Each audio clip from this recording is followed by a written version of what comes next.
Welcome to the Chevrolet ALCS pregame show on Fox. I'm not afraid. Yeah. It's been a ride. I guess I had to go to that place to get to this one.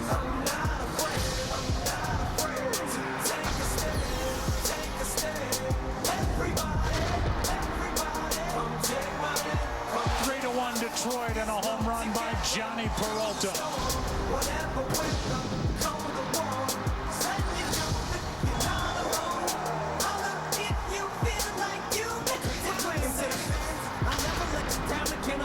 I promise to never go back on that promise. In fact, let's be honest, at last we left the city was aired. Perhaps I ran an accent into the ground.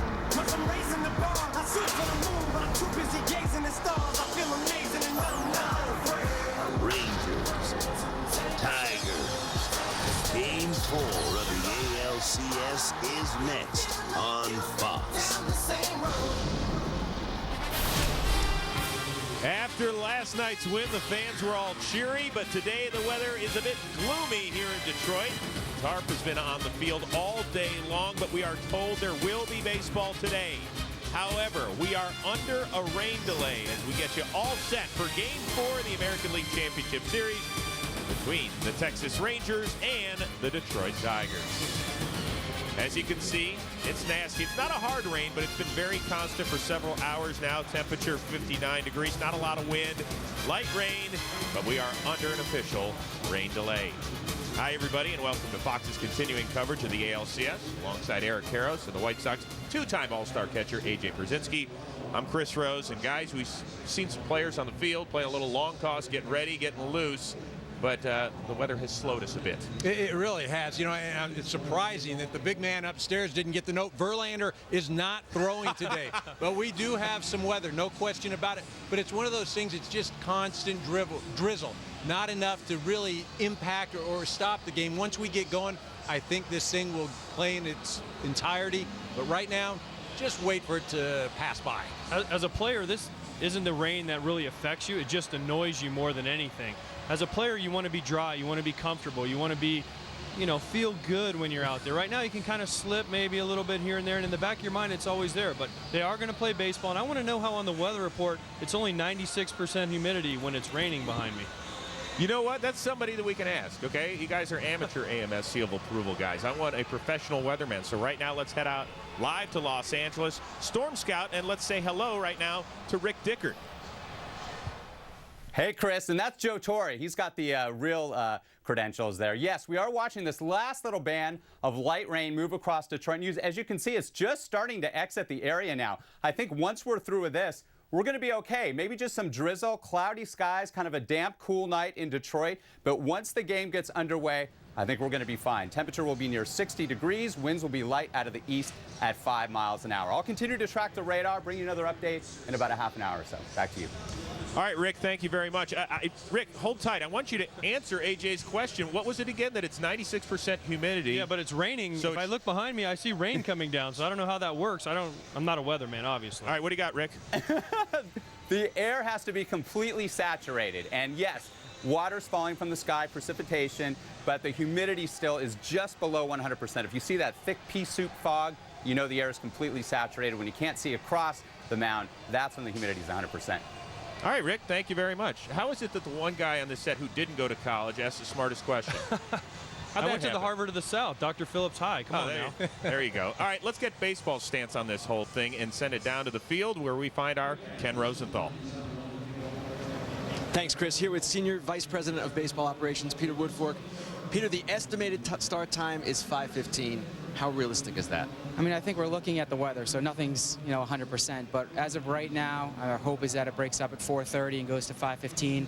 We have somewhat differing weather forecast, so that's our goal, that's our hope. But again, it's the weather, so no one's 100%. I know it's shocking that we have differing weather forecasts, but how about getting this game in to completion tonight?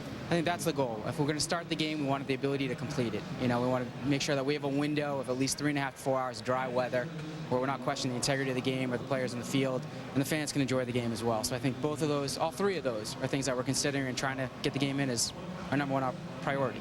One other thing, tomorrow. How important a consideration is that, not knowing what might happen there? I think we're trying to focus on today. I mean, again, the next 3 days of rain and weather, we look at it, but today, right now, our focus is on this game, getting this game in. Peter, thank you very much. Chris, back to you. All right, guys, thank you very much for playing it one game at a time. But the good news is hopefully 5:15. We'll keep you posted on that. By the way, EK, I don't want to say anything, but last year when Ozzie was in this chair, it didn't rain once. No, it didn't. I'm like Verlander. I just bring the rain when I appear places. I don't know. We've been to Detroit a whole bunch this year, and every time I think we came here, we had a rain delay or a rain stoppage, but we never, in one doubleheader, I believe. So it's just natural here in Detroit. You're like the Gruesom's. A storm cloud follows you wherever it goes. Well, they do love me in Detroit, so what do you expect? Yeah. Hey, guys, before we focus on Game 4, let's turn back the clock to Game 3 last night. Tigers win it. They're now down 2-1 against the Texas Rangers in the best-of-7 series. What'd you see last night? You know, for me, it was that first inning where the Rangers were up 2-0. You get 3 base hits, and really none of the balls hit all that hard. You've got 3 hits. Your number 4 hitter up at the plate, he hits into a double play. Number 5 strikes out. You only get 1 run. Right now, the Tigers have all the momentum, even though they're down 1-0. You got to open that inning up, score some runs. That's where I think the game was lost by the Texas Rangers. I think for me, the Detroit Tigers, hi, Victor Martinez, Miguel Cabrera, welcome to this series. I'm personally welcoming you because last night you guys stepped up and did what you needed to do from Game 1. V-Mart here with a huge home run where it looks like he might have tweaked an oblique. Miguel Cabrera, 2-strike double to right field. A pitch off the plate. He was able to go out, hit that ball, give them the lead. Next thing you know, next at bat, Miguel Cabrera, 0-2, hang and split from Uehara, home run. As far as you can see him hit it. Those two guys have got to step up. Miguel hasn't got a lot to hit, but at the same time, when he gets the pitch to hit, he cannot miss it, and he has to take advantage of those opportunities when he is given to them by Ron Washington and the Texas Rangers. All right, very quickly, some lineup issues once again. Delman Young did not play last night. He's back in. He's hitting 5th behind Victor Martinez. He strained an intercostal last night. He's back in the lineup today. Adrian Beltre, who treated himself like a human piñata in the batter's box, he's batting 5th for the Texas Rangers. What sort of impacts that could have on the game? Well, you know, look at all these guys are banged up, but that's one of the things you learn as a big league player. You learn how to play when you're not in optimal conditions, because through the course of the season, you're going to be banged up. That's what separates the guys that make it, have long careers, and the guys that don't stick around. You have to figure out ways to get out on the field and make adjustments. While all those guys are hurt, I'm not necessarily looking at those guys to make the huge impact today. For the Tigers, I'm looking at a Ryan Rayburn. For the Texas Rangers, I'm looking at Mike Napoli. That was your guy, Ryan Rayburn. Yeah, now he's on my guys. But here's the thing. As a big league player right now, you're on your 200th game of the season so far, 162 regular season, 30 or so spring training games, and now the postseason. You learn to play with injuries. This is the postseason. You can be banged up. Unless you have an arm falling off, a broken leg, you're out there.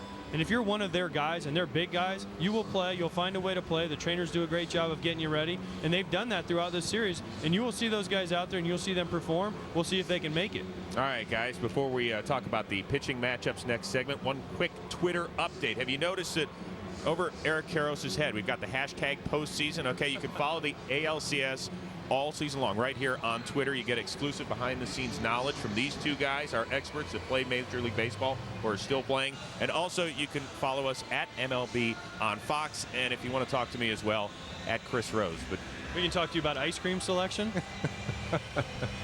We will continue on here with a rain delay in Game 4 of the ALCS. We're going to set the pitching matchup because we expect to play baseball here today. Rick Porcello and Matt Harrison will break them down as we continue here live from Motown on Fox.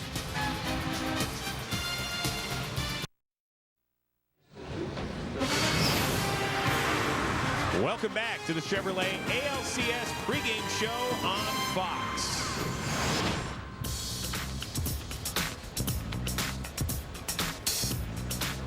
Game 4 under an official rain delay here in Detroit. Scheduled start time about 5:15 Eastern as we continue on in the best-of-7 series between the Texas Rangers and the Detroit Tigers. A pair of 20-somethings going at it today on the mound. You've got Rick Porcello, the right-hander, 22 years old, going for the Detroit Tigers. His last win came 1 month ago against which team?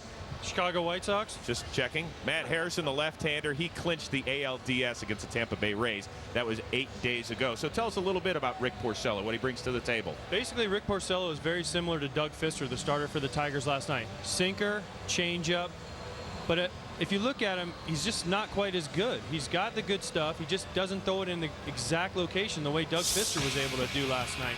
Lefties have absolutely hammered him throughout the year. 321 through the whole season, but in the postseason, he's made an adjustment. He started throwing a little bit of a cutter, and you can see in some of these videos here, he's getting him off the plate, and then he brings that two-seamer inside for strike 3 called.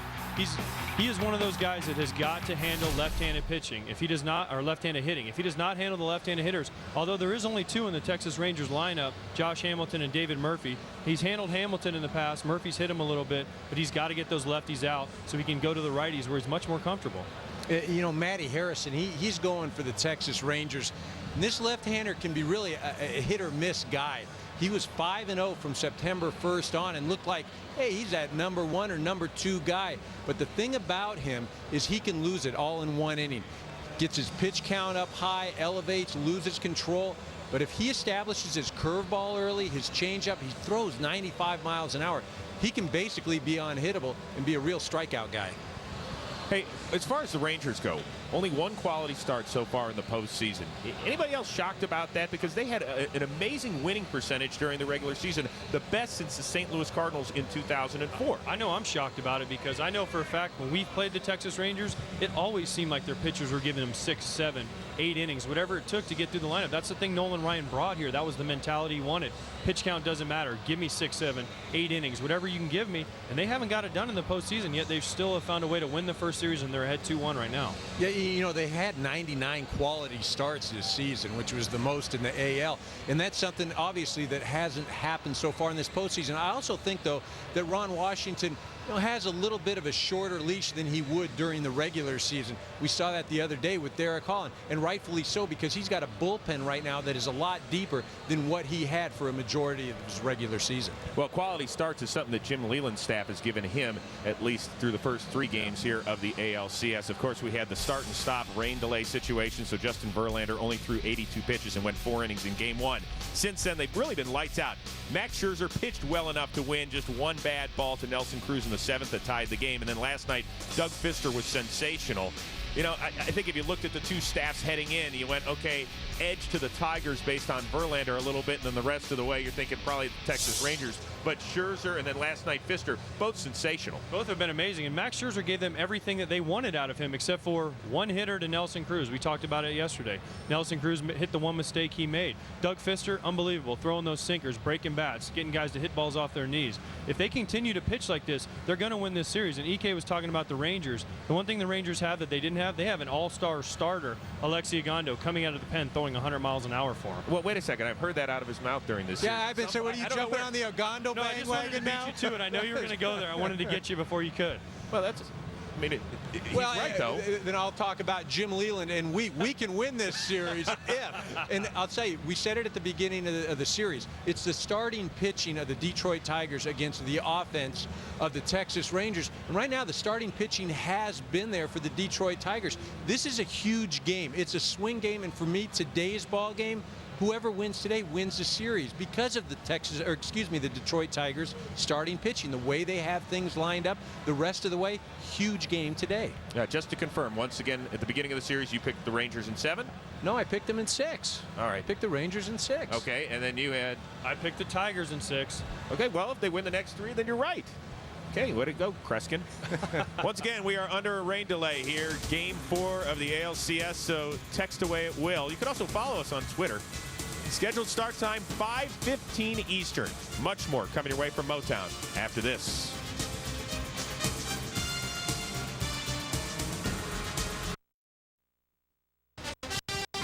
Welcome back to the Chevrolet ALCS pregame show on Fox.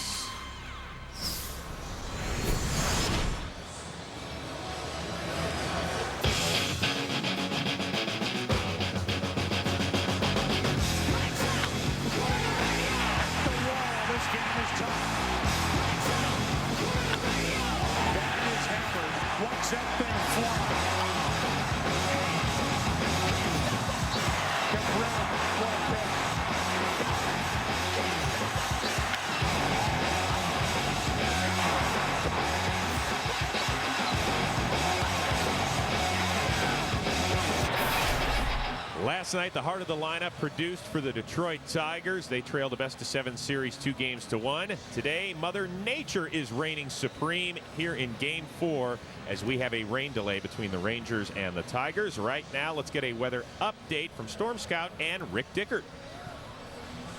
Hey, Chris, as you can see on the radar here, that last little edge of precipitation is pushing through the area, and it's real light, those lighter shades of green. We don't want to see the yellow or the reds. That would be indicative of much heavier precipitation. Once we get through that, I think we're just going to be looking at cloudy skies, a little bit of drizzle. That last band should be through probably in another 15 or 20 minutes or so, and then we're just looking at mostly cloudy skies and damp conditions. And speaking of damp, I know AJ is keeping track here. Humidity is now down to 93%.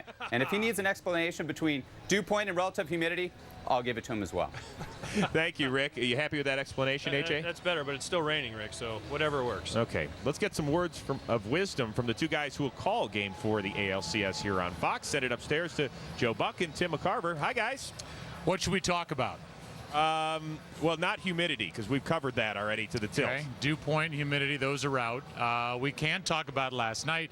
You saw that little highlight package that we like to put together, and Victor Martinez and Miguel Cabrera, they go hand in hand. And last night, Victor Martinez with a strained oblique on that home run. It'll be interesting to see how he gets through today's game. And also Adrian Beltre, two painful injuries.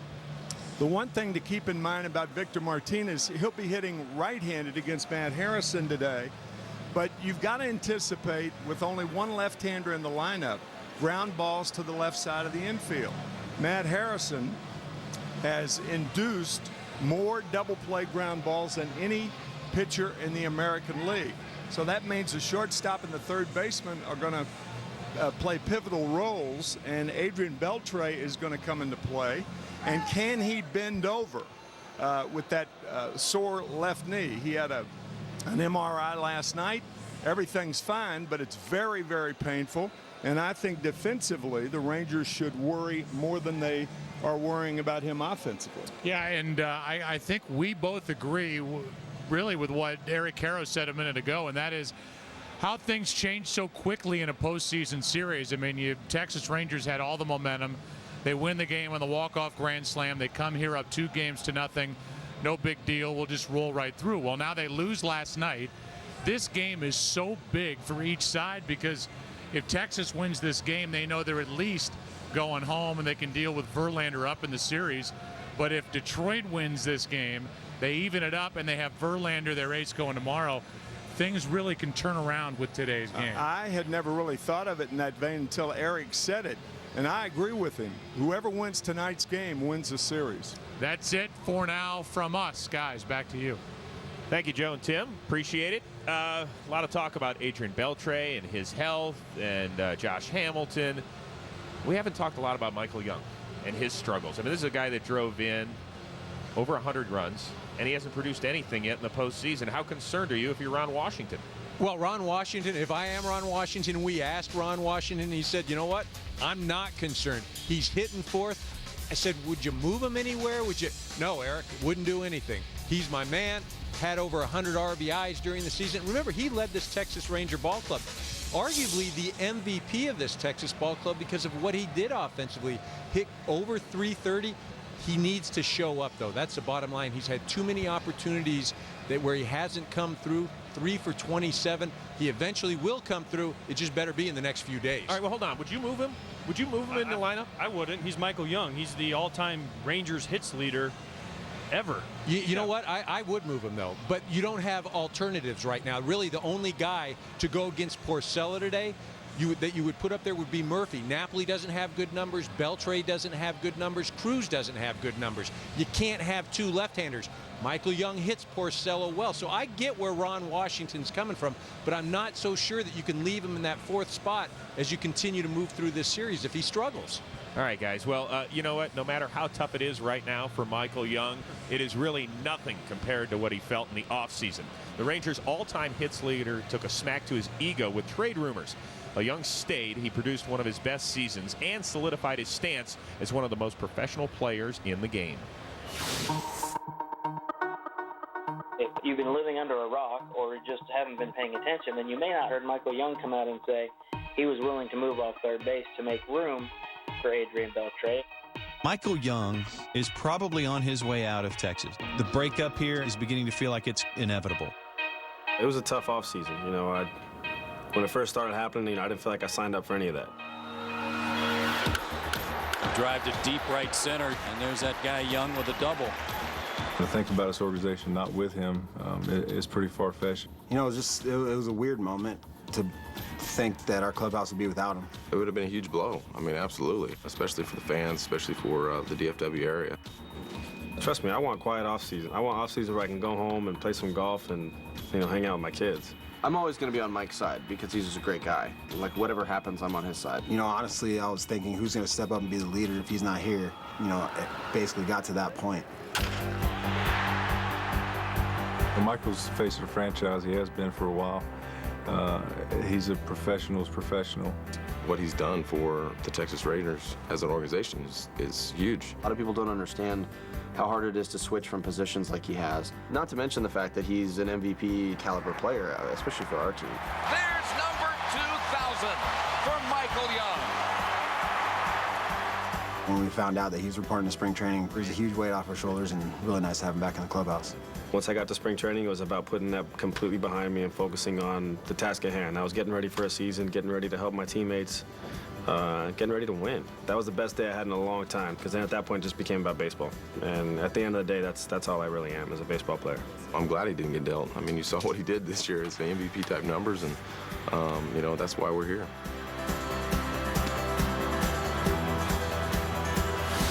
One of the real good guys in this game, respected by opponents as well as in that Texas Rangers clubhouse. But I'm wondering, when your company, and this is a business, they say they want to get rid of you a little bit and they sever ties, how much does Michael Young say, you know what, I got you. I produced this kind of season. See? I agree with him and every teammate that talked in that piece about Michael Young. For me, he is one of the most professional guys I have ever met in this game. If my son is fortunate enough to grow up and be a baseball player, I want him to be Michael Young. He can hit, he can field, he can play any position, he can do it all, and he's well respected in his clubhouse. He's amazing. I cannot imagine the Texas Rangers without Michael Young. He is the face of their franchise. He does it all for them, offensively, defensively, and in the clubhouse. If he was gone, that would be a tremendous blow to them. They would not be here without him. I know he struggled, but he did shave his beard today, so he will be back. He's back. He's superstitious, so I like that about him even more. Yeah, he's clean.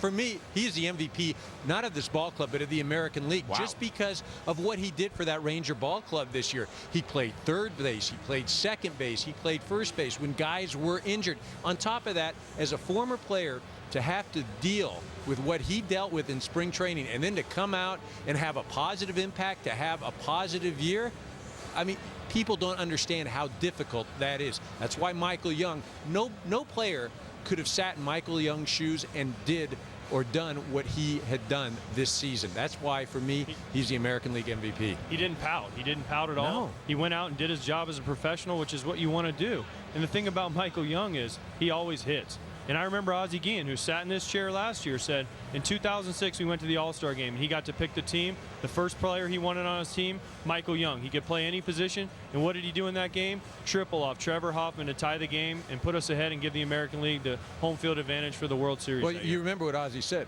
He said, the very first player I picked Michael Young. That's not bad. That's not bad. Well, one guy who knows how good a teammate Michael Young is, that would be Rangers catcher Mike Napoli. He is standing by with our Ken Rosenthal. Thanks, Chris. Mike Napoli, Matt Harrison on the mound tonight. What can we expect? You can expect good things. I mean, he's a great pitcher. He uses both sides of the plate and mix in off speed when he can. Now, you had Pfister last night. He was obviously very good. They throw Porcello tonight. The difference going from one to the other, and talk about Pfister and what he did. He had a great sinker. You know, he had a great sinker all year, and he was tough. He was tough on us, and you know, mixed it in. He buried us in pretty good, and you know, he pitched his game. He's a great pitcher. Porcello. Another guy, great sinker baller.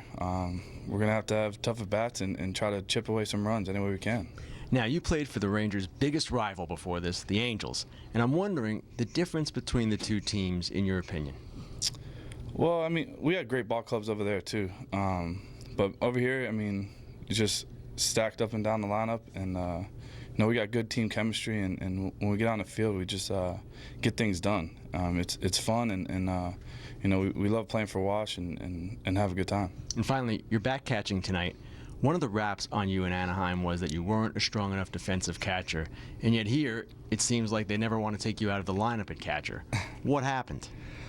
I don't know. I just, I'm getting things done behind the plate. Having fun, getting to learn a new pitching staff, and I like being behind the plate and trying to get these guys through innings, and it's fun.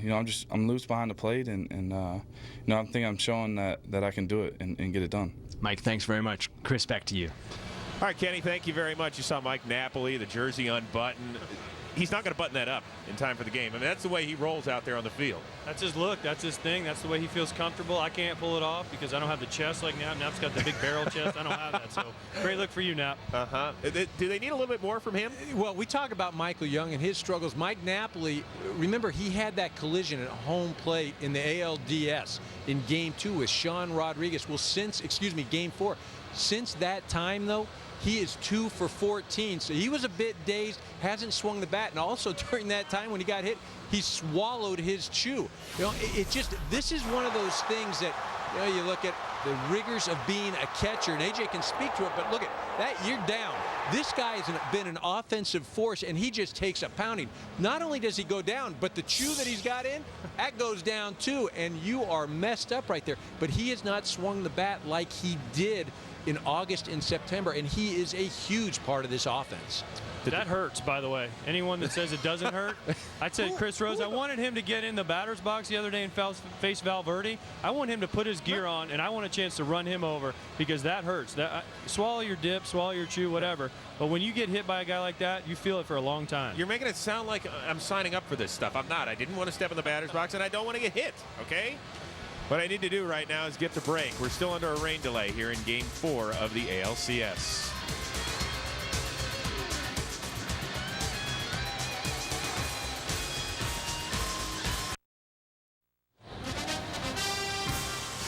Welcome back to the Chevrolet ALCS pregame show on Fox.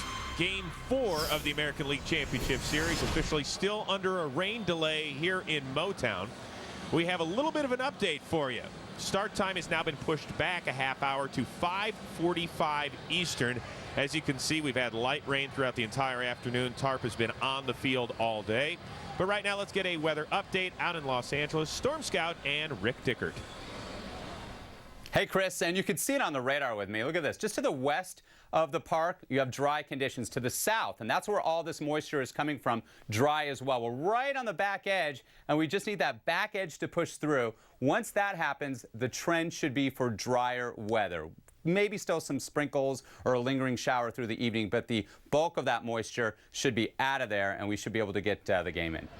All right, Rick, thank you very much. One guy for the Texas Rangers that fans hope to see in the 7th or the 8th inning is Mike Adams. Came over in that midseason trade from the San Diego Padres. He is standing by with our Ken Rosenthal. Thanks, Chris. Mike, I was just on the other side, and Delman Young said, hey, rain, we're used to this. They're not.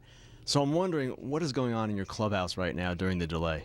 Right now, it's just a lot of relaxing. We're in there. Some guys are on their iPads playing their video games, and some guys are watching Transformers right now. So, pretty relaxed in there. You're just kind of waiting it out right now.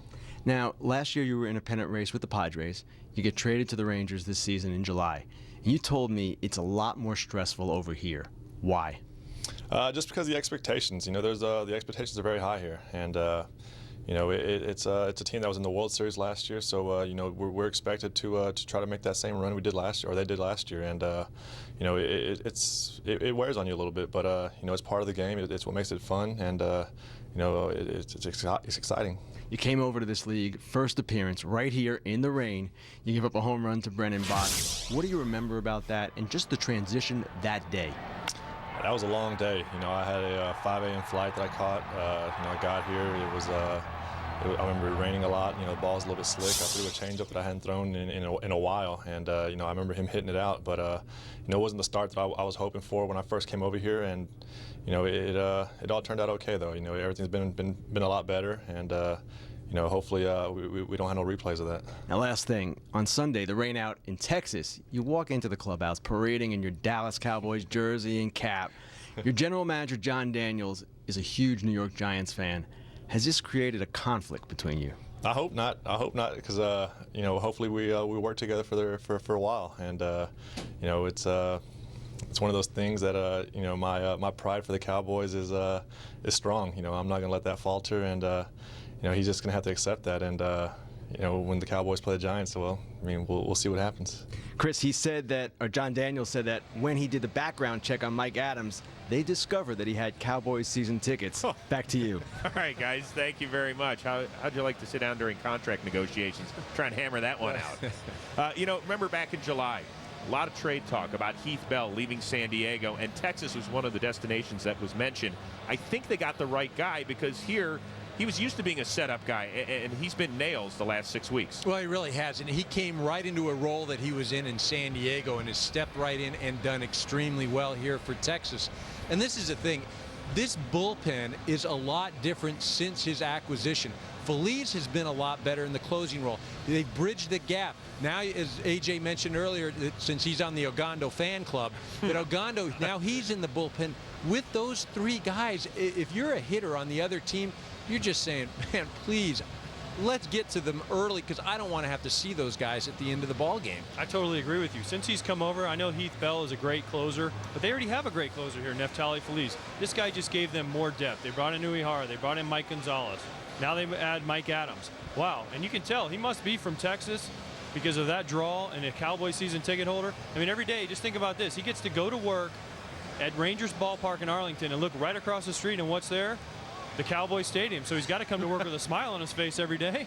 It's a good point. Good point. Well, guys, the biggest news in the game of baseball outside of the league championship series in the ALCS and the NLCS, what's going on in Boston and Chicago. Ken Rosenthal, what is the latest with Theo Epstein? Well, Chris, every indication is that he has indeed accepted a 5-year deal worth about $15 million to go to the Chicago Cubs. There's also a golden parachute that he gets from Boston worth $3.5 million, so that's going to be quite a sizable financial hit for Theo, or a gain for Theo. Now, the holdup here is the compensation going from the Cubs to the Red Sox. The Red Sox want the Cubs to pick up that $3.5 million bonus. They also asked initially that the Cubs pay even more money. That's not happening, and the Cubs aren't parting with anybody like Starlin Castro either. Most likely what will happen is that there will be a minor leaguer or two exchanged going from Chicago to Boston. But I spoke with one general manager who raised a great point.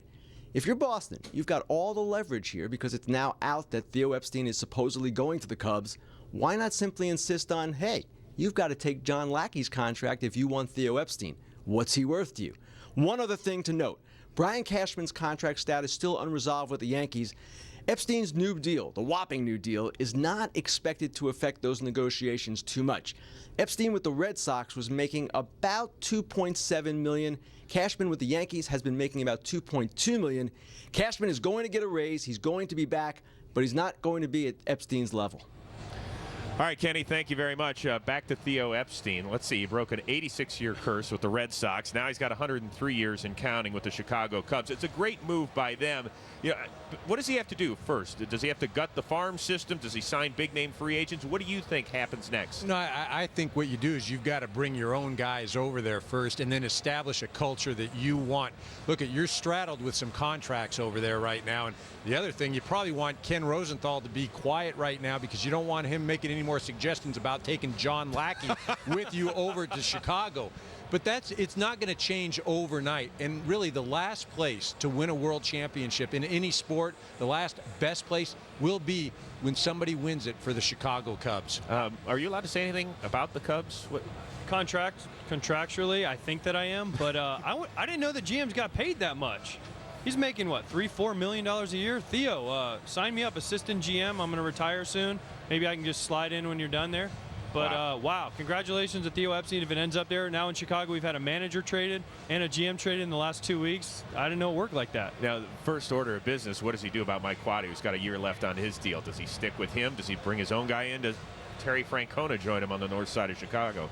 Who knows what's going to happen? Wild stuff happening in Boston and in Chicago. Once again, Game 4 of the ALCS here in Motown under a rain delay. First pitch coming your way in just about an hour. Fingers crossed. More coming your way here on Fox.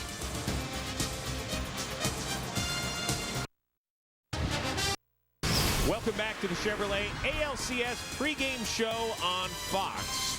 Game 4 between the Texas Rangers, the Detroit Tigers, officially still under a rain delay, and that D stands for damp. It's been raining all afternoon. Tarp is still on the field. However, first pitch right now scheduled for 5:45 Eastern. What that means is our Ken Rosenthal has been awfully busy. He's getting paid by the interview this afternoon. Here's another one, ka-ching, with Don Kelly. Chris, thanks. We're here with Jack of all trades, Don Kelly. Don, talk to me about Rick Porcello. Here's a kid in his early 20s. What is his mood in there? How is he? And what do you expect tonight? Rick, he's real relaxed. I mean, that's just his personality, laid back, and we're just expecting him to go out and do what he does, throw a sinker, get ahead of guys, and he's a good pitcher. Last night, there was a lot of courage shown in this field. Victor Martinez hitting the home run, intercostal. Adrian Beltre with the knee. From a player's perspective, what's going on? Why are guys doing what they're doing? This is a postseason. I mean, Victor's done it all year for us. He sprained his knee in Kansas City. He didn't miss a beat. I mean, he's going to battle, go out there. As long as he's walking, he's going to be in the lineup. And Beltre, too. I mean, that kills when you foul a ball off your knee, foot, shin, whatever it is. And he got himself multiple times. So just the courage that they displayed was unreal. Were you surprised today when you learned that both Victor Martinez and Delman Young would be in the lineup? You know, I wasn't really surprised. I mean, they're two gamers. They want to be out there competing, and especially with everything that's on the line right now, they know that we need them out there. What about the hot foot you had back in July? Talk about that. Justin got me pretty good. It was pretty funny, and it was in Minnesota with Blyleven going into the Hall of Fame. So I don't know if he had that whole thing planned out or what, but he got me good. Last thing, your brother-in-law, not a lot of people know this, is Pirates second baseman Neil Walker, and yet you met your wife not through Neil, but in some other way. Tell us that roundabout story. Yeah, it was pretty interesting. I played with my oldest brother-in-law, Matt, in AA in 2003, and my sister and my wife played basketball together in high school. So we ended up meeting later on. They played against each other in college, and I went to watch my sister play and ended up meeting my wife.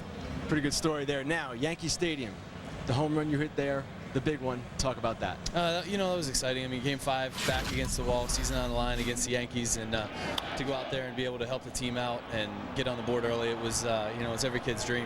You said you were floating around the bases. I was. It was crazy how you just swing and hit it, and everything just kind of went nuts there for a while. Don, thank you very much. Chris, back to you. Guys, thank you. Don Kelly, one of those great stories. Jim Leland loves him. Didn't break into the big leagues till his late 20s. I got to tell you, man, if your foot's on fire, put it out. Don't walk through the dugout giving high fives to guys. Did you notice who the pitcher coming off the mound was in that highlight film? Rick Porcello. So maybe that's an omen that he's going to get hot and have a great start tonight. Have you ever seen, though, that his leg was on fire all the way up to his calf? I was afraid his pants were going to catch on fire. I've had that done to me before. It's not a good feeling. Yeah, but Don Kelly does give them an awful lot of versatility. And Jim Leland, his eyes almost well up every time you mention the guy's name. Well, he's Jim Leland's type of ball player, a guy that doesn't get a lot of accolades, but is, as Jim Leland likes to say, a baseball player. He can fill a variety of roles. He makes a manager's job very easy, and he's had some big hits. The guy can flat out play. If he's given an opportunity, he will go out and be successful. So he's going to get that opportunity again. For me, that interview, again, not to get on Ken Rosenthal, but how are those two guys eye to eye right there in that interview? Don Kelly's huge. Don't do that. He's huge. I'm looking at that thing. I'm going, what are they doing there right there? They're eye to eye. He's 6'5". He dwarfs me. Don't do that. Ken, you don't have to answer that the next time you see EK, okay? As we continue on here live with a rain delay here in Detroit. Coming up next, we'll break down Game 3 of the NLCS. A pair of aces on the mound between the Brewers and the Cardinals. We'll talk about that and more after this.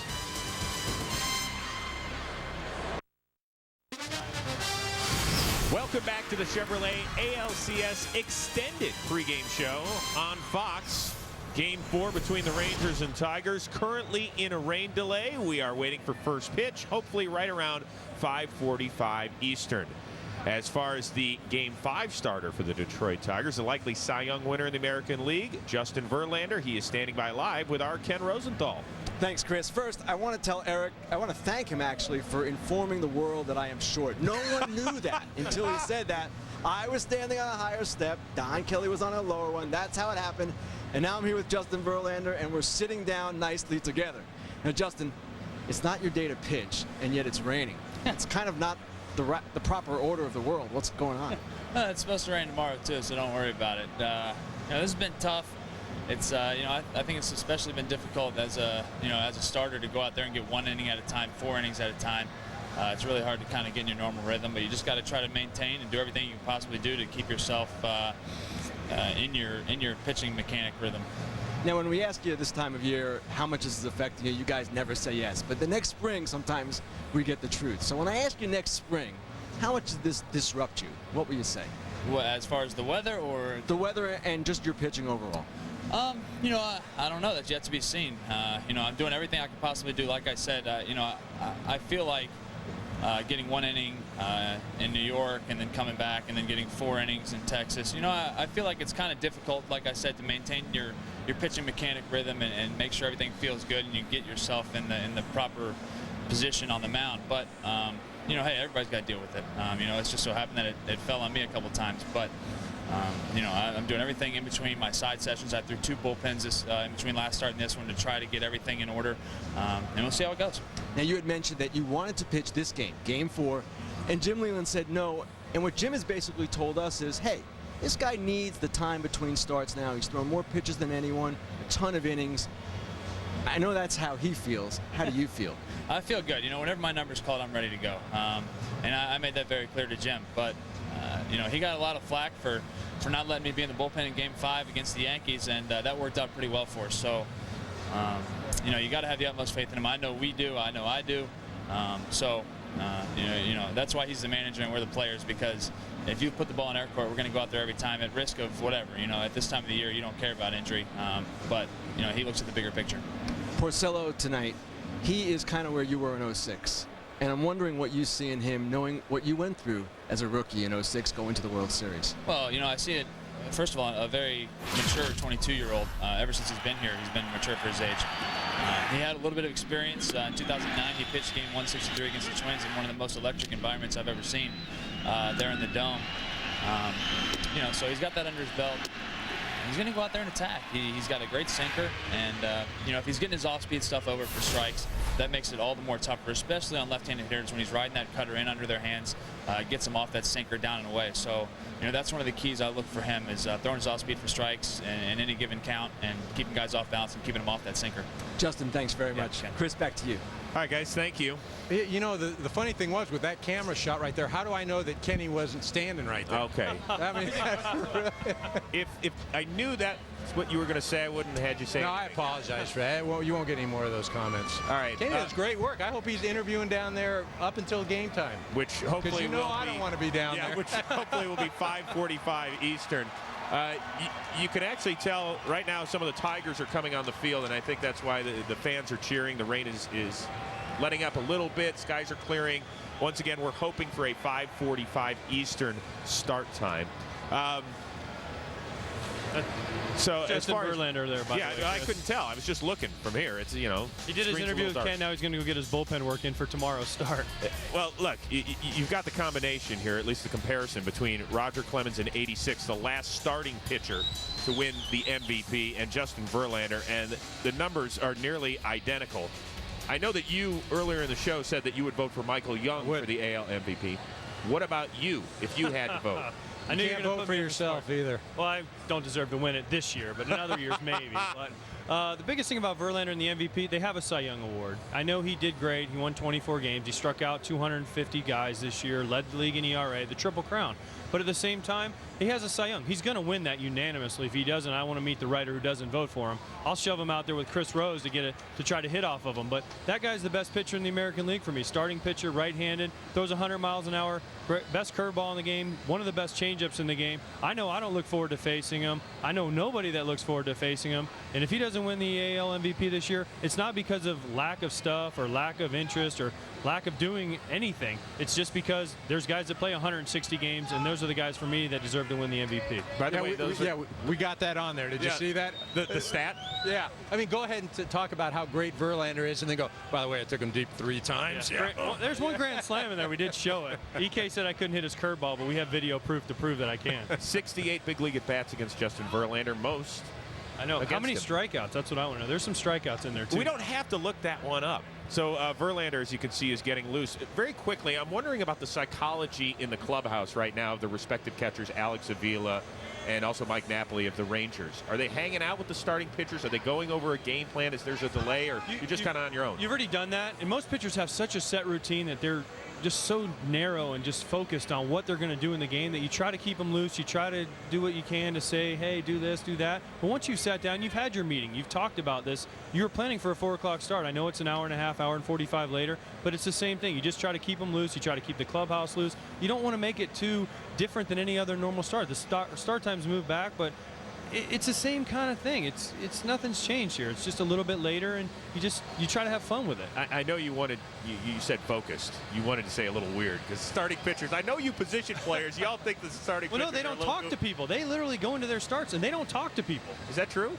Yeah, well, they don't. They're on their own island, and you always say pitchers, they do their own thing. Position players, on the other hand, right now probably just hanging out, listening to music, maybe even some just finding a dark place to go take a nap or something, because again, you know that the game's starting an hour and a half from now. I'm not kidding you about getting some rest. I mean, honest to goodness, somebody might go lay down and go out for about an hour or something, but you're just kind of relaxing, waiting for the thing to start. Over my experience, I've always noticed that the road team sometimes has an advantage in this situation. They're not as comfortable in the visiting clubhouse as a home guy, sitting in his recliner, watching his TV, playing with his computer. In the visiting clubhouse, you're kind of stuck. You're in an unfamiliar environment. So I'm not saying that the Rangers have an advantage here, but I know EK wants them to have an advantage here. Ha! You have a recliner? No, only Barry Bonds did. You could have borrowed one of the three. Okay, so we promised that we'd break down the NLCS between the Brewers and the Cardinals. That will happen as you get a good look at the Game 5 starter for the Tigers, Justin Verlander. Game 4 coming your way at 5:45 Eastern.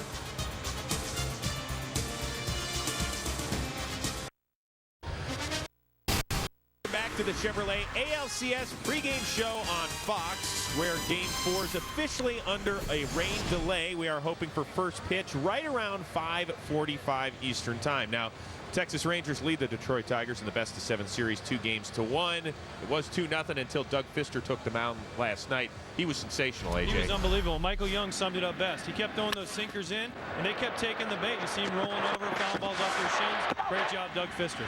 Yeah, and Adrian Beltre hit balls off his front leg, even hit some off his back leg.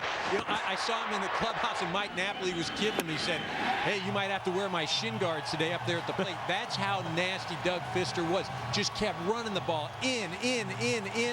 And the Rangers were unable to make any type of adjustment. And right now, Doug Fister standing by live with our Ken Rosenthal. Thanks, Chris. Doug, the Rangers have been saying that you really pounded the sinker in all last night. Tell me about what your strategy was going into the game. That was kind of our mindset going into it. Alex and I really wanted to focus on keeping the ball down and letting the defense work, but we're using that sinker a lot. Trying to go in, go down, and just use the ground ball as much as we could. Now, I asked you this last night as well, but those first 3 hitters all get singles. This is your first postseason. I know you have a start under your belt, but what was it like for you on the mound, just focusing on the next pitch?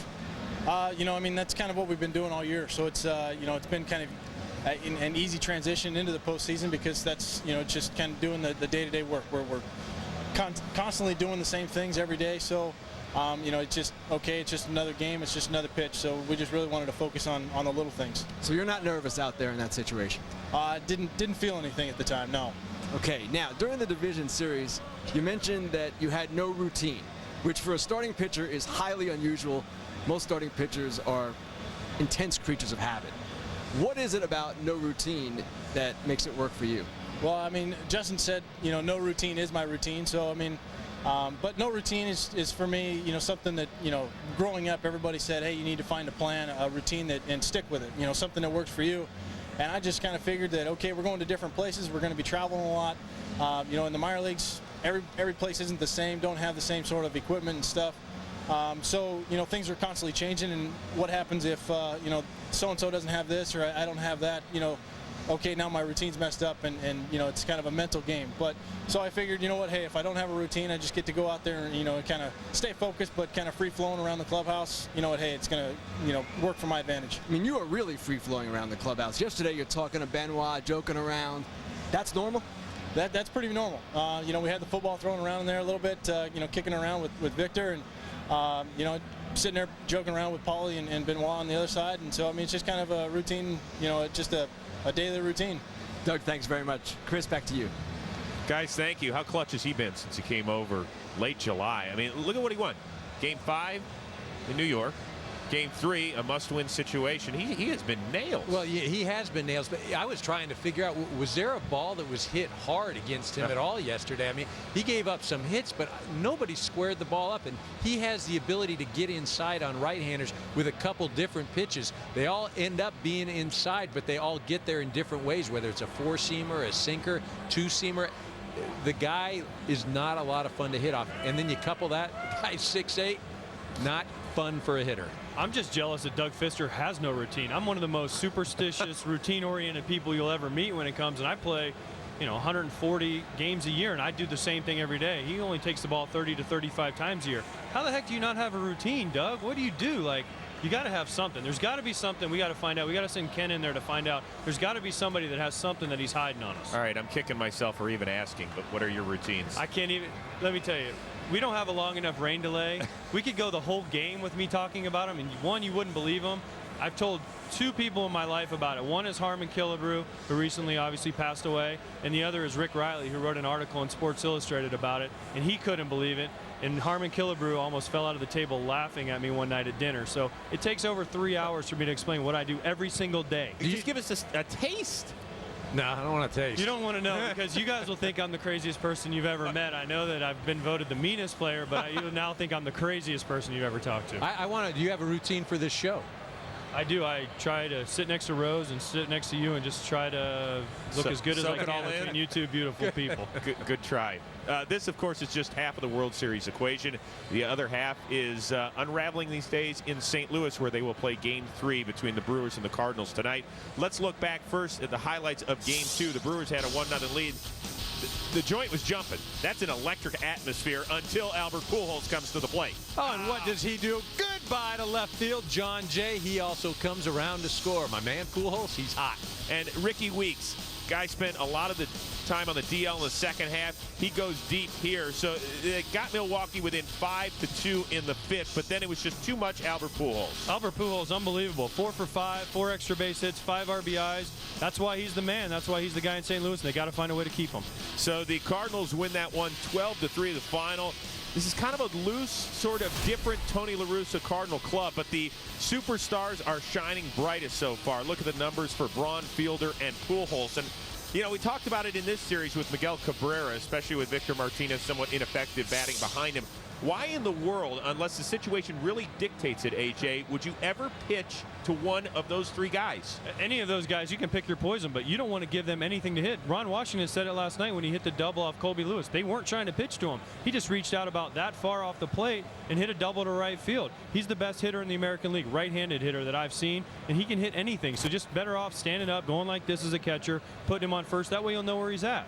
Right, but sometimes you're forced to pitch to those guys, and that's where, especially Milwaukee, because they've got Braun and Fielder back-to-back, you've got to pick your poison. Pujols, on the other hand, he's basically on his own island. I'm not taking anything away from Lance Berkman, but again, there's Pujols, and I think then there's Berkman.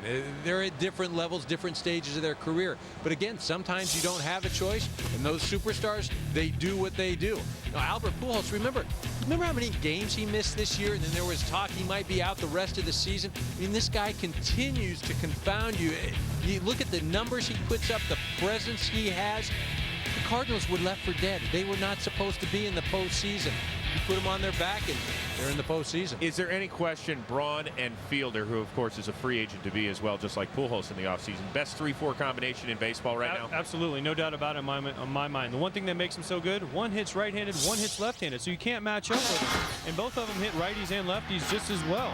So who are you going to pitch to? You're going to pitch to Ryan Braun, watch him hit right-handed, strut around the bases, or are you going to watch Prince Fielder take gangster hacks up there and run around the bases? They have a great time. They get along great on and off the field. I love their whole little shtick when they hit a home run. They do the whole boxing thing. That's awesome. They get along great on and off the field. They complement each other so well. They're the best 3-4 hitters in baseball for me. Okay, but you mentioned that you like it. You like the punching thing that they do after a home run. Absolutely. Okay, but it rubs some teams, including the St. Louis Cardinals, the wrong way. And we saw in Game 2, Albert Pujols and some of his teammates kind of mocking the whole beast mode sort of thing. Is this stuff done with? Are they now focusing on the task at hand, or the bad feelings, Eric, kind of still? No, I think they're focused on the task at hand, but they're going to rub it into one another, because if you have some success, especially right now if you're the Cardinals, because you are kind of the elder statesman of that division, and Milwaukee's the brash young guy, the arrogant guy, and they've got some things to say, and rightfully so, that they've earned that right. But whether you go out and do it, that's another thing. St. Louis plays the game a certain way, and they won't get drawn into this, oh, well, we're going to stoop down to a certain level, we're going to talk, we're going to play the game differently. That's how Milwaukee plays. You have to respect it because of how well they've played. But St. Louis, they're a different style of approach to playing the game. Well, guys, we have a pair of aces on the bump out in St. Louis tonight in Game 3 of a series that is tied 1-1. Yovani Gallardo, one of the best-kept secrets in all of baseball, taking on Chris Carpenter, a former NL Cy Young Award winner. And he also closed out the Phillies with that shutout ball in Philadelphia in Game 5. Who do you give the edge to tonight? I just think Carpenter might have blown all his energy in that Game 5. He came off the field with his shirt ripped off and all that. And I love Chris Carpenter. He's one of the best competitors I've ever met in my entire life. But Yovani Gallardo, like we said, is one of the best kept secrets in baseball. He's got one of the best breaking balls you'll ever see. And the way his motion is, he creates a little bit of deception, especially to right-hand hitters, where he's able to put the ball down and away, and guys just do not have good swings off of him. You know, I like St. Louis because St. Louis is at home. And Milwaukee, remember, in the division series, they went out and they lost 2 games in Arizona. They are the only team that's in the postseason that finished under 500 on the road. There's something to be said about that, whether it's a physical issue or it's just mentally ingrained in their head. But Chris Carpenter, and you're on the road, I like the Cardinals. There's no rule, by the way, that you two can't agree on something. Wait, I thought we were just supposed to. Apparently, whatever I say, EK just has to go the opposite way. It's not true. Sometimes you're wrong, AJ. One thing we can agree on, Ken Rosenthal has been an awfully busy bee lately. And coming up after the break, he's going to talk to the Texas Rangers pitching coach, Mike Maddox, as Matt Harrison gets ready to take the bump for the Rangers here in Game 4 of the ALCS.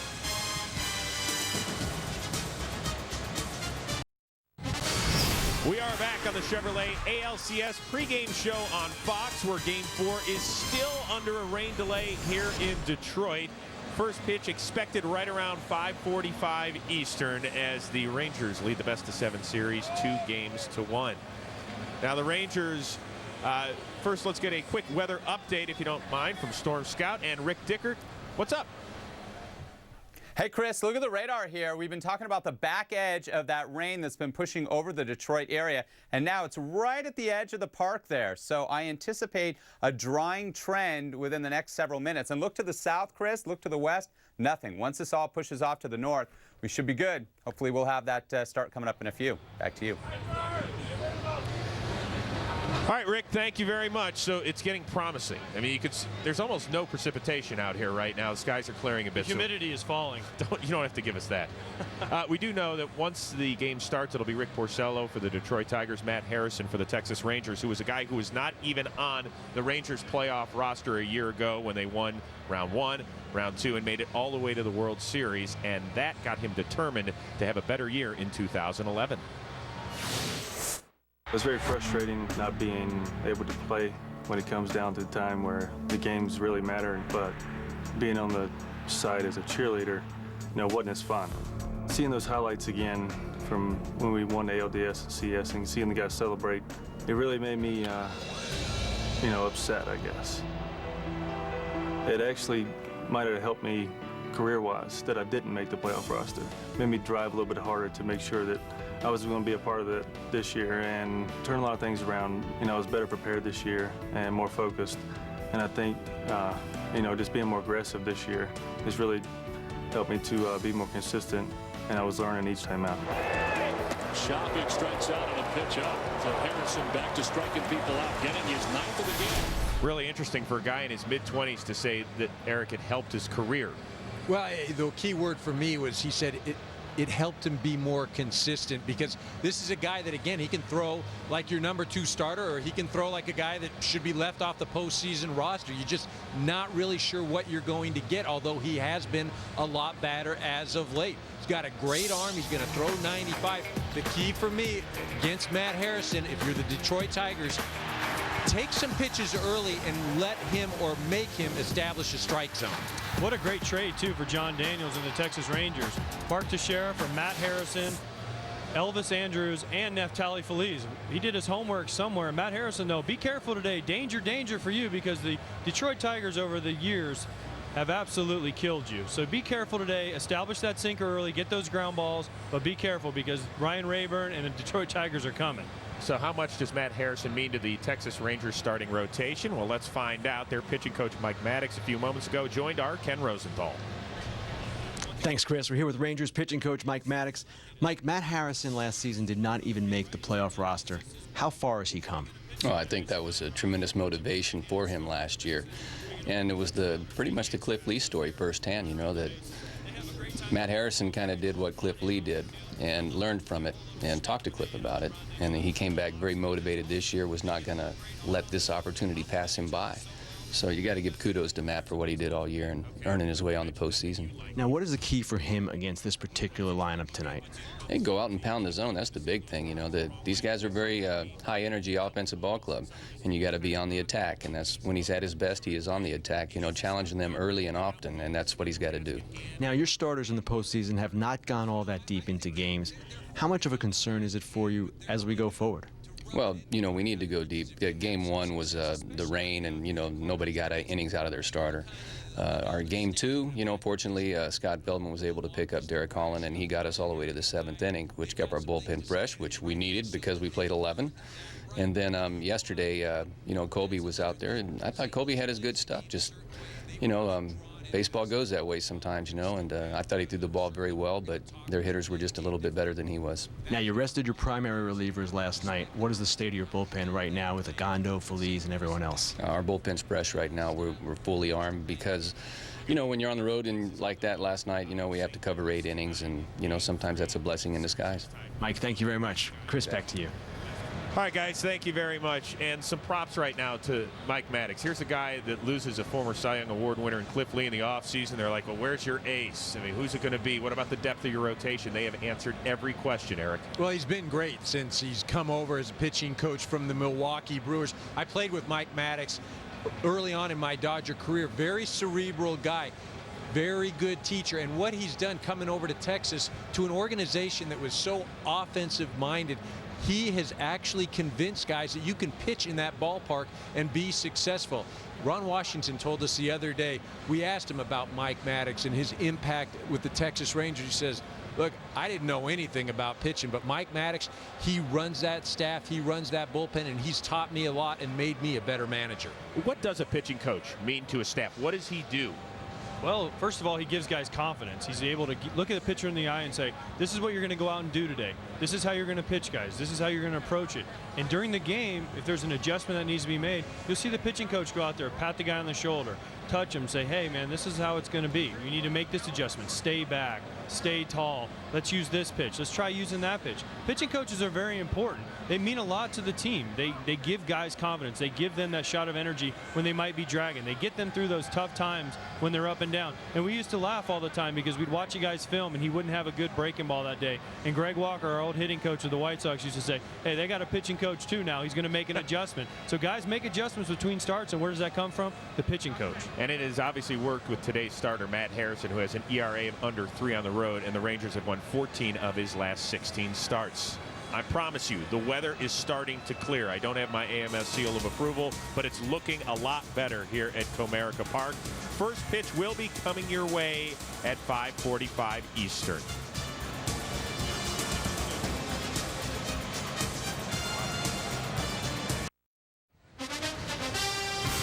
We are back on the Chevrolet ALCS pregame show on Fox. The good news is there are human beings on the field. The bad news is it's not the grounds crew at this point. Some of the Tigers players starting to get a little bit loose.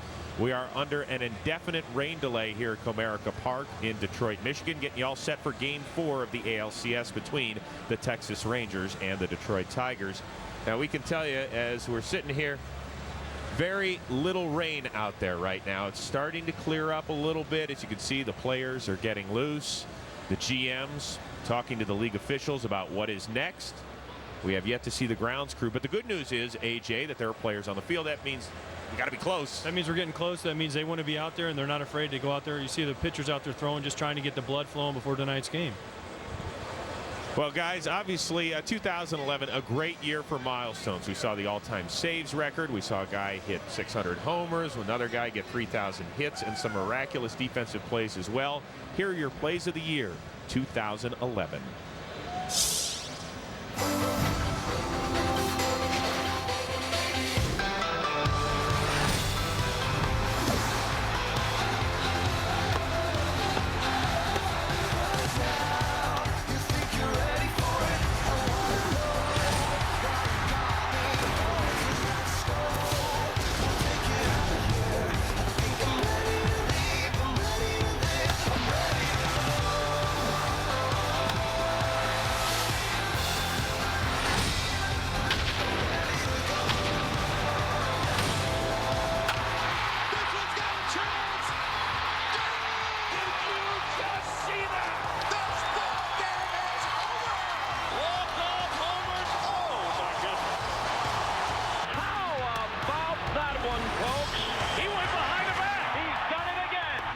Touches third, goes to second for two. Wilson flips the bench for a relay to first. It's a triple play. It's a triple play.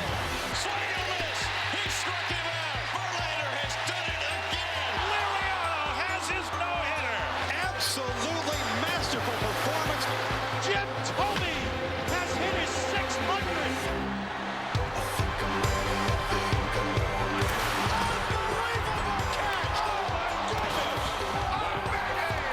Best I have ever seen. A sensational catch. Wow, that's a heck of a catch.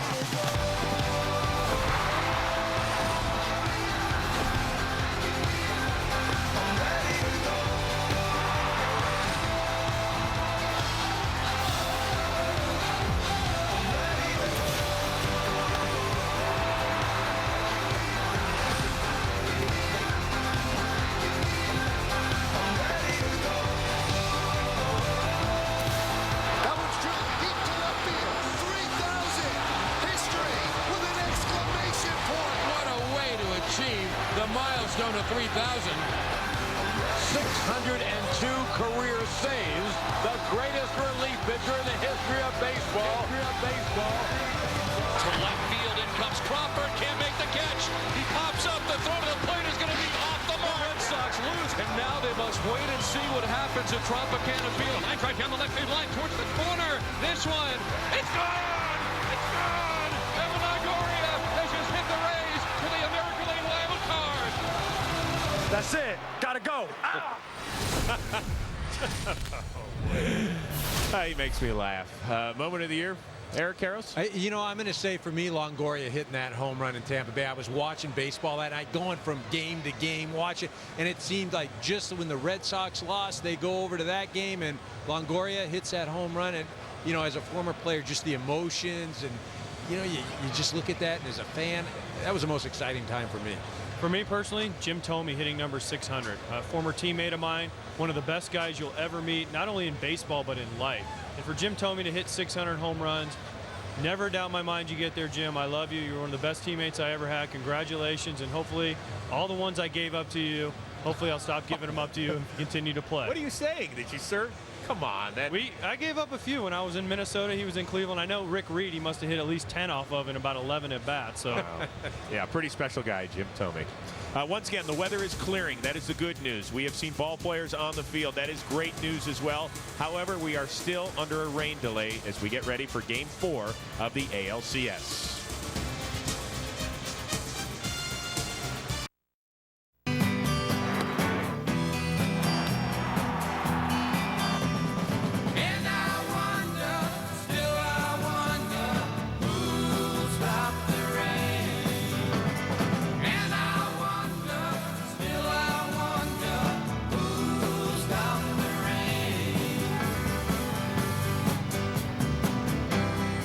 Live on the Chevrolet ALCS pregame show on Fox, and somebody has stopped the rain. That's the good news. However, the bad news is the tarp is still on the field. We are under an indefinite rain delay here as we get ready, and so do the fans, for Game 4 of the ALCS between the Rangers and the Tigers. But right now, let's get another weather check. Storm Scout Rick Dickert, give us some good news.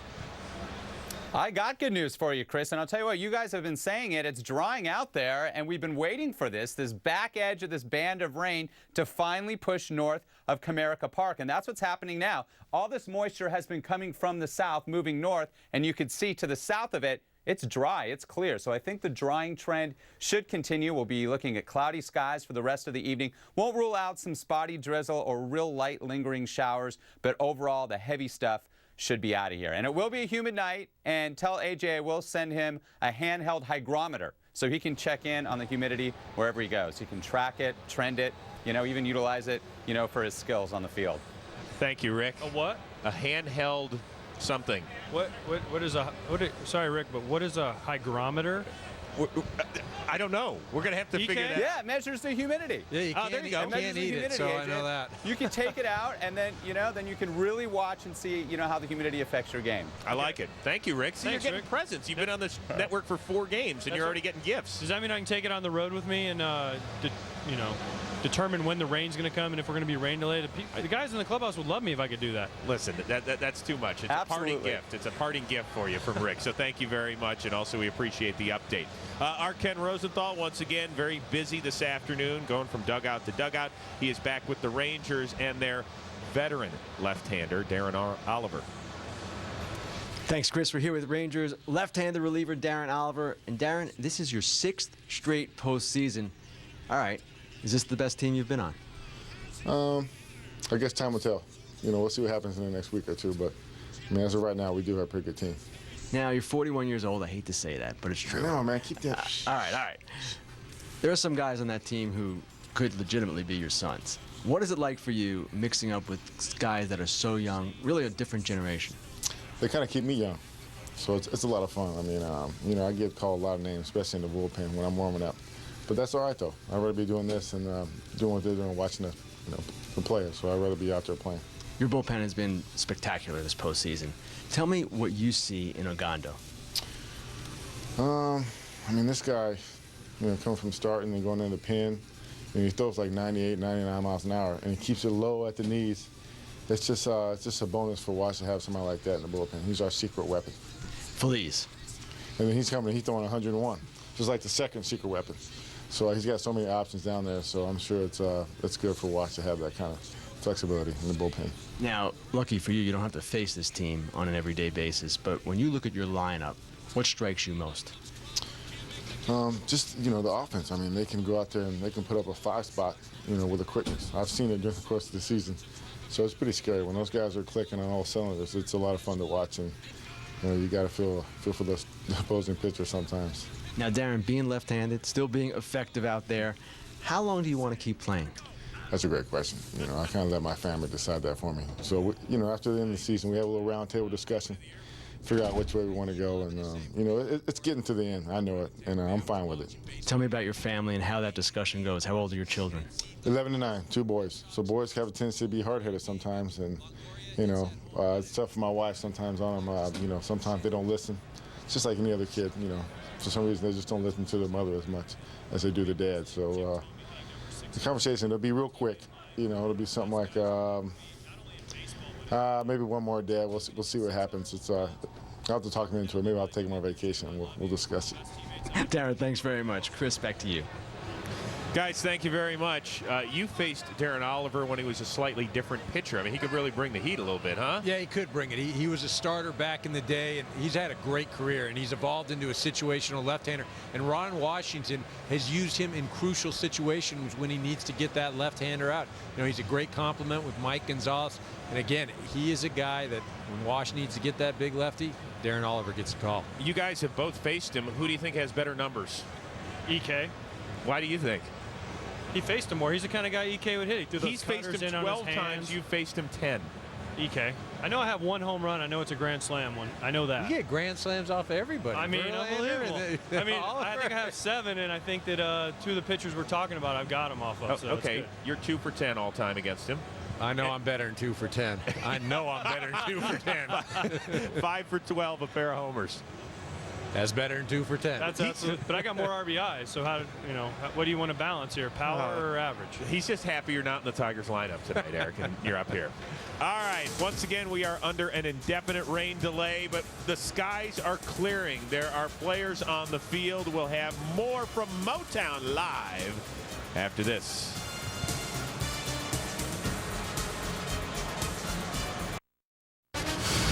Back live on the Chevrolet ALCS pregame show on Fox. The weather is starting to clear. However, we are still under a rain delay as we get you ready for Game 4 of the ALCS between the Rangers and the Tigers. Texas leads the best-of-7 series 2-1.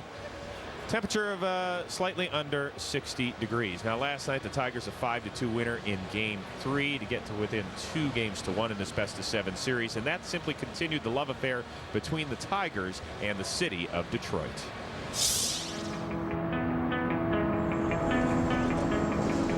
I think we all know the hard times that Detroit has gone through. Once you've seen the economy and how it is, then have an appreciation for what the Tigers mean. Well, it's tough to explain, but just the aura around the city, what it brings to everybody around Michigan. And also the appreciation that the players have for the fans too, because they come out. It's been tough times for people in Detroit. We know that. I come from a big family. My dad was a factory worker. I know all about stuff like that, worrying about getting laid off and stuff. So I have a great appreciation for that. And it means so much to me. But I think during times like this, a sports team can uplift your spirits. And I hope that we've lifted up the spirits of our fans in Detroit because they deserve it.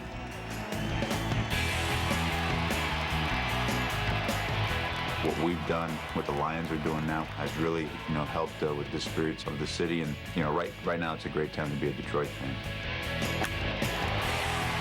We have the best fans around, in my opinion.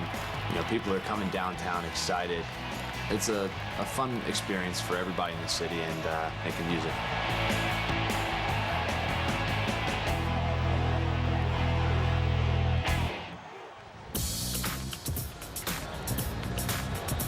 Well, you heard Alex Avila talk about it, the success of not only the Tigers, but look at the Lions. First time in 55 years they are 5-0, and just down the street in Ann Arbor, Michigan, they got it going so far. They are 6-0 for the first time in 5 years, which coincidentally was the last time the Tigers made it all the way to the World Series. And you guys can understand it, what it's like to play in a sports town. I mean, Eric Karros, you played with one of the most beloved teams, the Chicago Cubs, and cities just embrace the athletes. Well, they do, and I think what's also happened here is the players have embraced the fans as well, and that's something that doesn't always happen. But here in Detroit, because of that blue-collar work ethic, because the Detroit Tigers are that glimmer of hope for this city, I think there's been a relationship established, and right now it is great to be a Detroit fan.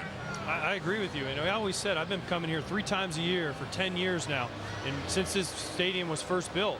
And we always said if the Detroit Tigers ever become good and become relevant in Major League Baseball, this is going to be one of the best places to play. And you could see last night, you've seen this whole season, they draw fans, they get people in here downtown Detroit, Ford Field right across the street where the Lions play. This is one of the best atmospheres and the best places to play. Even though the fans don't always give me all the love that I think I deserve, it is fun to come here and listen to them.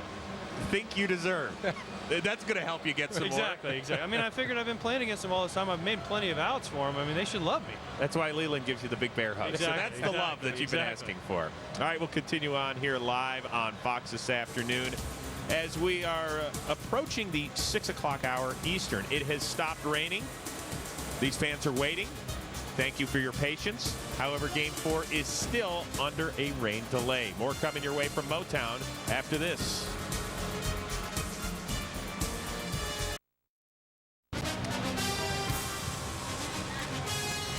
Back live on the Chevrolet ALCS pregame show on Fox, and there you go. About 2 minutes ago, the grounds crew walked on the field to a standing ovation. They are out there, and we have an official start time, at least estimated start time, of 6:30 Eastern. Ken Rosenthal down on the field has much more. Kenny, what's up? I'm here with Senior Vice President of Baseball Operations, Peter Woodfork. Peter, the first question people have is, why, with it not raining, has the tarp been on so long? I think first and foremost, we have to look into the future, what's coming. So we want to make sure we got the last cell past us, looking into the future, make sure we have dry weather, pop up, and be able to pull the tarp. You know, we have to make sure we do that so we don't get in a case where we had last time we made a decision in New York where we pulled, or even the other night where we pulled and then 20 minutes later you got to put it back on. Okay, so the start time is 6:30. Do you anticipate playing through? That's our goal. I mean, that's why we waited this long, is to make sure that we could try to get 4 hours of relatively dry weather. I think that's the best we can do. Pull the tarp now, get it ready, and go at 6:30. All right, Peter, thank you very much. Chris, back to you. Kenny, thank you very much. All right, let's find out the latest from Rick Dickert. Has the weather passed through, or is there more coming? What's going on? We're done with it. Look, Chris, we've been watching the southern edge of this band push through, and it is now clear of Comerica Park to the south. That's where all the moisture has been coming from. Clear skies here. There is nothing on the radar here at all to the south or to the west. There isn't any big pop-up showers that are developing. I anticipate relatively dry conditions for the remainder of the evening. Maybe just some spotty drizzle, an isolated light shower, but all the heaviest stuff is through. It's to the north. All right, Rick, thank you very much. So the tarp is coming off the field. Rain, go away. Yeah. We're not blaming this entirely on Brzezinski, but we're thinking about it. Just 99.9% humidity you are. Right. All right, guys. So now that the tarp's coming off the field and we're less than 40 minutes away from estimated first pitch, how tough is it to get the juices flowing again, EK? It's not all that difficult. If you're a position player, you get in the tunnel, you maybe take some balls in the batting cage, hit a few off the tee, maybe go out, play some catch, maybe run in the tunnel a little bit, but it's not all that difficult. You've been waiting to play for the last hour and almost 2 hours. You're ready to go. As long as you didn't eat a bunch of cookies or something, you should be ready. Well, there was none left because Rose ate them all the other day. But you know what? As a player, this is the playoffs. You get ready, you go. They have a batting cage in both clubhouses right there. You take your swings. They both have weight rooms and treadmills and bikes. You can get your legs loose. The strength guy right now and the trainers are walking around giving guys last-minute stretching. They're going to be fine. They're going to be ready to go. The temperature's dropped a little bit. Some guys will probably throw on some tights underneath their pants, and other than that, let's go. It's game 4 of the ALCS. You do everything you can to get out there. Let's go play. I understand it. I respect it. There's 2 guys in particular I want to ask about. Delman Young, who did not play last night with that strained intercostal. Then Victor Martinez, who strained one in last night's game. Presumably they got loose several hours ago. Maybe they hit in the cage a little bit. Then maybe they sit down a while. How tough is it for them to get going? It shouldn't be a problem. Like I just said, they have all the facilities here in Detroit to do everything. Whirlpools, cold pools, whatever they need to jump in. Bikes, treadmills, batting cages, it's all there. They're loose. They can get loose. They can rub some hot stuff on there. The trainers have been back there. Plus, they gave them a couple hours extra to get some more treatment and get better. So I think this actually helps them a little bit because the start-stop doesn't bother them, but they do get more treatment and they're more available for me. Yeah, I don't know if it helps them more, but AJ hit it right on the head. You just get a little heat on that intercostal, and you're as good as you can possibly be. Okay. So everybody's getting ready. The tarp is off. We're feeling a little bit better. There's a little bit better mood here in Comerica Park. The players are getting ready to see a little bit baseball. Estimated first pitch, 6:30 Eastern between the Rangers and the Tigers here on Fox.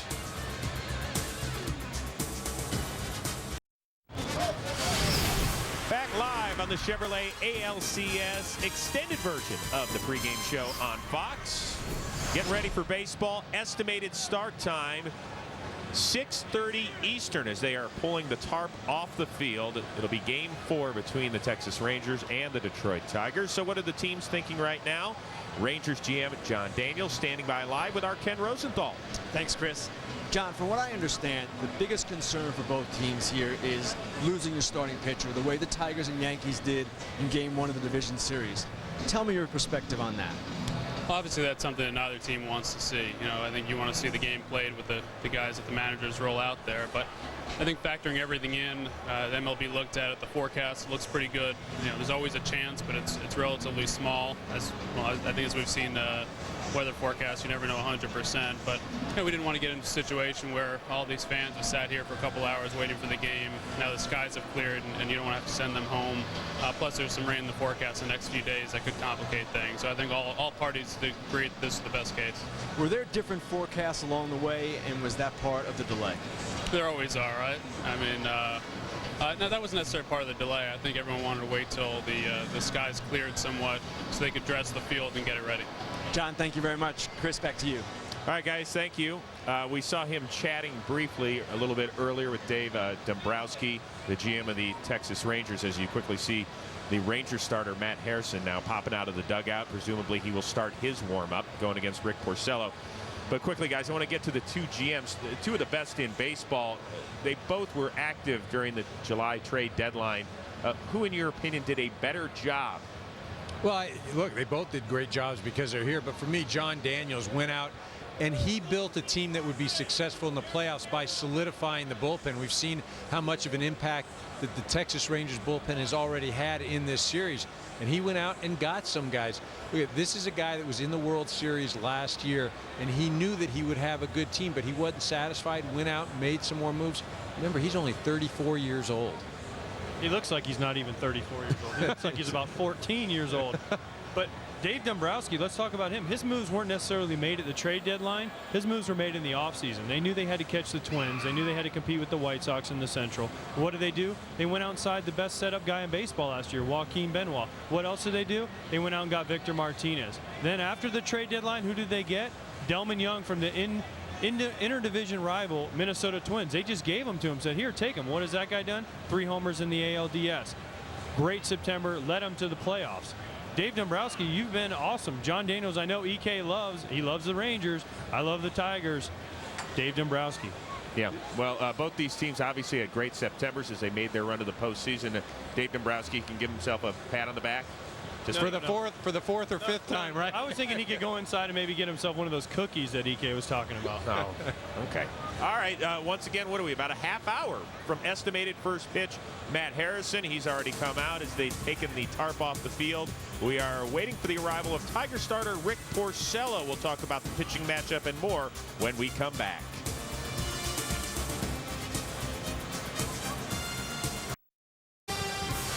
Back live on the Chevrolet ALCS pregame show here on Fox. Tarp is all the way off the field. First pitch estimated at 6:30 Eastern. That's when that guy, Rick Porcello, the 22-year-old right-hander for the Tigers, will take the mound. What are we going to see out of him, AJ? He's going to be very similar to Doug Fister. Sinker, change up, mix it up, try to get in on the lefties with a little cutter. He's got to command the inside part because left-handed hitters have killed him all year. He's got to be Doug Fister and be as sharp, and he'll be good. And let's remember, he pitched in relief of Justin Verlander in Game 1 down in Texas. And speaking of Texas, there's the Rangers starter tonight, Matt Harrison. He's got to have control of the off speed, establish the curveball and the changeup, and then he throws that 95-mile-an-hour fastball. He has the ability to be dominant. He also has the ability to get his pitch count up, have a long inning. He's got to avoid that. More importantly, give the Tigers a quality start. They've only had one this postseason. Are you a little bit worried, since he hasn't pitched now in 8 days, that Harrison could be a little wild out of the gate? Absolutely not. I don't think so at all. He's been conditioned to do this. He knew what he was getting himself into. Matt Harrison will be fine. I know he's not fun to face. I know that as a left-handed hitter trying to face that 95 with that sink on it. Just comes in and eats you up inside. You know what, though? I think that's something you have to watch. He hasn't thrown in 8 days, and on top of that, he wants to prove to everybody that, hey, look, I belong here. I shouldn't have been left off the postseason roster last year. I'm as good as people think I am in the last month or so. Well, if Matt Harrison needs any help from his defense tonight, he's in good hands with Josh Hamilton. All right, hitting a home run is just okay. Way back and goal! Josh Hamilton hit a mile, a mammoth home run for Josh Hamilton. But the coolest thing to me in baseball is when, say, you got a guy on third base, you got one out, there's a fly ball hit to you in outfield, and he's tagging. And you can feel the atmosphere in the stadium change. You can hear your players screaming for, he's tagging home. The ball's up, you get behind it, you catch it, you come up, throw it, and you see the whole play develop in front of you. You see the guy running, you see where your ball's going, you see the catcher at the plate, you see the cutoff man, you hear the crowd building. And when it gets all the way there, and the catcher tags them out for the third out, and the crowd erupts, that is the best moment in baseball. What's it like on the other end? It's not as fun as Josh Hamilton just made it seem. I know that. When you're waiting for that ball, it seems like it's never going to get there. You feel like the guy's going to just absolutely crush you at home plate as a catcher. You're waiting. You're just like, come on, give me the ball. And you just want to hang on to the ball. Ask Mike Napoli how it feels to be on the other end of one of those Josh Hamilton throws. I think just the ability to make the crowd either stand up and cheer or be real quiet when you're on the road. I've never been in the outfield to throw anybody out, and I've never been on the receiving end like AJ has when you're getting run over. I just like the fact that he said it only feels okay to hit a home run. You hit a lot more home runs in your career than I did. I mean, when I hit a home run, it's like party time. Hey, real quickly, who's the best that you've seen at blocking the plate? Oh, man, Socia. Socia, when I was growing up, was the guy, EK Dodger guy, but Mike Socia, I mean, he's taught his guys how to do that in Anaheim. Jeff Mathis, Mike Napoli, who's with Texas, he teaches guys literally to sit on top of the plate and make you go through them. Yeah, there's no question. Socia would actually plant base runners, and runners would come in and they'd fold up like an accordion.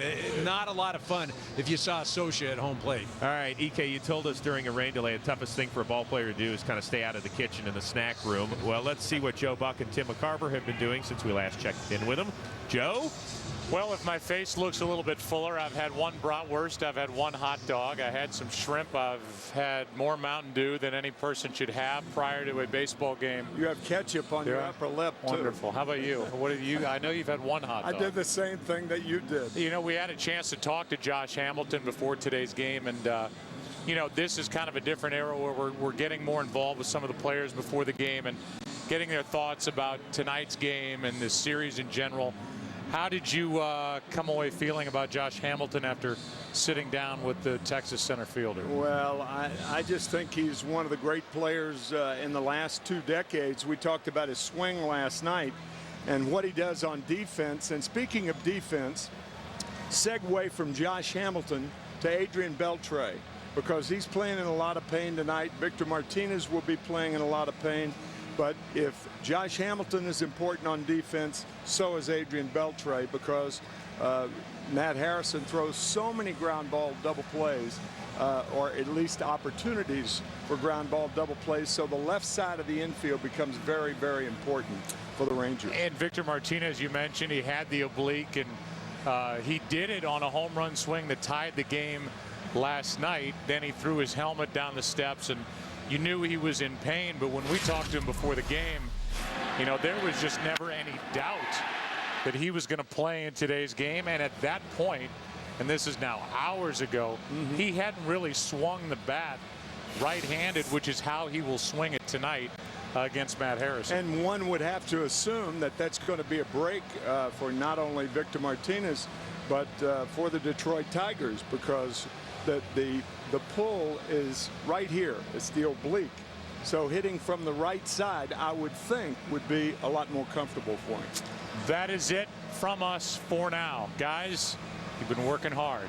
Back to you, Chris. At least they could have done was send down some snacks or something. We didn't get hot dogs. I want a bratwurst. What the heck? No, that's what happens. All right, players are starting to get loose on the diamond right now. Once again, estimated start time of about 6:30. EK, you told us earlier you think the team that wins today wins the series. I do, and I firmly believe that, because if Texas wins tonight, then they assure themselves of going back home. They could possibly beat Verlander tomorrow, but they're in a great position. They only have to win one of the next 3. If the series is tied 2-2 and then you're looking at Verlander tomorrow, you could end up going back home down 3-2, having to face Scherzer and then Fister. It's just not a good position to be in. So once again, we are inching closer to first pitch as Alex Avila and the Tigers get ready to take on the Texas Rangers. First pitch estimated at 6:30 Eastern. More from Motown right after this.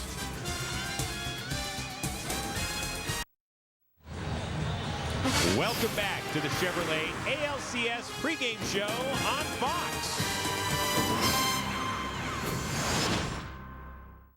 I'm not afraid. Yeah. It's been a ride. I guess I had to go to that place to get to this one.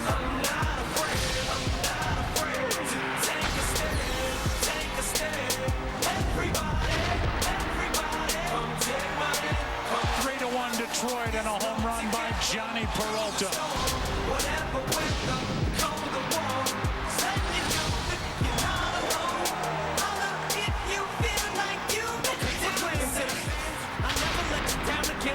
I promise to never go back on that promise. In fact, let's be honest, at last we left. City was in, perhaps I ran the accents into the ground.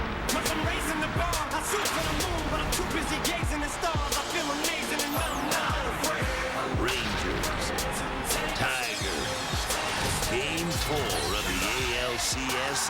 next on Fox.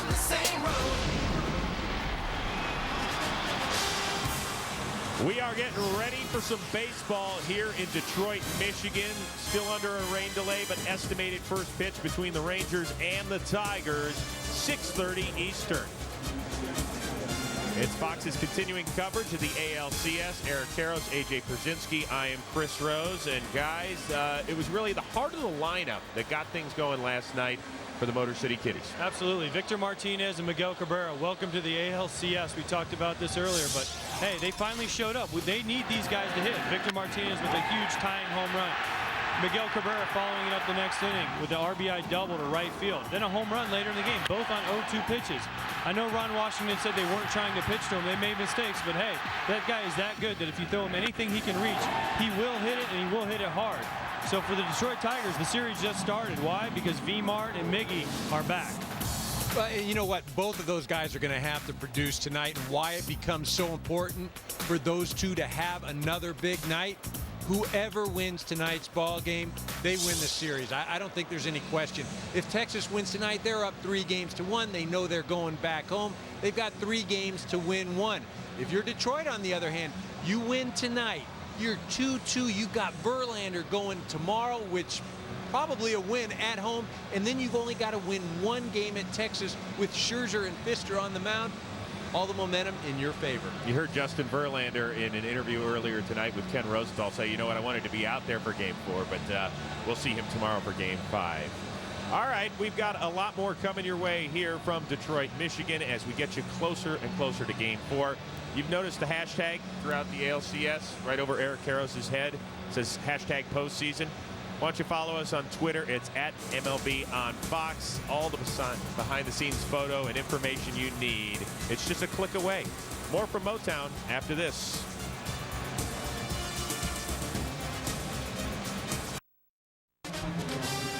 Welcome back to the Chevrolet ALCS pregame show on Fox. Time to crack open the baseball history books with another edition of Fall Classics. And this one happened 6 years ago today.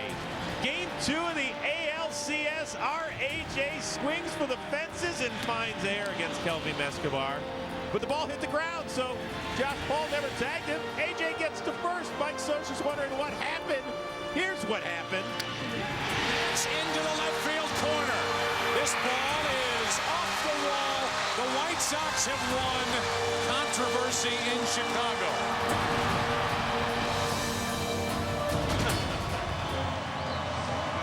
Something to be proud about. They always said in baseball you can't steal first. Well, guess what? I did it.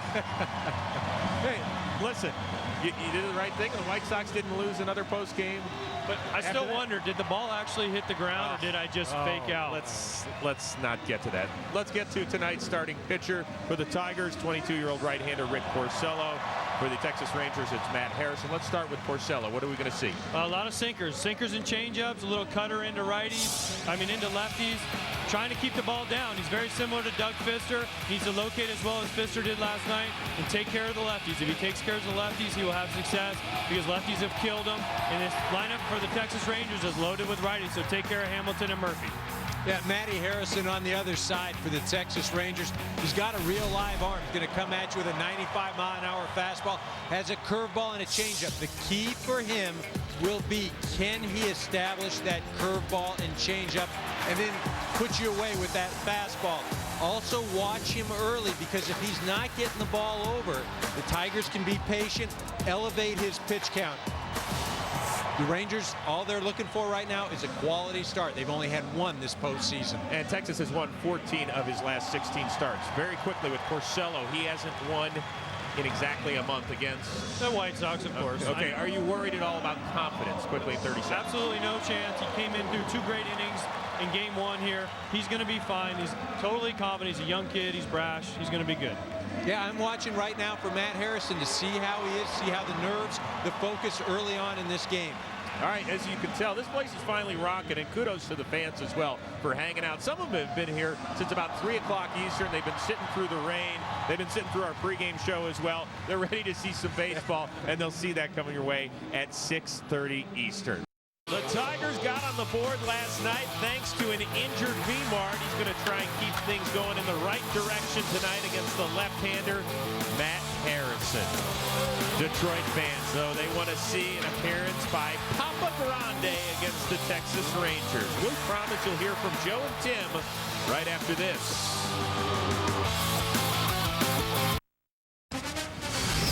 Welcome back to the Chevrolet ALCS pregame show on Fox. We are just about ready for baseball. Game 4 of the ALCS between the Texas Rangers and the Detroit Tigers. We are done talking on the set, at least for now, so let's send it upstairs to Joe Buck. Hi, Joe. Hi, Chris. No more rain. No more rain. You guys are going to be finished until the end. That we are promising right now. Well, every game in a postseason series is big. But consider how important tonight's Game 4 is. If you're the Texas Rangers, you come here to Detroit, you're up 2-0 going into last night, you lose. Okay, so you're still up 2-1. But now today, if you lose this game, you go into tomorrow taking on the best pitcher in the game in Justin Verlander on normal rest, a 24-game winner. That doesn't seem so good. So this is a big one here tonight. And Tim McCarver, yes, the Texas Rangers lost last night in Game 3, but there was a silver lining to it for Texas. Yeah, you have a tendency to rationalize in the postseason more than the regular season because of the shortness of the series. And even though the Rangers lost last night, they could take solace in the fact that they rested 3 most important guys in the bullpen: Mike Adams, Alexio Gondo, and Neftali Feliz. And on the other side, we saw the White Sox, or rather the Detroit Tigers, tie this game on a home run by Victor Martinez. How did he do it? The swing and what happened after. It's kind of crazy that the guy got hurt on a home run. It is weird for a guy to make as solid a contact as Victor made in last night's game to tie the game and come down with an oblique injury. And then when Victor was congratulated in the clubhouse, he threw his helmet. And I ask you, how many guys have you seen throw their helmet after tying the game in the postseason with a home run? Not many. No, I can't think of any off the top of my head. Hey, it's Game 4 tonight. Last night, the Tigers returned home, and the offense came alive as they got back into the series. Today, Detroit looks to even things up, knowing their ace is ready to go tomorrow. It's Game 4 of the ALCS coming up next. Today's game is sponsored by MasterCard, asking you to eat, drink, and be generous this fall and buy DirecTV. If you call yourself a sports fan, you got to get DirecTV. It is cool. It is obviously damp. The forecast is for cloudy, no rain, 59 degrees. But it just feels a little nastier than that as we get ready for Game 4. For a report on the field conditions for Game 4, let's go down to Kenny Rosenthal. Thanks, Joe. A little mist in the air right now, but I'm told by Tigers outfielder Austin Jackson that this field drains pretty well. So no problems are anticipated, but again, you need to keep this field dry. Hey, let me ask you, Kenny, while you're on, tell us about your bow tie tonight, because I think it's appropriate with the gentleman who delivered the game ball tonight. Yeah, this one, Joe, is for joining forces, and that's the initiative started by Michelle Obama and Jill Biden to support military families. And I say that because Sergeant Sean Oates, the U.S. Marine Corps, delivered the game ball here tonight, got a great round of applause. So we're glad he's with us. We're glad you are with us. And the home plate umpire tonight, who will call that first pitch from that game ball, a ball or a strike, will be Fielding Culbreth, who is working his 6th LCS. And you can still see some mist is falling as it hits our camera lens, but for the most part it has not been raining for well over an hour now. The opening pitch brought to you by Budweiser. Great times are waiting. Grab some buds.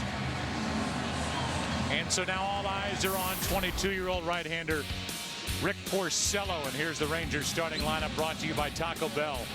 Thick outside the bunt. Kinsler leads it off. Elvis Andrus is batting second. And then Josh Hamilton. Michael Young still looking for RBI number 1 this postseason. Adrian Beltre, Napoli, Nelson Cruz, David Murphy, and your Vitor Alba hit his way into tonight's lineup because of his 3-hit effort in Game 3. There are the numbers for Game 4 of the division series against the Yankees for Porcello. He was the loser in that game, in a game that ended 10-1 here on October the 4th. You mentioned Rick Porcello in his 3rd year in the major leagues and only 22 years old. And you've heard from A.J. Pierzynski and Eric Karros talking about his stuff. A sinker. He induces a lot of ground balls. Through the first time through the lineup, Jim Leyland telling us he can get 5 or 6 ground ball outs, that would be a good night. He is from New Jersey, 6'5", 200 pounds. And as the guys talked about, he did work in relief in that rain-delayed Game 1. And here is the comparison between the two starters here in Game 4. Porcello, trouble with left-handed batters. Matt Harrison, they wonder, and Eric Karros talked about it, about the pitch count, about his nerves, about being overly excited. But they are both ground ball pitchers. The infield is in great condition.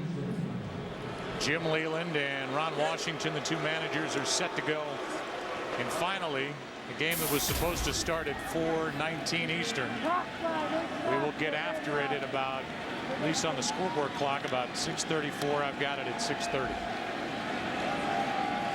Kinsler last night jumped on the first pitch and got a base hit into left. 2 more hits followed, including an RBI hit by Hamilton, but then a double play ball. And Pfister settled in after that. Strike 1 from Rick Porcello. More than any hitter on either side, Ian Kinsler pulls the ball. That's his strength. Rarely will he go to right field. Here is an 0-1. He pulls it. Diving stoppage. And a nice start defensively for the Tigers. So old Brandon was ready after a 2-hour, 13-minute rain delay to get dirty on the first play. Yeah, Brandon certainly the best third baseman defensively for the Tigers. And in there against the left-handed Harrison tonight. Good play. He recovers in time to throw out Kinsler. Got to bring in Elvis Andrus. Trying to get on and trying to break a little bit of a funk that he's been in the postseason. Dating back to Game 4 of last year's World Series against the Giants. He's only 4 for his last 31. And hitting in that number 2 spot when you've got guys like Hamilton, Young, and Beltre to follow, that's a guy that Ron Washington is dying to get hot. 94-mile-per-hour fastball, strike 1. Porcello was originally a 27th overall draft pick in the first round. There's a good pitch down and in. And that was mainly due to rumors that he would be tough to sign. Good movement on that pitch down and in. That gives you an idea. When he's on top of that pitch, that ball really bites down. Natural sinker from Porcello.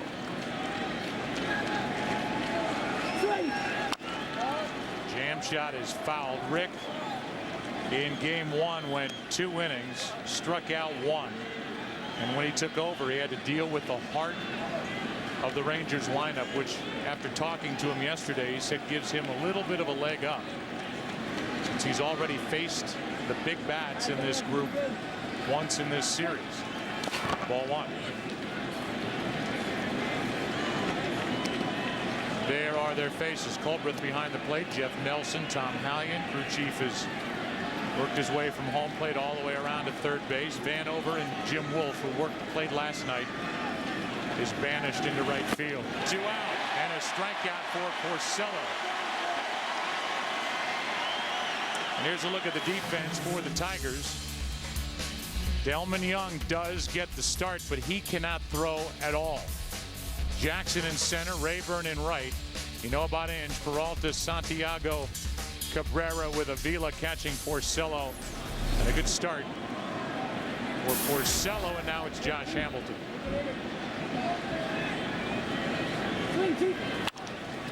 That was quick and easy. Down go the Rangers. Up come the Tigers after a half. In Detroit, no score.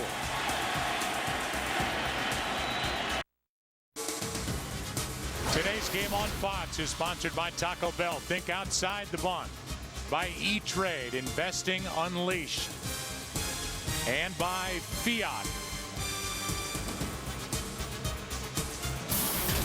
There is Matt Harrison, and here is the Tigers starting lineup brought to you by Taco Bell. Think outside the bun. Austin Jackson leads it off.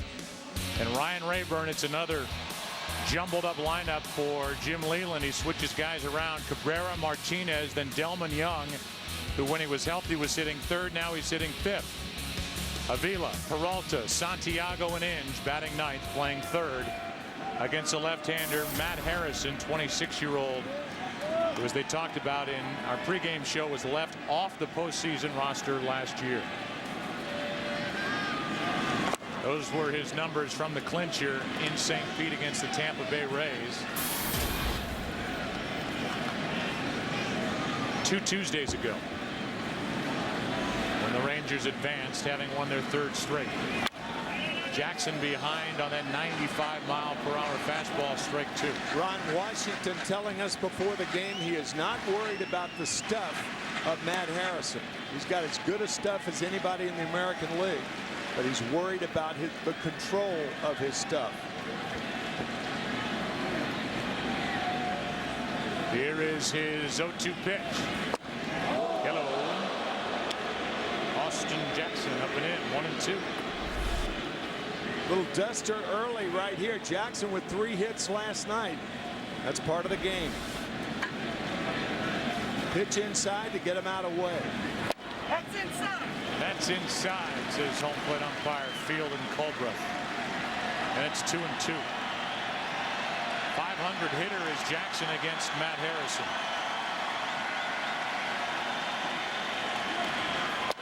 That's outside, full count.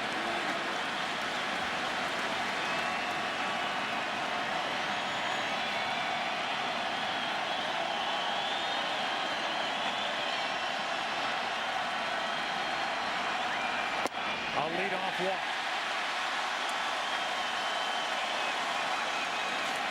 Harrison had Jackson set up and lost him. 2 quick strikes and then 4 straight balls. And that's what Ron Washington was talking about. Matt Harrison told us that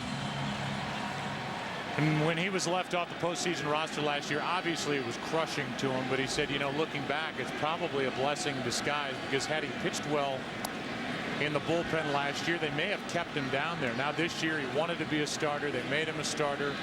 They let him go to work, and he won 14 games. He's been red hot since the 1st of September, 5-0, with an ERA of 2.78. Here's another guy with big numbers, Ryan Rayburn against Matt Harrison, 8 for 12 with 2 home runs.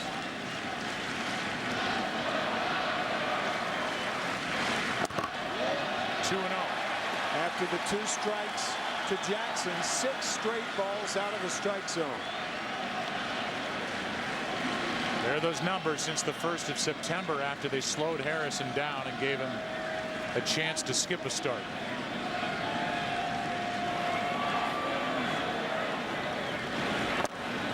Another one out of the strike zone, and Napoli will go talk.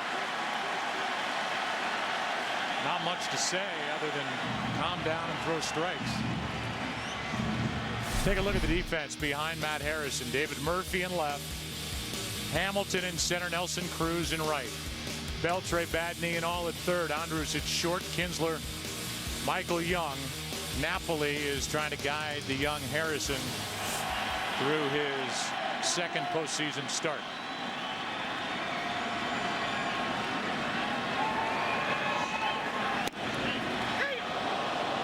Pitch, strike 1.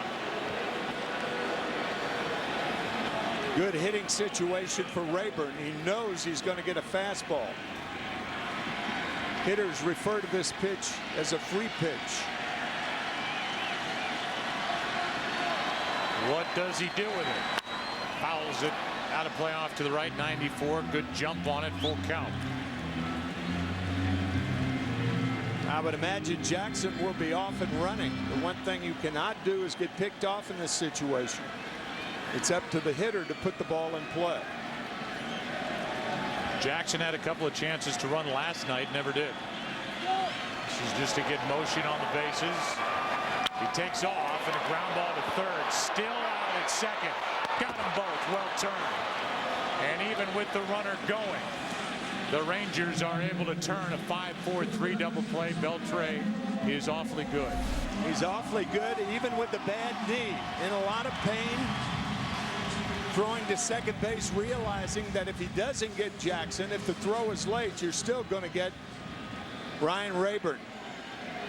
Once again, Matt Harrison induced more double plays than any other pitcher in the American League. That's why Beltre is so important. Brings in Miguel Cabrera with the bases empty and a ball up and away. Kinsler just strikes me as the kind of guy, Tim, that would have been one of those walking out of the cornfield in Field of Dreams. He's like a throwback. Yes, he is.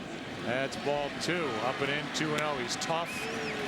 He hung in there well on that turn and fired a rocket over to first to complete the double play. TNT, tough and talented. Counts 2-0. See if Cabrera gets something to wallop here. Changed up on him, and it's 2-1. Good pitch from Harrison. In a fastball count, Cabrera gets the changeup.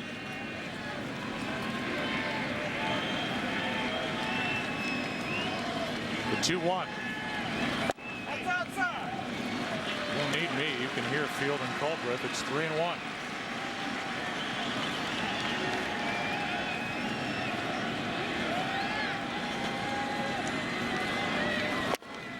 Another walk.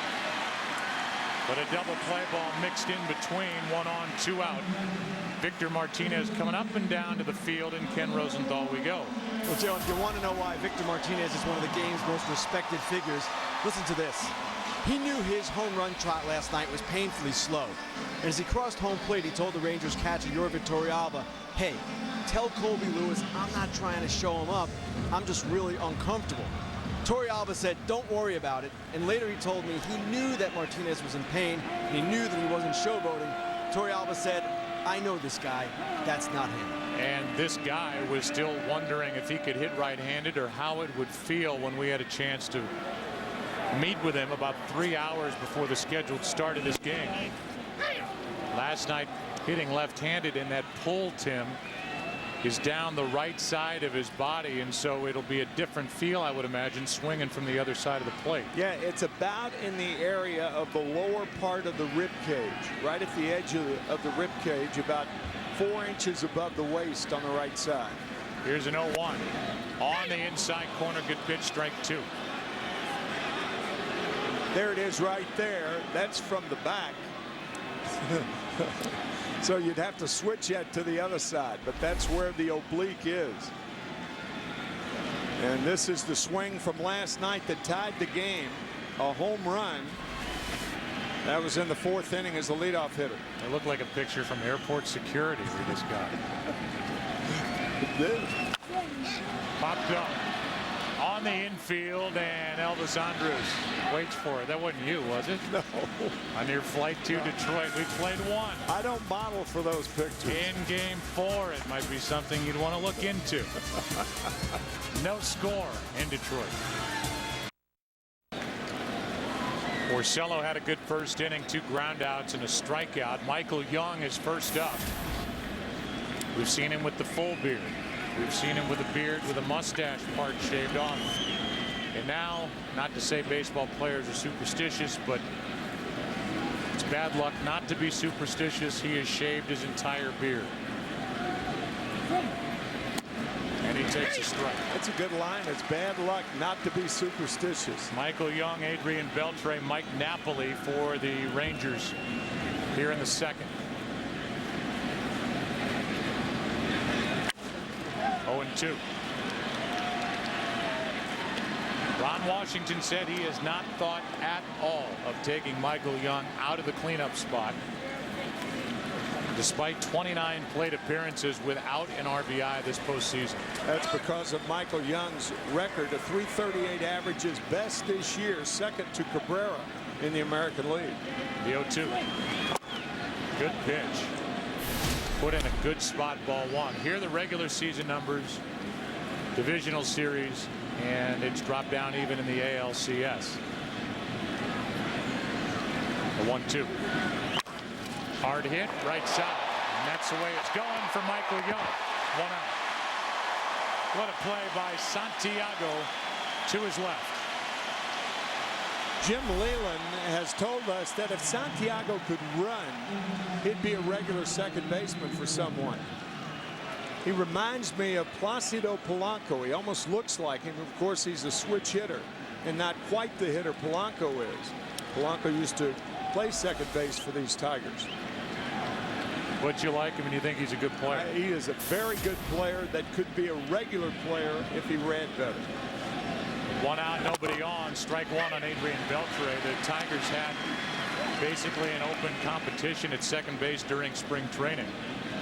Talked about Sizemore not winning it. Will Rhymes actually did. He was there on opening day at Yankee Stadium, but he didn't hit enough.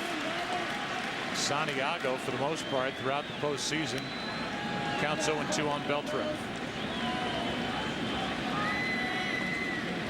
Big numbers for Adrian since the 1st of September when he came back off the hamstring injury. First year of a 5-year deal, and the Rangers got all they wanted. Backing out of play. Our cashback players to watch. Chase Freedom, cashback players to watch. Adrian Beltre with that left knee. We've already seen Victor Martinez hit and pop up. Get short change, get your cash back with Chase Freedom. That's foul. This guy's a tough out. We saw that last night when he was on top of the plate, fouling balls off his shin, his knee, his thigh. He is fearless, and it's tough to get it by him. Jim Leland telling us there's a lot of talk, and everybody knows how tough football players have to be. You play a 162-game schedule almost every day. These guys in the postseason, they are tough, and Martinez and Beltre and Delvin Young are proving that being in the lineup tonight. Here's what he went through in Game 3 last night. That was awful. Right off his left knee. That's what it did to him. But he continued, played throughout. Checked his swing on a pitch in the dirt. Did not go, and it's 2-2.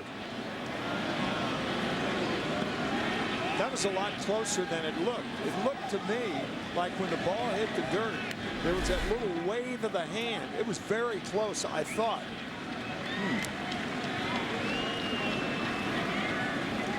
Nope, didn't go. And the count 2-2. Porcello gets his second strikeout.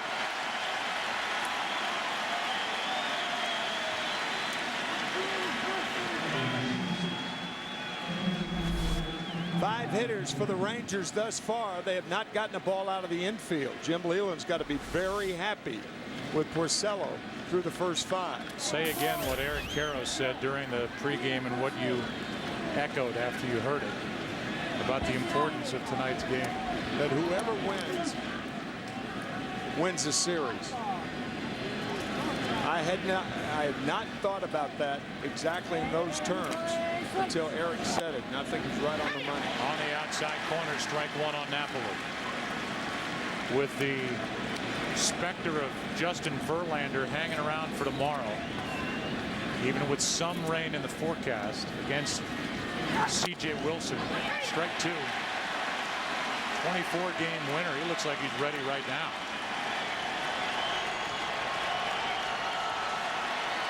What a weapon the Tigers have for Game 5.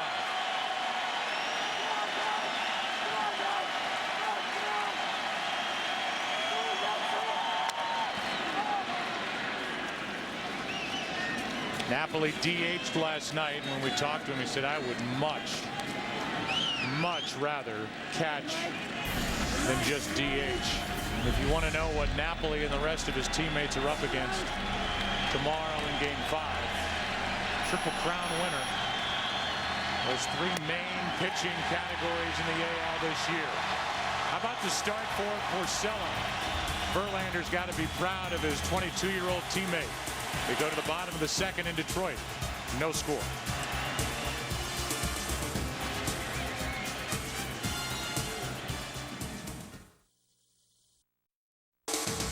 Tonight's game on Fox is sponsored by Budweiser. Great times are waiting. Grab some buds.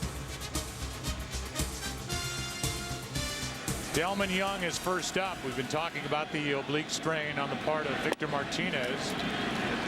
Young has one as well. Back-to-back obliques. He's got it on the other side, which affects his throwing more than it does his hitting. As he hits it into deep left center field, Murphy is there. One out.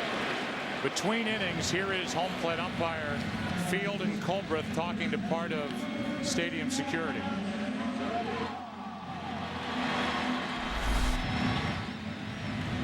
You see that yellow coat? Yeah. Brandon Ainge said that thing's right in his sight. Gotcha. And if you could get that, I think it's a guard seat anyhow. All right, thank you very much. That is not insignificant because both pitchers are ground ball pitchers, so the left side of the infield should come into play. And they took it down. Good move. With one out, nobody on, here's Avila, who is 4 for 4 in his career against Harrison. He's the lone lefty in this lineup, but he has handled Matt Harrison. 4 hits and 4 trips. He hasn't handled really anybody so far this postseason. That is ball 2. Just 2 out of 29. Battling through injury.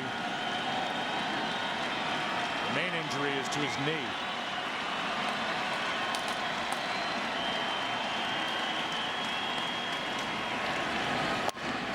Good pitch. 93 from Harrison. Strike 1.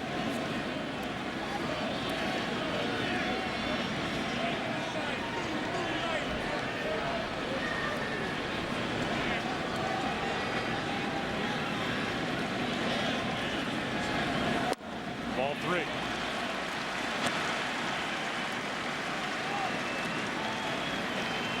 How about the deal that Texas pulled off with Atlanta back in 2003?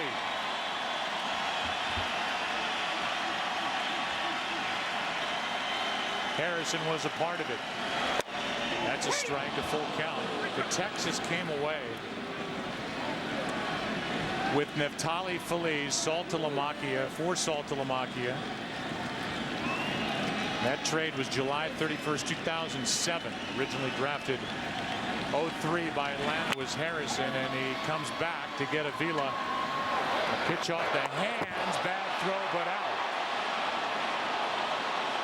Throw pulled Michael Young up off the bag, but the tag got him. 2 away.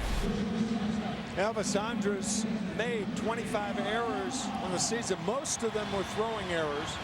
Gets under this throw. It's high, but corralled by Michael Young.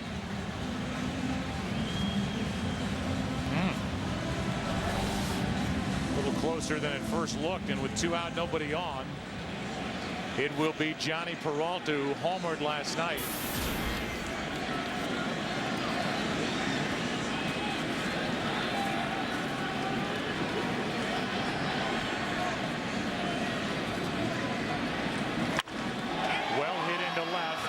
Sinking on a line caught by Murphy, and the inning is over. So a 1-2-3 inning into the third we go. Game 4 in Detroit. No score. Celebrate America's Game with Chevrolet. Upload a picture of your youth player, and you can win tickets to this postseason among hundreds of other MLB prizes. Be a part of the Chevy Centennial Celebration and enter to win at ChevyBaseball.com. You see the rain is falling again here in Detroit as we go into the third. Nelson Cruz first up, then Murphy. Torrealba, as Porcello has now faced 7 batters, and the first pitch has been a strike to all 7.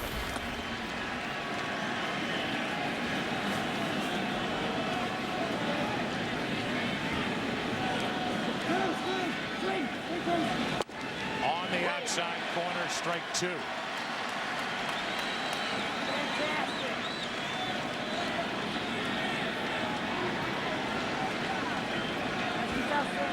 If you heard the fear from John Daniels, GM of the Rangers, in the pregame visit with Ken Rosenthal, the issue was hoping, as we had that long delay, that all the weather was out of here. We had 4 hours of dry weather, and the fear by each manager that they would have to sit their starter for an extended period of time and then dip deeper into their bullpen,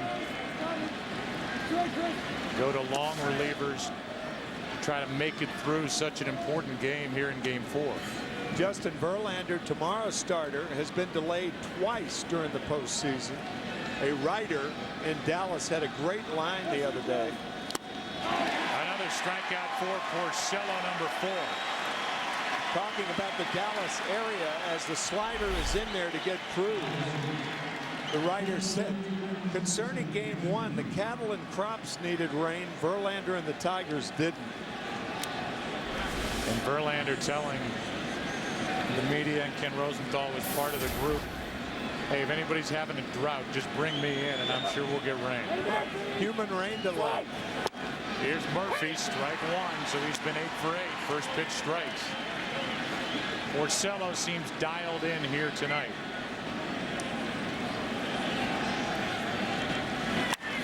He's got electric stuff. Combine that with good control and he can be tough to beat. He did win 14 games this season, 31 starts.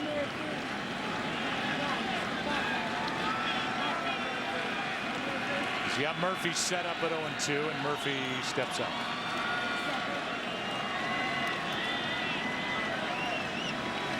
Lightens up a little bit, the rain. Now the 0-2. In the gap into left center field. This ball is down and to the wall for Murphy. It's a 1-out double. And that's the first base runner of the night for Texas.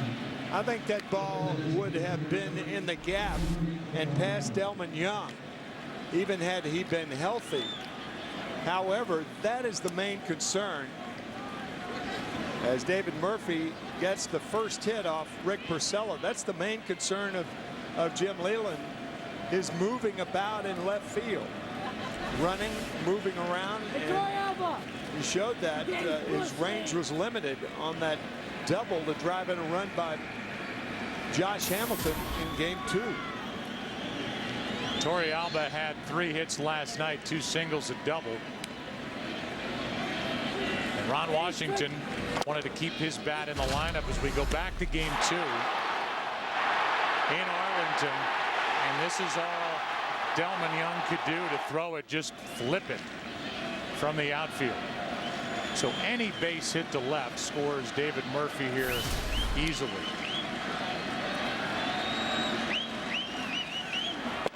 Good breaking ball from Porcello, strike 1. Also, Joe, to exploit the weakness, if you're the runner on at first base and you're the Rangers, they've been alerted on line drive base hits to left field. Don't just stop at second. Round the bag, because there's no chance for Young to be throwing behind you. That's foul, strike 2. Particularly with none or 1 out. We did hear from Ken Rosenthal that the throwing is a little better from Delman Young, but he is far from right. Not Rosenthal, but Delman Young.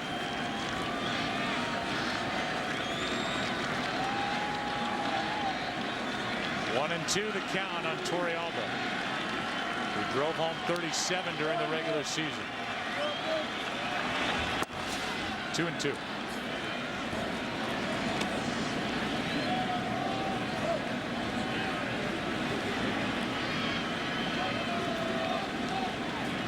Rain now has all but stopped.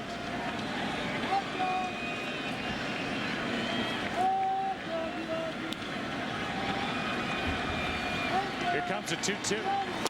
2 out and strikeout number 5. Porcello once again going to the slider to get Torrealba.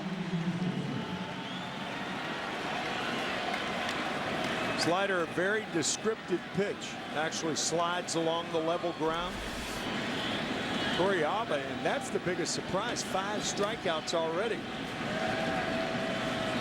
All swinging strikes. And now Kinsler. Ian last night had 2 hits, an RBI, a run scored, was hit by a pitch. Strike 1 and at the knees.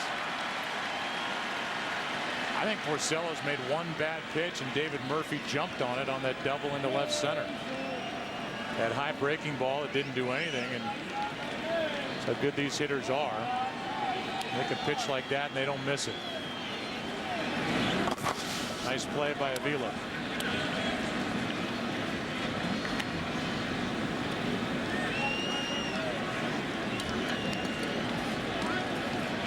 Andrews on deck. 4 out of 25 this postseason.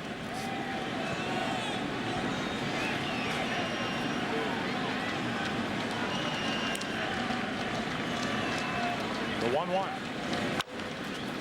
Strike 2. Kinsler, meanwhile, has 5 RBIs this postseason. 1 home run. That was a home run in the clincher against Tampa Bay. And the same game that Adrian Beltre hit 3 home runs in.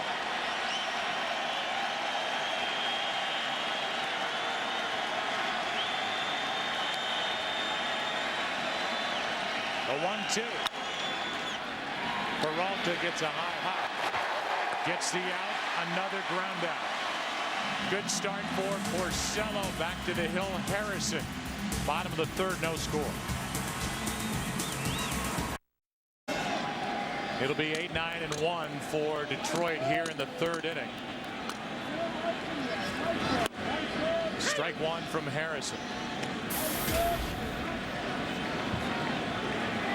Ramon Santiago is 6 out of 14 in this LCS. 8 for 28 this postseason. Been a tough out. That's off the end of the bat. That's strike 2.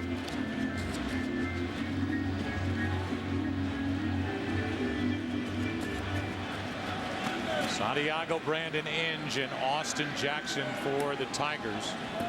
Down 2 games to 1. Hard hit right at Kinsler. A little shuffle to his right, 1 out.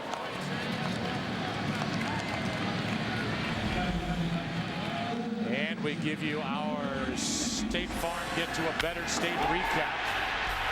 For auto, home, life, and banking, get to a better state. The 3 home runs hit by the Tigers last night. From Victor Martinez to Johnny Peralta to Miguel Cabrera. And their first game during the postseason with 3 home runs since the '84 series. And they played San Diego. That was in game 5. And with 1 out, nobody on, the 0-1. The rain picks up a little bit. 96 from Harris at 0-2. Everybody in Detroit knows that Brandon Inge, very popular here, has had a dreadful year. But from the right side, beg your pardon, against left-handed pitching, I was just going to say, he's a .245 hitter, and that's respectable. Overall 197, much better against lefties, and he's on with 1 out here in the 3rd. That looked like a breaking ball that was down and in, and Inge rifles it through the left side. To bring in Austin Jackson, you can get an idea of how much this grass has been soaked. The amount of rain that it's taken during the day.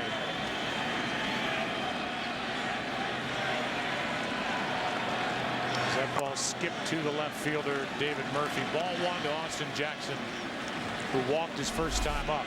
Yeah, Joe, that's a point, because I don't think anything's going to be routine on the infield. That infield is very wet right now. That ball's going to be slick when the fielders field it.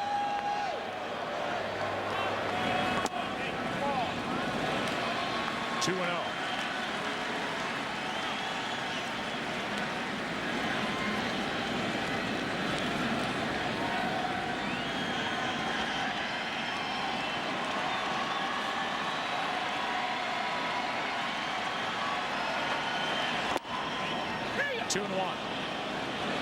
Jackson laid off that pitch that caught the strike zone in the upper part. On deck, it's Rayburn, who bounced into a 5-4-3 double play his first time up.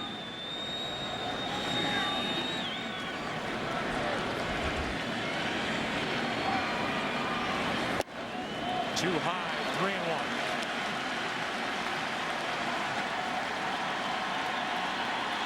Jackson popped 10 home runs during the regular season.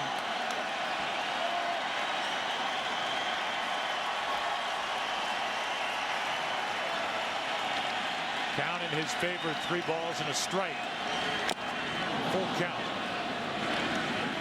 And Harrison's got the kind of stuff that he can come right after a hitter behind on the count. Yeah, and Austin Jackson struck out 181 times. That was 3rd in the major leagues this year. Because of that, there's no way Inge will be running here.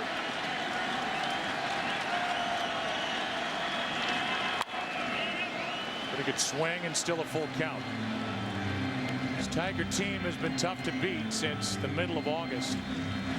Here at home, 18-5 since August 19th. Jim Leyland's club has hit .313 during that stretch.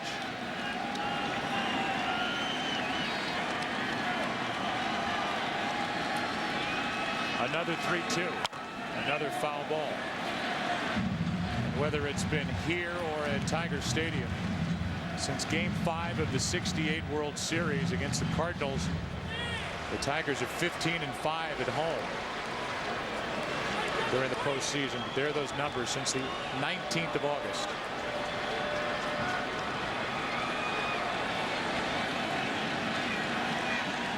(3-2).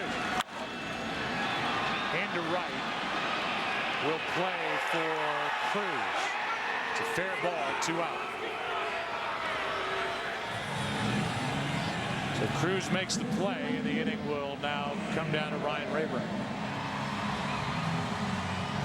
who since just after the 4th of July is at .379 against left-handed pitching, 5 of his 14 home runs.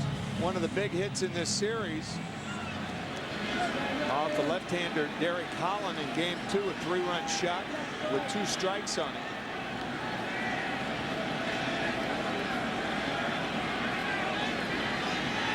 Runner at first, 2 out. Ball 1. I think it's important to say with 2 strikes because that's when most good major league hitters protect the plate. And when you protect the plate, you strip yourself of power.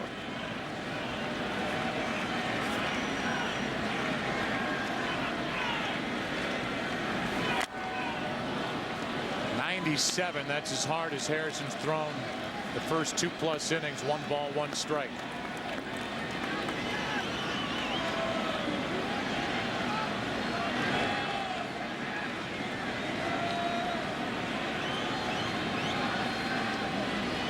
One out hit by Inge. He's at first with 2 out. He is bringing it now. Harrison, that's strike 2. Good fastball from Matt Harrison from Durham, North Carolina, 26 years old. Just great stuff.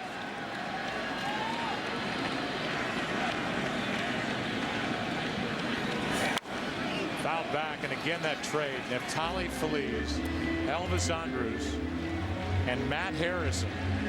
3 guys who are prominent figures for this team that won the West and is leading 2-1 in this ALCS. Back in July of '07 at the deadline for Mark Teixeira and Ron Mayhay, and you know Teixeira moved on after that. Had to be the trade of the decade. Now a 2-2 count.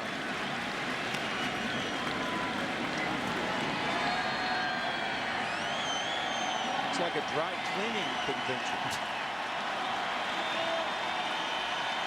Nolan Ryan all bundled up. Chilly and wet. 2-2 pitch. Hard hit, base hit. Inge will stop at second, 2 on with Miguel Cabrera coming up.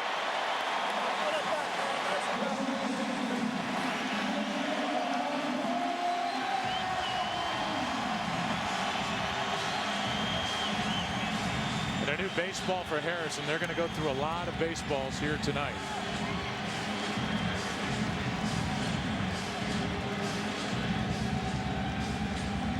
A meeting on the mound. As you look at the faces and the names in that deal back in '07. At the deadline, Teixeira went to Atlanta with a lefty, Ron Mayhay, and here are three major components that the Rangers organization picked up in that deal.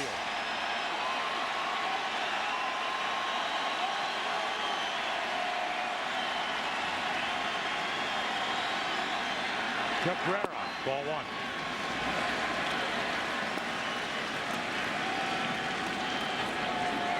Cabrera last night driving in a run with a double down the right field line, and then he homered toward the left field line in his next at bat.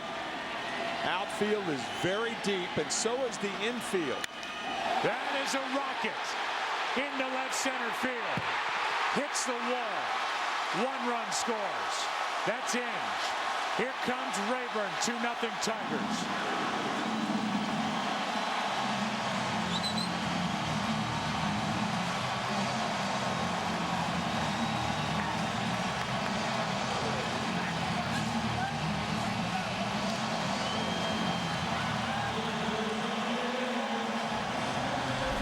What a hitter.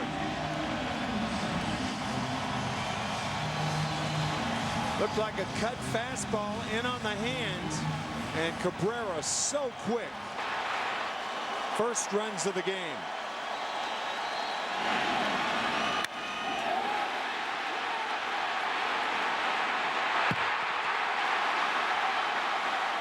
'96-mile-an-hour fastball. And Cabrera, the big man in this lineup, turned it around. Now Victor Martinez takes the ball. The big guy delivers. Led the league in hitting. 30 homers, 106 RBIs. And he was protected all year by the guy at the plate, who has his own RBI chance.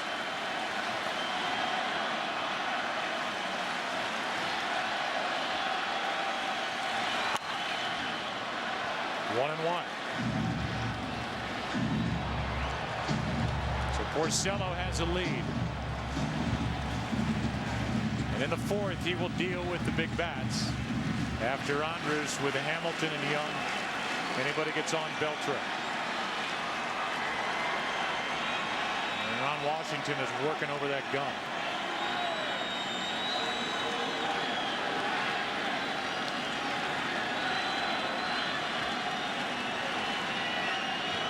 Here is a 1-1 pitch.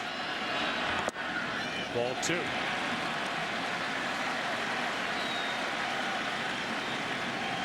I think you stay away from the slow stuff to Martinez.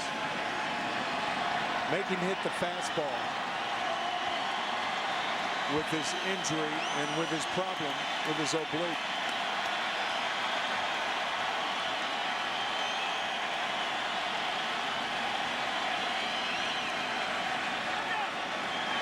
Time called by the catcher, Napoli.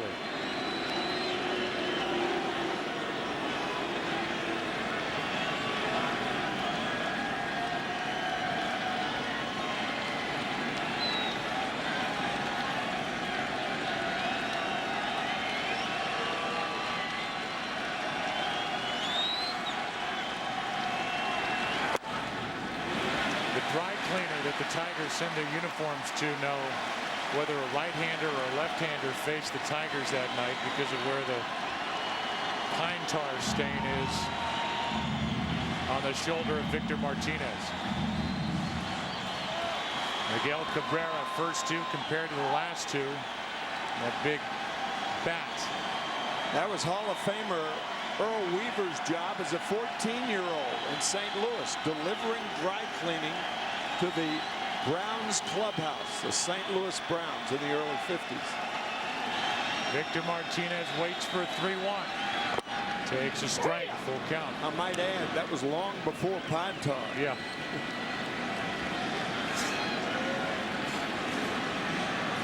Pitch count up to 56.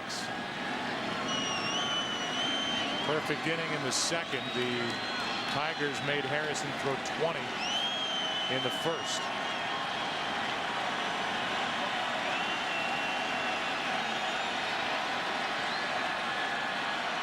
Here is a 3-2 to Victor Martinez. Right center. Cruz going to get it. And the Tigers get 2. Strike first in game 4. It was a 1-out hit by Inge. A 2-out hit by Rayburn. And then the big guy, Cabrera. 2-0 Detroit after 3 in game 4.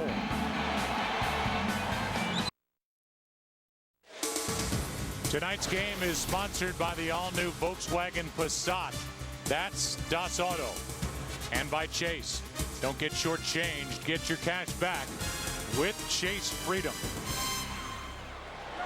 Between innings, Ian Kinsler went over to talk to Matt Harrison, either to pump him up, calm him down, or... I think perhaps with Brandon Inge, a former catcher at second base, to talk about maybe changing the signs. A lot of that's overdone, but there might be something there.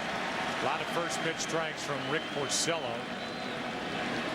as he delivers one to Elvis Andrus, starting the 4th. Texas down 2-0. Inge. 1 out. And Andrus now 2 for 12 in this LCS. He's frustrated. Bring in Josh Hamilton.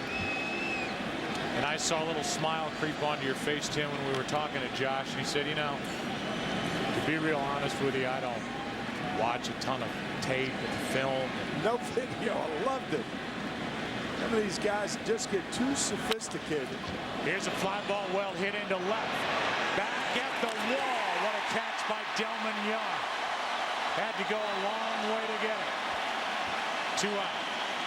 The last inning we talked about his range tonight. He was playing Hamilton deep in left field, and the height of the ball allowed Delman to get under it to make the catch. It was interesting that Brandon Inge, the third baseman, when that ball was hit in the air, he pointed toward left field to give Young perhaps an extra break or 2. So with 2 out, nobody on, Michael Young will be the hitter.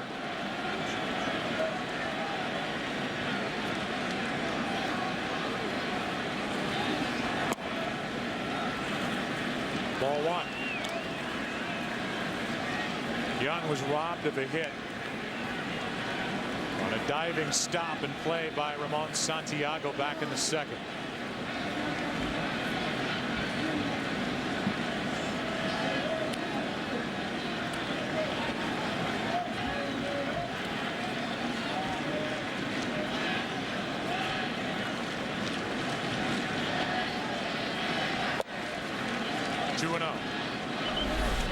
Watch Brandon Inge, the third baseman.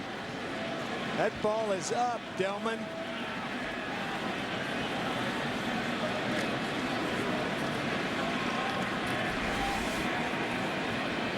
Long way to go for out number 2, and now with 2-0. That's inside. Inside for ball 3.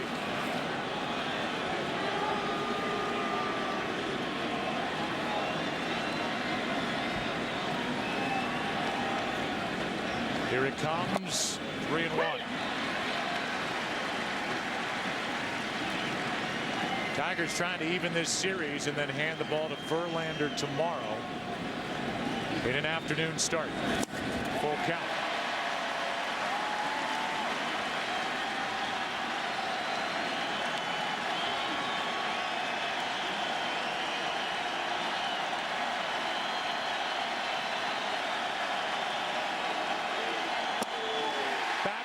From a 3-0 count to strike out Michael Young, bottom of the 4th. Game 4, 2-0 Detroit.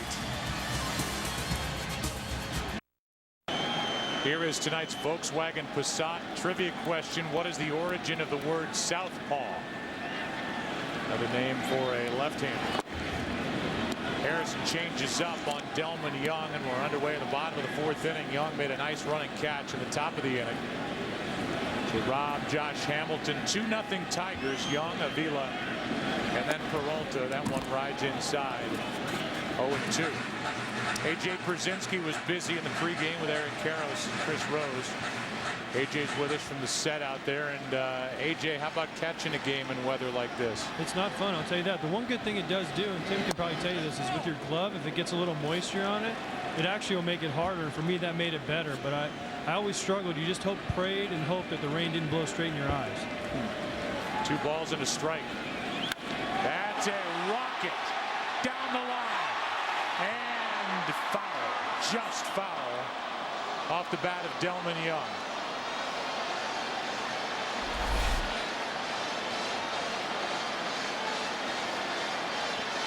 Got 10 or 12 feet. Yeah, from AJ's perspective, and usually from a catcher's perspective, what is a routine pop-up behind home plate? With all those drops of rain coming down, you have to choose the right one and hope it's the ball. Here is a 2-2. Good start to the inning. First strike out of the night for Harrison. You definitely don't want to look up and get a raindrop in your eye. That'd be about like Nelson Cruz when he hit that home run, getting that cup of water thrown on him. But the first thing I always try to do is I always try to turn my skull cap, the little helmet that catchers wear, and turn it around to where the bill is actually facing forward. Good idea. I wish I'd have thought that. Did you know, Tim, that AJ was such a thoughtful guy over these years when we covered them? Ozzie Guillen told me so. Yeah, he did. Told both of us that. And what did Ron Washington tell us before the game? He said, you can play for me. That's right. He said he learned that back in 2001. That's the best compliment you can get, isn't it? Yeah. We said guys couldn't stand you, but you could play for me. That's a great thing to hear from another team's manager. I know that. I love Wash. We've had a great relationship over the years. First pitch down and away to Avila. 1 out, nobody on. Hey, AJ, you've caught a lot of games in this ballpark being in the AL Central. Did you call the game any differently because of the dimensions, the big dimensions of this stadium? Absolutely. I know when I was with the Twins, before they redid the ballpark out there, you see the left center field gap and the right center. The bullpen used to be in right field, and there was no bullpens behind the left field wall. And this place played gigantic. We had a pretty good center fielder by the name of Torrey Hunter, and he would run everything down. So we basically tried to get him to hit fly balls to center field, and we still do that when we come in here. Except the problem now, Miguel Cabrera, he can hit it over that 420 sign. 2 balls and a strike, 1 out, nobody on. Now 2-2. I'm sure you guys have talked about it, AJ, during the pregame, but how do you try to get Miguel Cabrera out? Where are the holes? How do you try to do it? You try to get him conscious inside. And the Rangers, the first couple games, I think, did a great job of that. You could see him just a tick late on a lot of pitches. And how did they do that? They kept pounding him in, pounding him in, pounding him in. And it just gives him a little bit of that fear factor. Here's a 2-2. Avila strikes out. And I'll ask you this last thing, AJ. I'm sure you can sympathize with Avila, who is banged up and now trying to figure out things at the plate after a long year behind the plate. And he just looks, he's now 2 for 31 in this postseason, and those innings can pile up on you. Absolutely. That's the hardest thing he's going through. He's fighting it mentally. He's still doing a great job behind the plate, blocking balls, working his pitchers, getting them through these innings. But offensively, and I hope Tim agrees with me on this. Defensively, you can get through it. Physically, you can get through it, but mentally is where it wears you down as a catcher. And especially when you have to go and hit after a long inning, or it's hot, and you're leading off, and you're hurrying up to get your stuff off. The umpire's rushing you up there. Next thing you know, you're in the hole 0-2 off a guy that, a lefty like Harrison, and you're in trouble. More than any other position, you get more satisfaction from a defensive standpoint as a catcher because you're working with someone else, and that's the pitcher.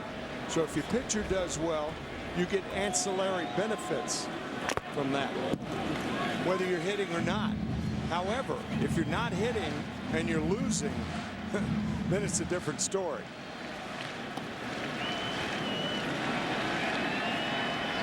Two balls and a strike, 2 out, nobody on. First responsibility comes to your pitching staff, and then you hit. Now we flash back. Here's AJ at the plate, and he fouled one into the mask of Avila. Look at the sparks. Wow. That came off the mask of Alex Avila. Well, I guess there's sparks between Alex Avila and I don't know what else to say on that one. Here's a 2-out walk. And that's the third walk handed out by Harrison.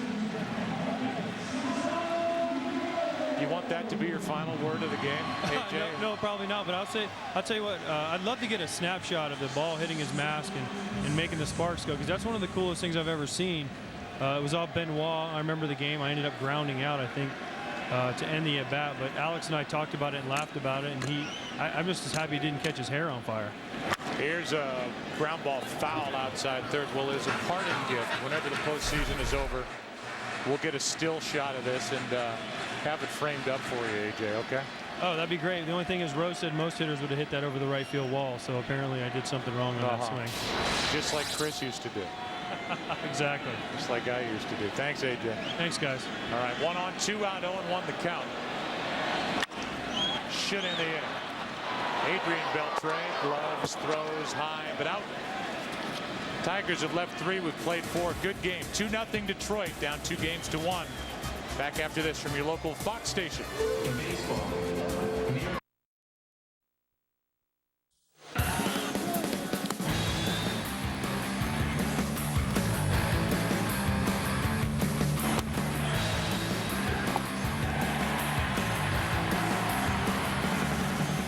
What a good start from the 22-year-old right-hander Rick Porcello. A 1 hit, a 1 out double, 6 strikeouts. His career high in a game is 8.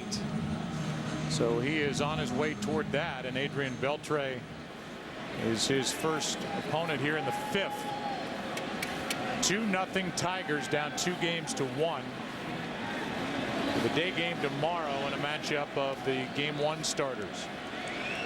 And as it rained in Arlington that night, we are scheduled for some rain tomorrow afternoon when Justin Verlander and C.J. Wilson hook up at 4:19. There's the matchup. And their numbers from Game 1. C.J. Wilson was hit with 2 rain delays and could not get through 5. Strike 2. 2 quick ones on Adrian Beltre. Meanwhile, Verlander, during the first rain delay, worked in the cage on his delivery with his pitching coach, Jeff Jones, and he found a flaw that was plaguing him in the early innings in Arlington. Hinge. 1 away. That flaw was, it's a similar problem that hitters have. It's taking that front side of the body out too quickly and not keeping it tucked in. For Verlander, it would be the left shoulder. He said Jeff told him that, and he went back to tucking that left shoulder in through 5 straight strikes and quit, saying I've got it locked in now. And if that doesn't tell you that this is a constant battle to try to keep your mechanics right. A guy that nobody can touch at times, 24-game winner, 2 no-hitters in his career, and he's still working on keeping his lead shoulder in. Yeah. Good tight slider from Porcello. 1 ball, 1 strike. Benoit is just trying to get loose. He's worked in 2 straight games. And Leland is actually more concerned about the stamina of Benoit as opposed to Valverde, his closer. We're in the 5th, 1-1 pitch. Base hit. Pitch was up. Napoli jumped on it. A 1-out single.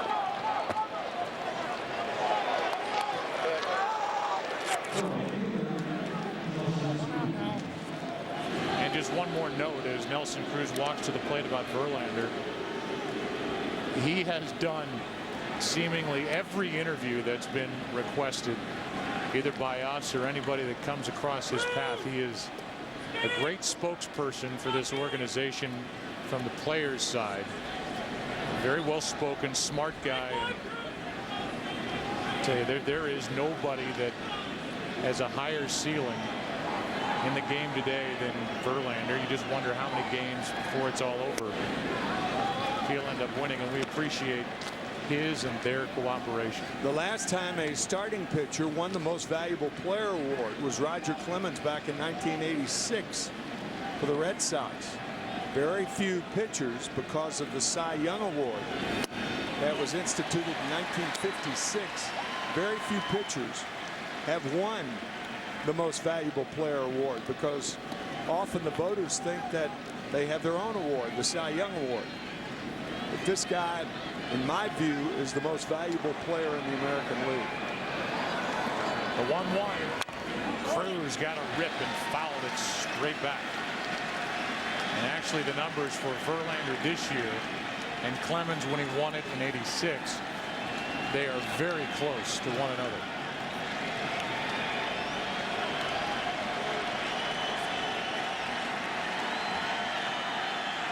And there they are. 250 strikeouts. 24 wins. What a play by Porcello. 1-6-3. Boy, that was nice. And Porcello pumps his fist as he exits the field. What a pickup. Right off his right leg.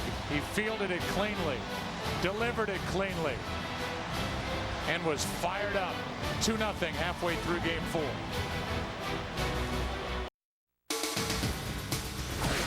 Tonight's game on Fox is sponsored by Chevrolet. Proud to support youth baseball across the country.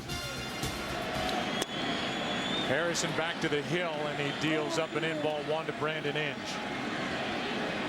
His 1-out single started the 2-run rally in the 3rd.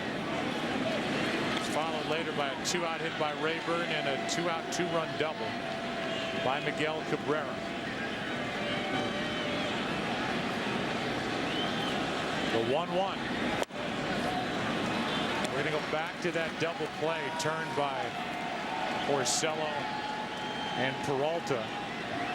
It was a very interesting double play. Not only the pick by Porcello, but the movement of the middle infielders. 2-2 on Inge.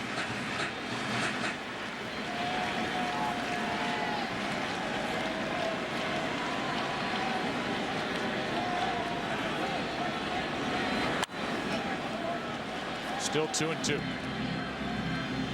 So Inge gets the nod tonight. Jim Leland has started 3 different third basemen in the postseason. Wilson Betemit started in the division series, as did Don Kelly and Brandon Inge. 2-2. Good pitch down and away. 1 out, back to the double play. With a right-handed pull hitter up there, you can see how Peralta is way off the bag, playing the right-hander to pull. So it's a nice pick by Porcello. I think he was going initially to the second baseman, but he saw the shortstop crossing over, going toward first base, led him perfectly, and they completed a very, very good double play. Now he's got to laugh a little bit with Alex Avila. That was very nicely done and a great adjustment by Peralta. Austin Jackson at the plate. Line drive caught by Andrus, 2 out. Can't hit it any harder. It almost turned the shortstop over. 2 down. That thing was smoked.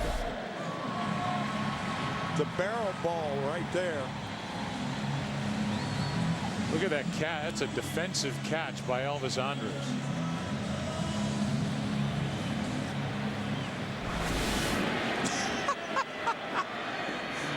Hurt, didn't it, Elvis? These guys, I tell you, these Rangers have a lot of fun. Oh, they do. And when you talk to them, to a man, the young guys, the old guys, they say playing for Ron Washington, they've all grown together since Washington first came in. They get on each other. They give each other trouble. They laugh. Oh, that's a great shot. They have a fun time playing this game. Here's the 0-1. Good breaking ball from Harrison, strike 2. Well, the first time you and I had ever met Elvis Andrus was last year, and what was his first question? Am I the first Elvis to play in a World Series? That's right. And we said we think you are. We'll check it out. So the next day he said, well, am I? We said, yep. but he is a fun guy and could flat out play. 1 ball, 2 strikes on Rayburn.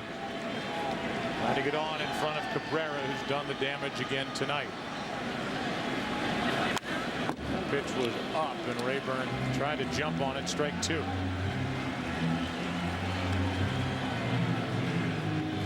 It's been raining all day and almost throughout this game, as Harrison tries to get through the 5th.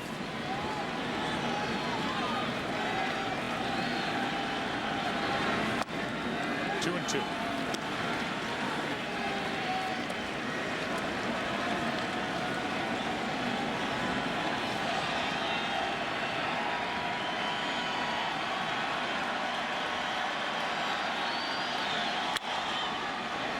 Saw Rick Porcello in the dugout. He has only allowed 2 hits.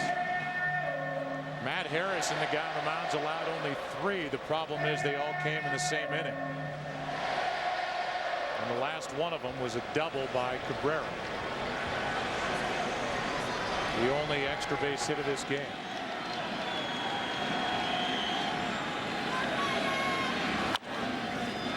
That's a foul ball, which allows us to tell you that due to today's rain delay, rather than being seen tonight, the X Factor will be seen tomorrow night on Fox. The X Factor is all new as the contestants learn who their mentors are when they travel to the judges' homes. All new 2-hour The X Factor tomorrow at 8 Eastern, 7 Central here on Fox. That's over the low, full count.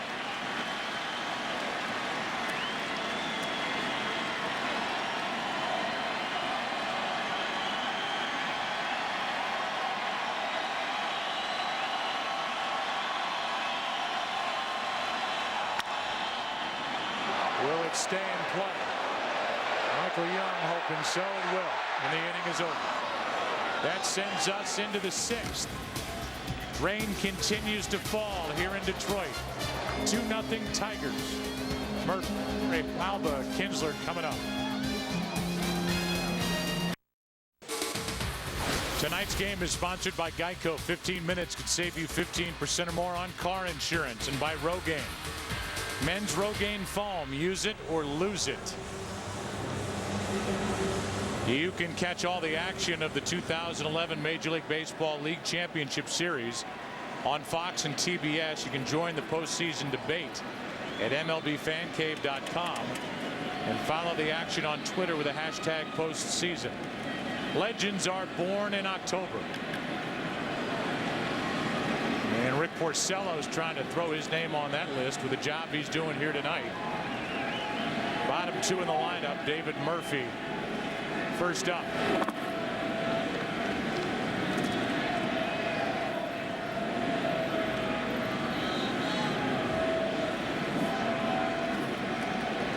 Murphy doubled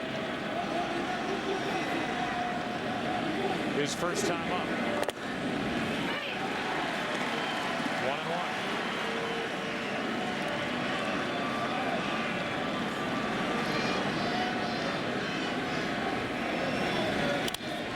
In the air to left, and Murphy's 2 for 2.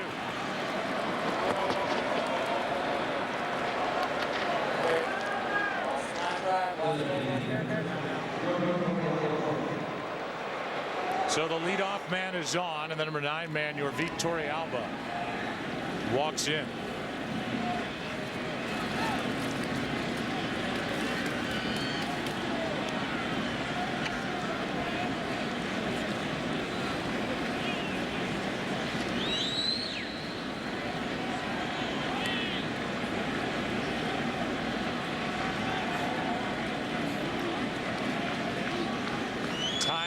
To play, Torrealba pops it up.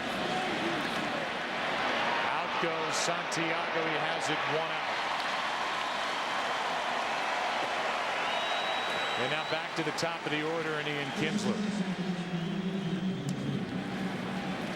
There's the night for Kinsler. He's grounded to third, grounded to short. Great news from California. Brian Stowe, a firefighter who was beaten at Dodger Stadium at the beginning of the season, was released from the hospital, and he was put in a rehab facility, so he's making progress. And that's wonderful. That story gets better and better. Real awful situation. There's a shot down the line. Off the bat of Kinsler. Murphy will dig for third and come to the plate. Delman Young had trouble in the corner, and it's 2-1.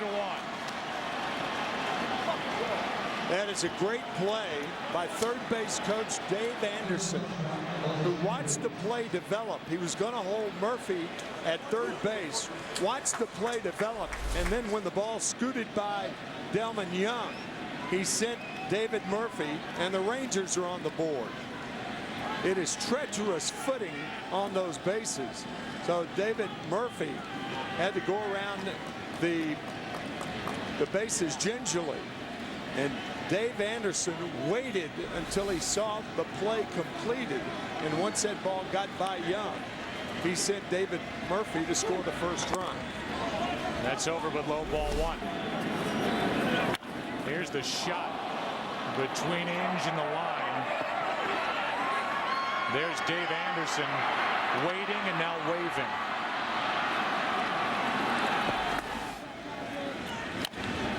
That's foul. The bat of Elvis Andrus. Tying run at second with one out here in the sixth inning. 2-1 now. RBI double by Kinsler to score Murphy, who led off with his second hit of the night. If you're the base runner in that situation, you keep running it as hard as you can until you get the stop sign. But realizing the third base coach, Dave Anderson in this case, waited as long as he could, and at the last minute waved Murphy home. Andrews shows bunt. That drags Inge a couple of steps in. On deck is the big bat of Josh Hamilton.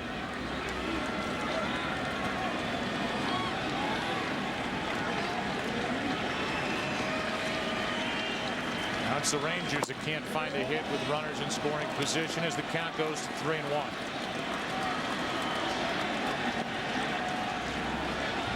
Rangers can get you up and down their lineup. Key situation right here with the count 3-1 to Andrus. Kinsler trying to steal third. Throw down, not in time. On strike two at the plate, aggressive is Kinsler, and he just made it. How about Elvis Andrus with the wherewithal to give a fake bunt, put the bat right in the eyes of the catcher Alex Avila. Avila made a very nice play. But what that does, it obscures the view of the catcher when a hitter waves that bat, and that hand was just in there. But it's a time to try to steal third with one out. You don't want to make the first or third out at third, but if you take a reasonable chance and make the second out, tip your cap. Infield is in. Andrus has tied this game. A base hit into right center field, and it's 2-2. And it's the first RBI of this postseason for Elvis Andrus.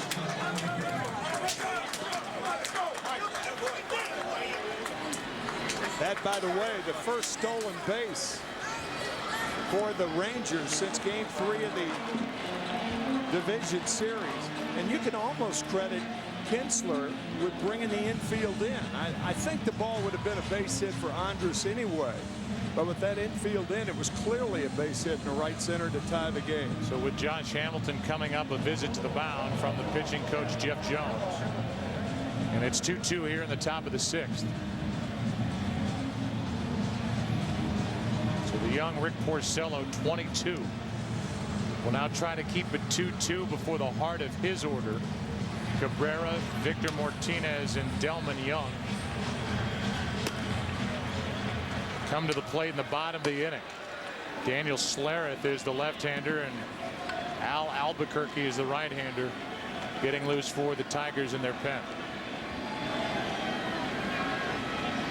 But now it's Hamilton against Porcello, and a check on Elvis Andrus, who stole 37 during the regular season, does not have one this postseason. Keep in mind, Josh Hamilton swung at more first pitches than any major leaguer this year.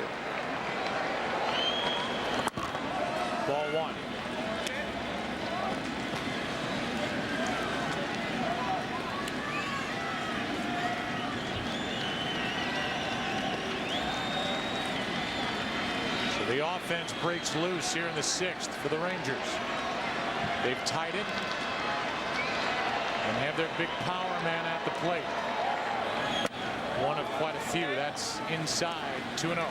Josh Hamilton telling you and me that that pitch right there, that ball under the arms, is the pitch that he's looking for off Rick Porcello to Jack.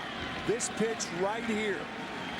It didn't tail back over the plate, but that's the pitch he's looking for to hit out of the ballpark. This one is on a line into center. Jackson makes a nice catch. That ball hit right at him, back to grab it, 2 out. You know, he got that pitch, Joe, on a 2-0 count, but he didn't pull it. So that little extra oomph by Porcello, that's that tailing fastball inside, and he hits it hard, but Austin Jackson is there.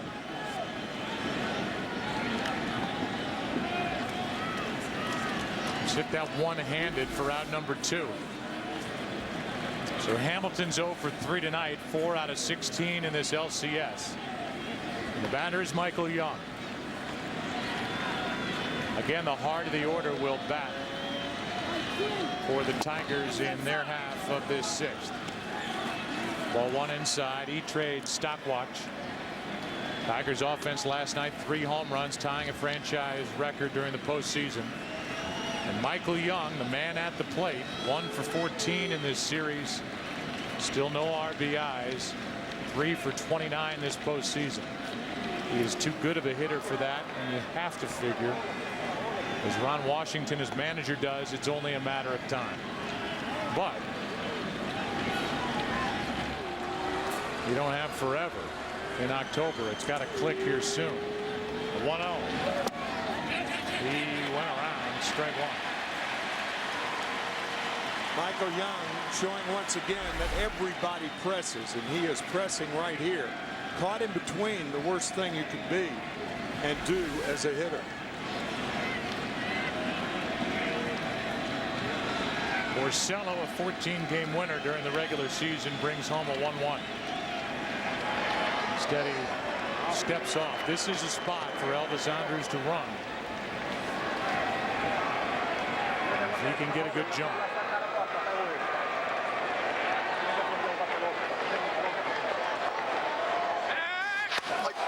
Looks like he might have been leaning, and he's able to get back.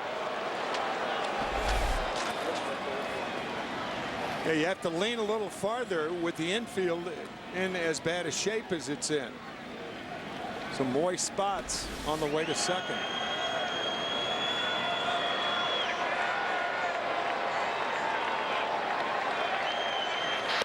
A little bigger lead, and again close. And now Elvis going to dig around in that area where he's taking his lead.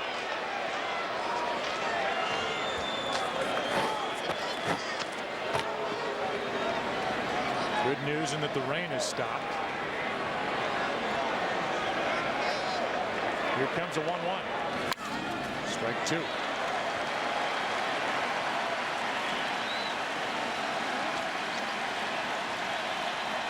Beltran on deck.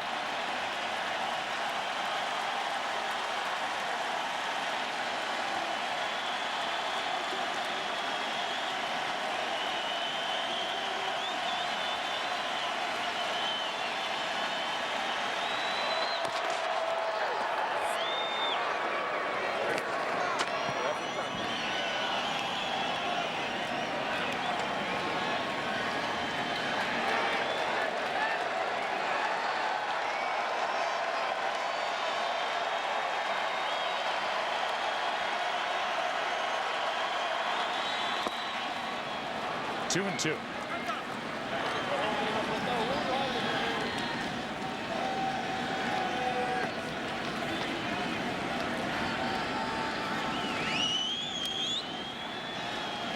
Program alert for you. If you're tuning in for the X Factor, you will get 2 hours tomorrow night. 8 Eastern, 7 Central. 1 on, 2 out, 2 runs home.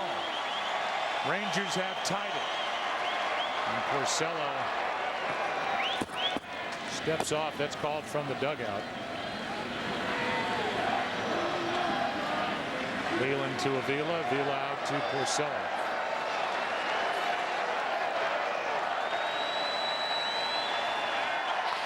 This one gets away and will go into the dugout, sending Elvis Andrus down to second base.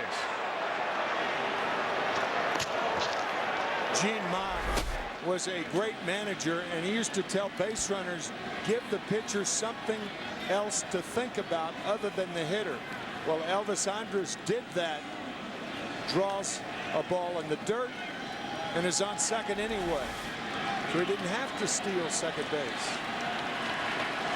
And now for a guy like Michael Young, doesn't hit a ton of home runs, the RBI chance is easier. Into center field, a base hit. Austin Jackson will come up throwing. At the plate, safe. Rangers lead down to second Young, who has his first RBI of the postseason. All those throws over, finally the error, and it leads to the go-ahead run in the sixth. So excellent base running by Elvis Andrus, drawing the error from Porcello, and then excellent hitting and base running by Michael Young. Going to second base on the throw home. Jackson throws it low enough, but Miguel Cabrera isn't there and couldn't cut the ball off. So Texas running the bases well, their third run of the inning. And their first lead of the night, a pitch inside on Adrian Beltre.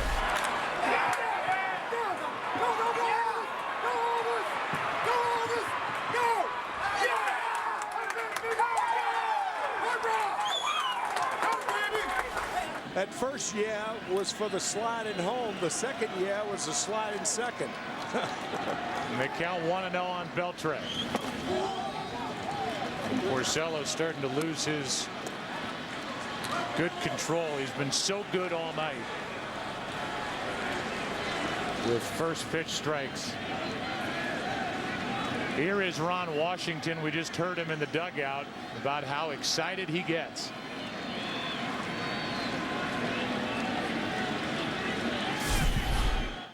I like to see good baseball, and they give that to me every night when I watch them play. I enjoy watching my guys play, and I'm just an excitable guy. When I see good things happen on the field, it just excites me. And we just saw something that excited Ron Washington a moment ago. Can't blame him. Here is a 2-0. Strike one on Beltre. Ron Washington from New Orleans, the Big Easy, and he realizes there is nothing easy about playing this game.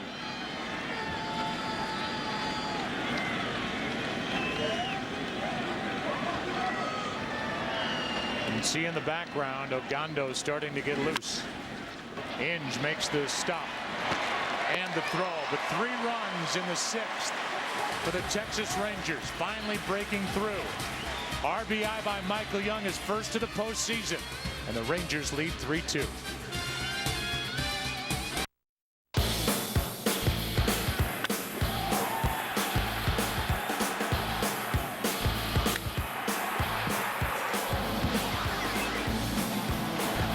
A little last night and tonight on Miguel Cabrera, who leads it off. Last night an RBI double, a home run. Tonight a 2-run double and a walk. And Alexi Ogando, who had the night off last night, is right back at it. In relief of Harrison. Ball one up and in, 97 from Ogando. Harrison can be the winner. 5 innings, 2 runs, 3 hits, 3 walks, 3 strikeouts.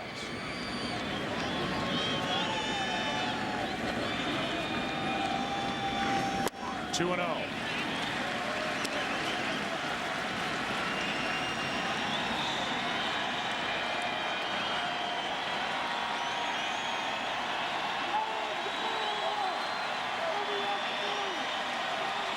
Cabrera will look inside and try to tie this game up. If he gets a strike inside, he'll leave his feet. 96 out over the plate, and he took a rip.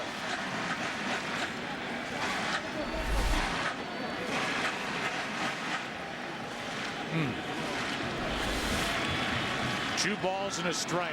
Victor Martinez and Delman Young. The next 2 hitters. 2-2. 98 from Ogando. So now the parade of talented relievers Ron Washington can bring in out of his bullpen.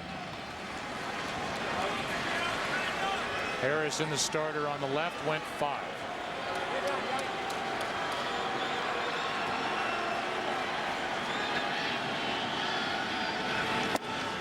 Full count.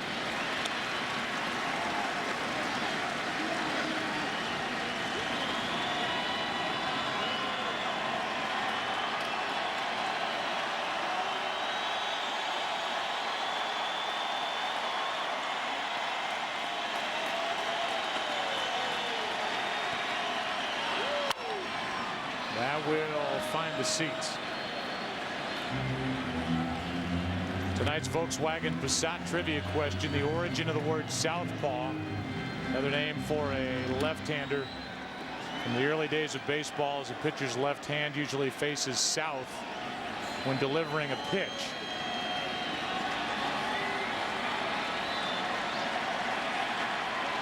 The 3-2 is down and away, a leadoff walk. And the 4th walk handed to the Tigers in this game. Ogando comes out of the pen and walks Cabrera. Ogando threw 6 fastballs to get to that 3-2 count. And then Cabrera 5 fastballs, and then he fouled one off. Then he tried to go to the slider and missed down. Mike Gonzalez, a left-hander with his coat on. Neftali Feliz just starting to try to get the blood flowing a little bit on a cool, wet night.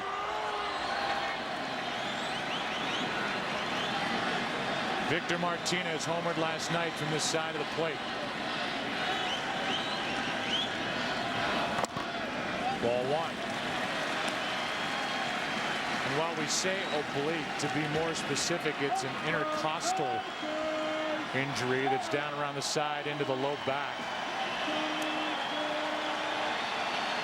But it bothered him last night, that slow home run trot, but he has not bowed out.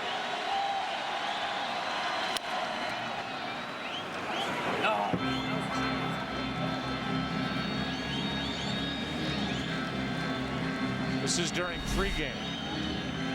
And Victor Martinez reaches under the back of Nelson Cruz to show him where the pain is. Well, a couple of things. On a swing and a miss, that's when I would suspect that it will hurt him the most. When he makes contact, I don't think so. But what you do from a hitter standpoint, you try to rush the swing and get that bat out there so you're not late, realizing that you don't have the quick hands like you normally would. Count 2-1. St. Louis jumps on top of Milwaukee 2-0 on a 2-run double by, don't tell me, who do you think? Prince Albert. It was another double. It was a 1-run double to make it 2-0. Another extra base hit. Here's a 2-1. That is a rocket fire. 5 straight extra base hits for Albert Pujols, tying a record with 4 in Game 2 in Milwaukee.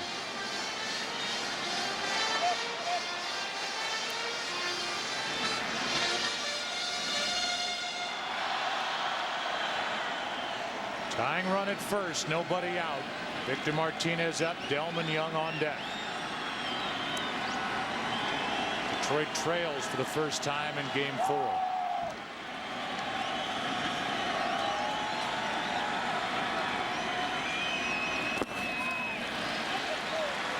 Count goes full.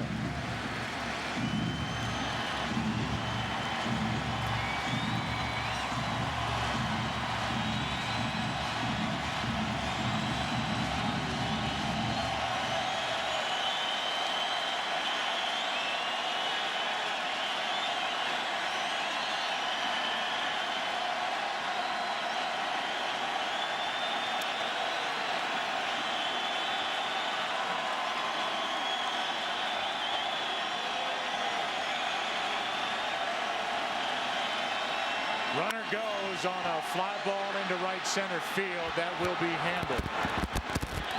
It's Nelson Cruz for out number 1. And Ogando got the out. Did not come to much of a set position when he delivered that pitch.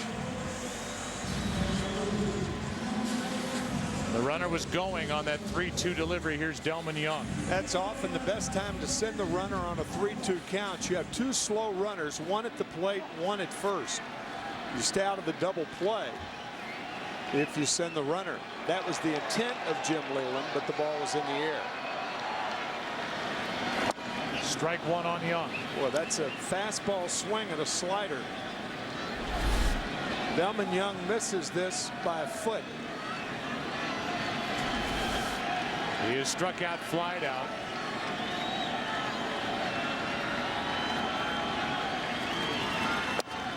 In the hole and a blink 0-2. 2 sliders, 2 bad swings. He has yet to see that 97-98 out of the hand of Ogando.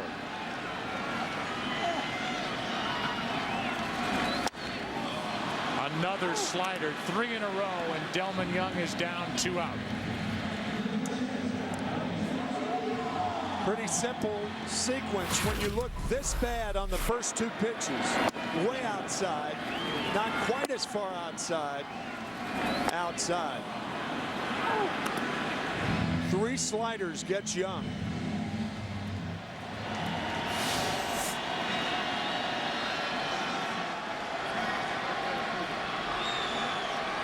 Brings in Avila.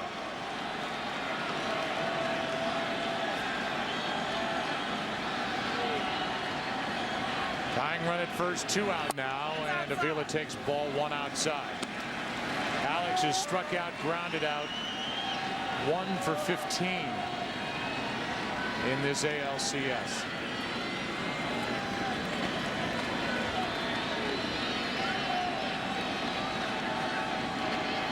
Did hit 19 home runs during the regular season. 1-1. 16 of those off right-handed pitching. Wow. So the strikeouts are up, the hits are down, and Avila actually ended the regular season red hot. Very good the last couple of months, but the postseason, it's all caught up to him. One swing of the bat, however, if you center it properly, makes everybody in Detroit forget about it. Cabrera started, then stopped. The pitch down and away for ball 2.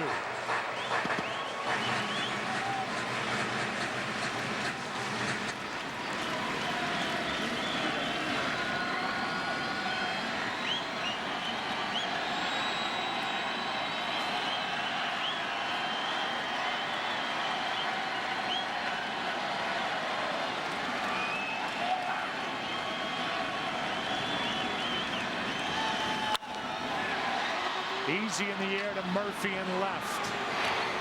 And now the Tigers have left 4. We go to the 7th inning of game 4. 3-2 Rangers. Back after this from your local Fox station.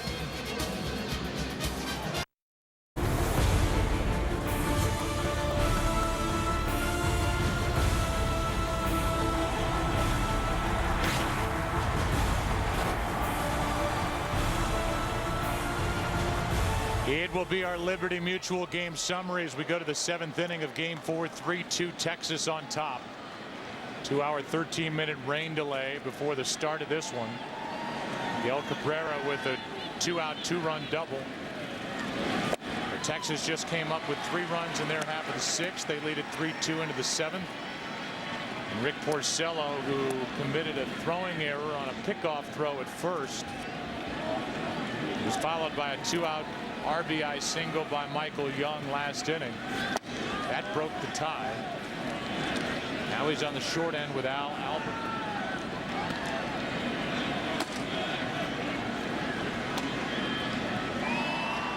Daniel Schlereth, the lefty. 1-2.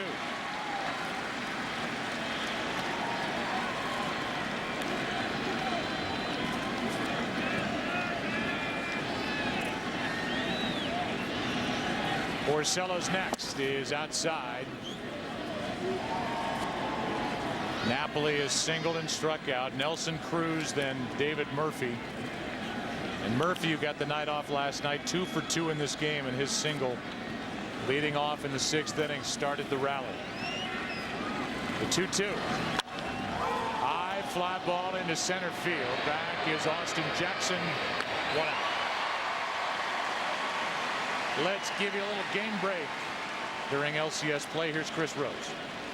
All right, Joe, game 3 in the NLCS in St. Louis. Cards jumping all over. Brewers ace Giovanni Gallardo already up 1-zip. Make it 2-0. Albert Pujols, 5th extra base hit in the last 6 ABs. They packed on 2 more, part of a 4-run first.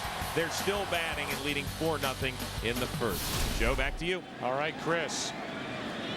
That's behind Chris Carpenter against Giovanni Gallardo. That's a fair ball. And an easy pick and throw for Avila, 2 out. How about that double by Pujols? He one-handed the ball about 360 feet to left center field. How about Pujols, period, as he heads for free agency in this NLCS? He's 6 for 10. A home run, 6 RBIs, and 5 of his 6 hits are for extra bases. Cardinals have won 7 of their last 9 against Milwaukee and lead 4-0. That game in St. Louis tonight. Here's Murphy. He's been a problem for Porcello. Strike 1. I told you how to solve that problem of Prince Fielder and Albert Pujols becoming free agents. Just have them switch teams. Yeah, have Pujols sign with Milwaukee and Prince Fielder sign with the Cardinals. That solves it. They are both going to be unloaded upon. Pujols, the beginning of his career, is as good as anybody's in the history of the game. That's right. 1-2 on Murphy. In the bottom of this 7th, it'll be Peralta, Santiago, and Inge. The big bats will bat again for Detroit before the end of the night.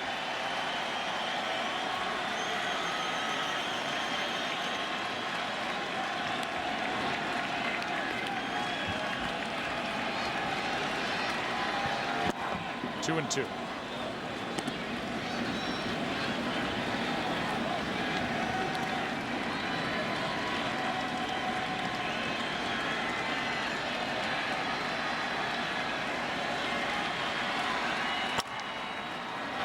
It's Peralta. Safe. An infield hit. Murphy's 3 for 3.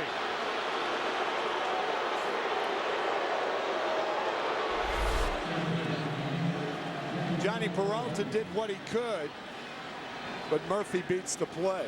Joe, we were talking about this before the game. The Rangers lineup is so well balanced. It's almost like they don't have an 8th or 9th place hitter. Now, obviously, they have guys hitting 8th and 9th, but the reason for that is they can't hit further up in the lineup. I mean, these guys are a very, very good lineup and a tough lineup to go against.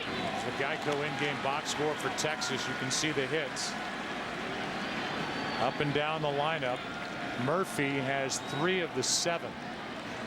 The Rangers have put on the scoreboard tonight as they lead by 1. Strike 2. I mean, David Murphy hit .298 against right-handed pitching this year, primarily in the 8-hole.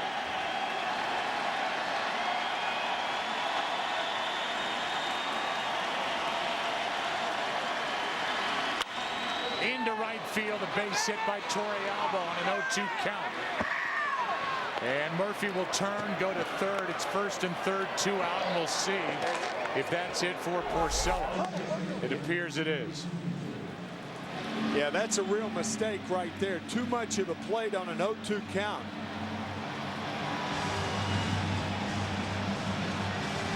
And that will end the night for Porcello, with Kinsler, who has an RBI double, a stolen base, and a run scored tonight coming up. Here comes Al Albuquerque as Porcello is knocked out in the 7th. There's the night for Rick Porcello. Got into the 7th inning, back-to-back 2-out hits, ends his night.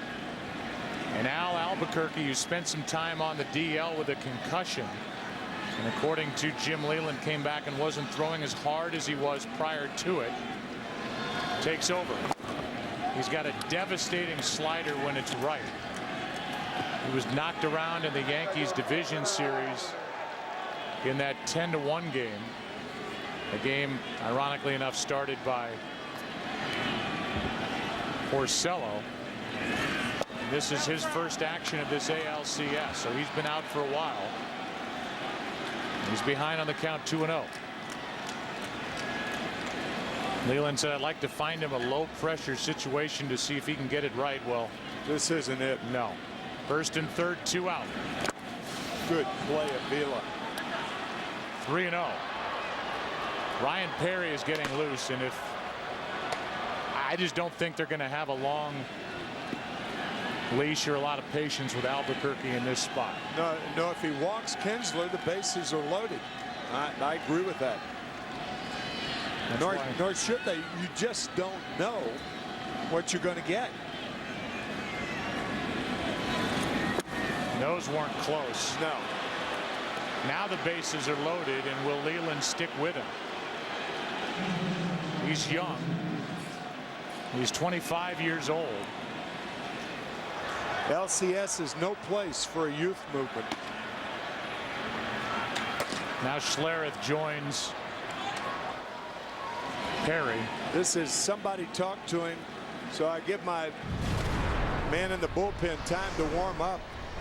But we're watching Leland in the dugout. He does not appear to be ready to take him out.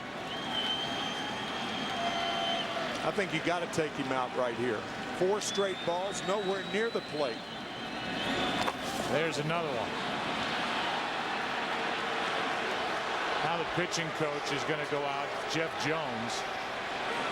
I mean, these haven't been close. No.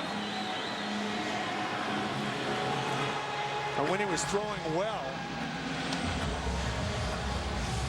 he did not allow base runners to score. But here are those 5 pitches.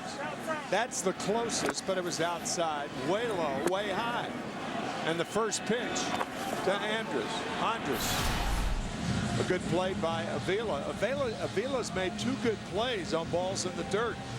So you've got the other option of a wild pitch pass ball with a man on third. But the other half of this is you're already down by a run. You're facing this Rangers bullpen, which has just been lights out. You're down 2 games to 1. I don't think you could stick with it. I agree with you. 1 ball, no strikes. See if Albuquerque can come back and get him, and there is ball 2. You could still take him out. It's 2 balls and no strikes. Jim Leyland unfazed. There's a strike. And the crowd lets Albuquerque hear their appreciation.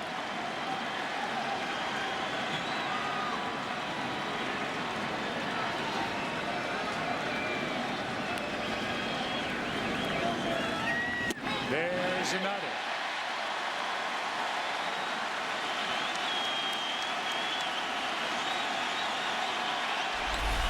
Fastball, good slider for the first 2 strikes of the inning.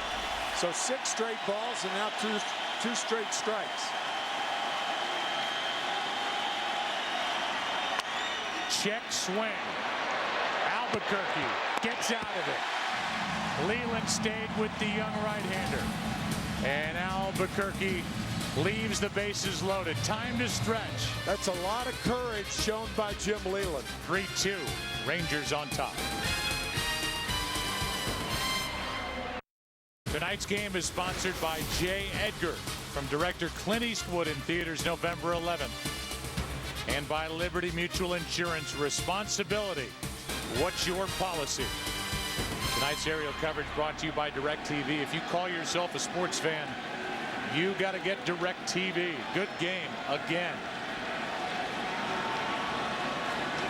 Limited offense. Again, good pitching, and now Ogando for his second inning of work. Ball one, blowing away to Peralta, who homered last night. Santiago and Inge, the next two hitters. 3-2 in the bottom of the seventh. Ball two. Ogando pitched around a leadoff walk last inning. Darren Oliver, the left-hander, getting loose. Kindly.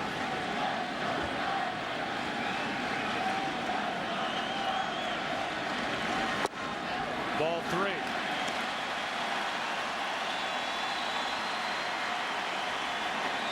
Man on deck is a switch hitter. Excuse me, Joe. A good hitting position for a good fastball hitter. Peralta with a home run in last night's game on a first pitch fastball. Took it. 94, 3-1. He's not going to take this one if it's in the zone.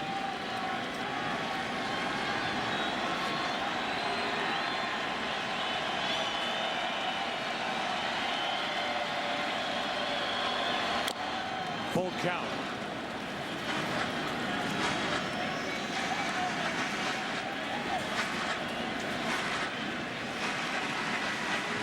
Now Milwaukee puts up 2 in the top of the second, so a lot of runs in St. Louis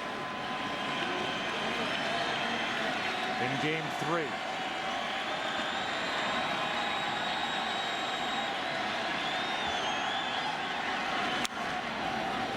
'97 from Ogando. Still 3-2. Bases loaded. Albuquerque got out of it. There's his reaction, and the starter, Rick Porcello. Yeah, 2 of those runs are Porcello's. 3-2. In the air to right. Cruz is back on the track. 1 out.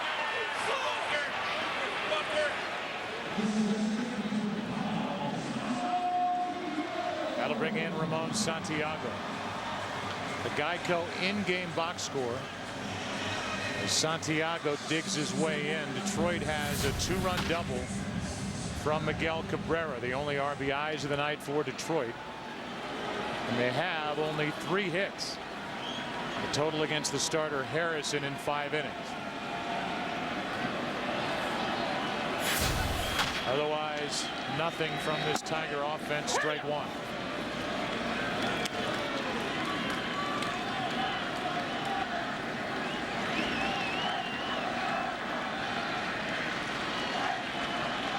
We're in the 7th, 3-2 Texas. Quickly 0-2 on Santiago.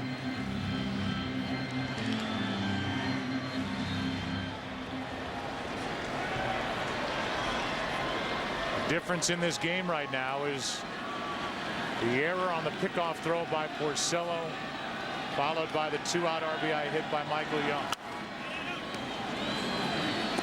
Still 0-2 on Santiago. That came in a 3-run 6th for Texas, who entered that inning down 2-0. To give you an idea how deep the Texas pitching staff is, Ogando is relieving, and he was an all-star as a starter. Well, the reliever last year and setup man. As the Rangers got to the World Series and lost in 5 to the Giants.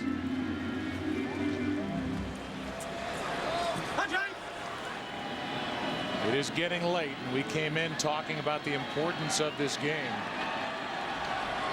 With Verlander looming for tomorrow, and the Rangers lead by 1. Up and away, 2-2.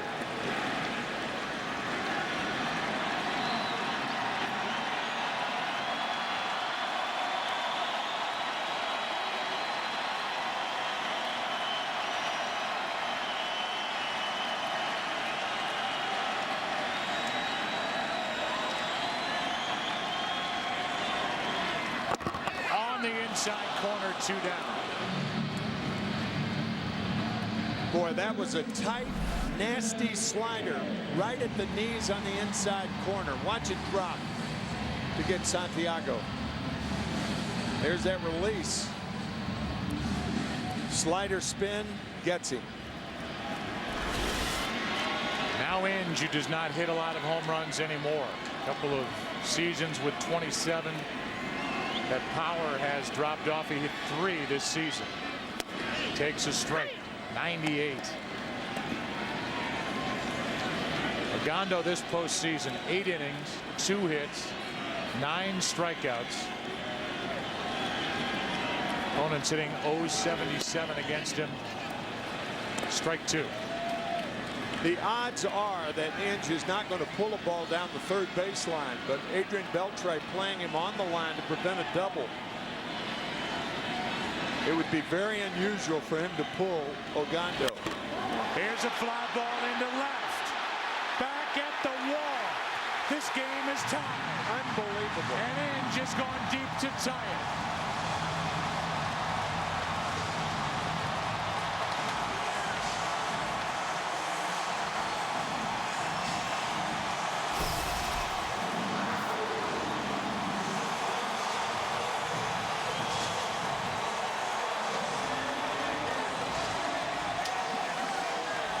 The longest tenured Tiger just turned around a 98-mile-an-hour fastball.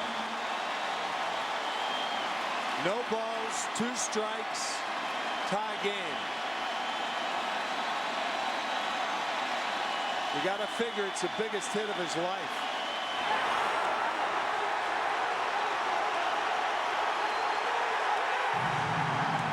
And theirs. And the first run that Ogando's given up in the postseason. They love this guy. 34 years old. He accepted an assignment to AAA this year when the Tigers picked up Betemit. He wanted to stay. He didn't have to accept the minor league assignment. He did. Went down there, hit well when he came back.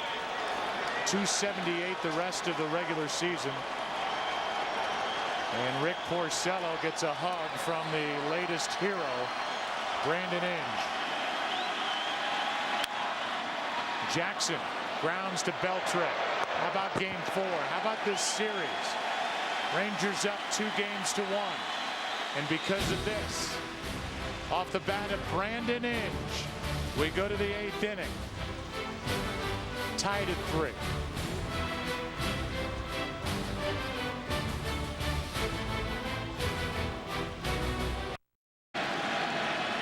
How about that matchup? Ogando on the right, Inge on the left, and Inge got him to tie the game in the 7th. Hamilton goes after a changeup. And Benoit, strike 1. It's a blue ribbon changeup too from Benoit. One of the best in the game. Joaquin takes over for Albuquerque, who relieved Porcello. New game in the 8th.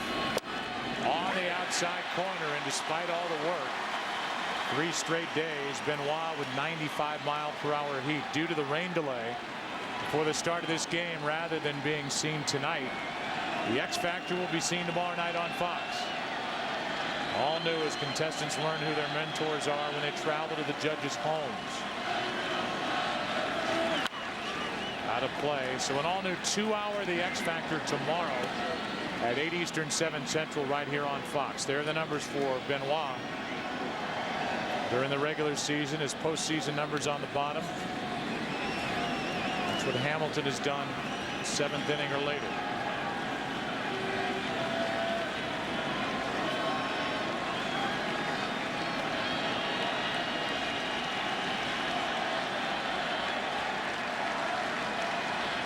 The 0-2.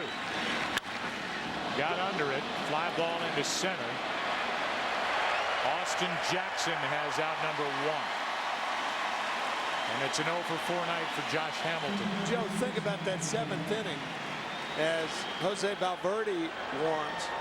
In the top of the 7th inning, with runners on at 1st and 3rd, Al Albuquerque comes in, throws 6 straight balls, and then 3 straight strikes as Jim Leland stays with him. and then Brandon Inge with 2 out, nobody on homers. If there were a man on base and Inge came up, Wilson Betterman might have been the pinch hitter. He's a better hitter. He swings from the left side, a switch hitter.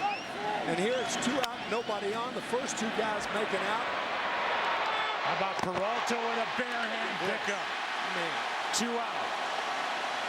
Nice dig by Cabrera on the other end. Barehanded. Inge gets out of the way. Cabrera gets in the way. Man, what a game. A good call by the first base umpire, Jeff Nelson. Now Beltre.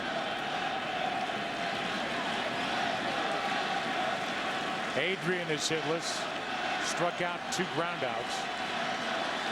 In the bottom of this 8th, it'll be the 2, 3, and 4 hitters for Detroit.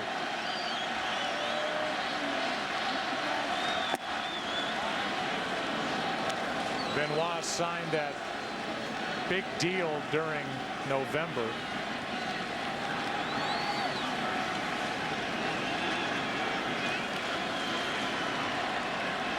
And right now, this postseason, the Tigers are getting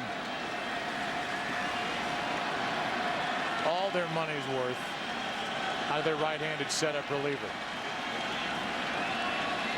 Here is a 1-0. Like a slider down and away to fool Beltre. I think he missed with a slider. Yep. Tightly wrapped to even the count. With 2 out, nobody on. Here comes a 1-1. Strike 2.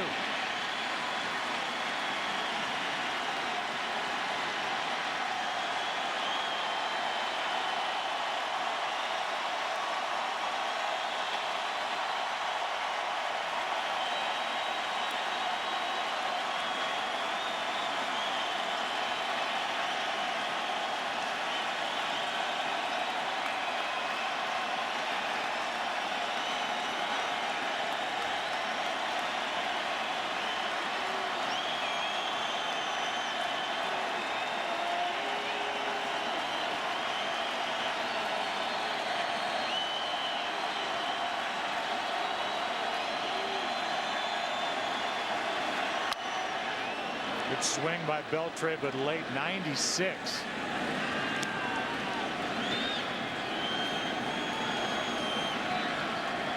These fans have been in here for a long time, preparing for a 4:19 start. And it's almost 10 after 9.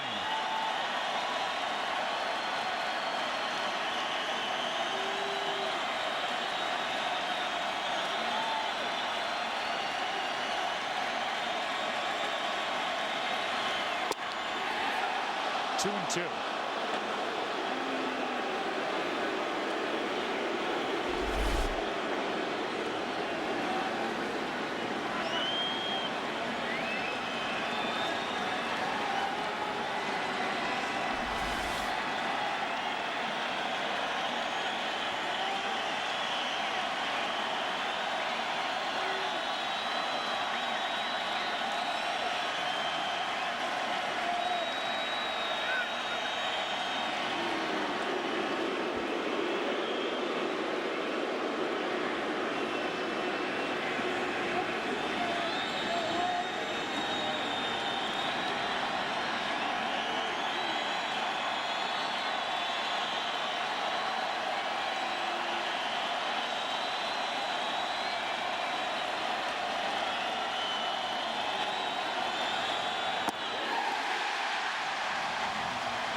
Tonight's game is sponsored by Audi, Truth in Engineering, by State Farm for auto, home, life, and banking. Get to a better state. And by Verizon, America's largest and most reliable wireless network. Mike Adams takes over. Adams was the winner in that 11-inning game 2 in Arlington. As we go to the bottom of the 8th, tied 3-3. Ogando 2 innings, 1 run on 1 hit, the home run by Inge. 2 strikeouts, 1 walk. First up, Rayburn.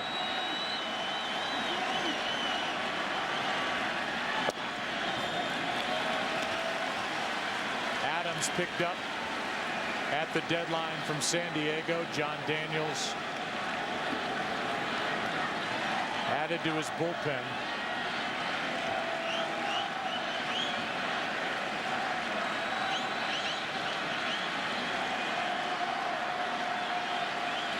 Here is a 1-0. Looks like Valverde will come on in the 9th inning. He is still getting loose. He's been warming for a while now. And don't forget that big weapon that the Rangers have in their pen in Neftali Feliz.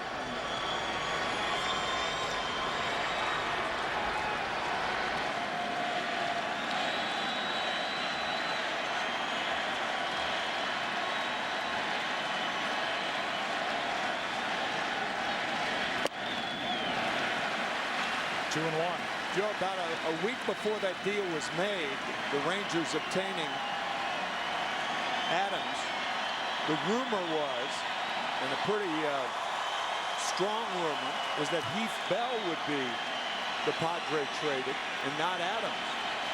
Kind of surprised a lot of people that Adams ended up with the Rangers. Count goes to 3-1 with a big bat of Miguel Cabrera on deck. And then Victor Martinez. Rangers lead 2 games to 1. Game 4 tied at 3.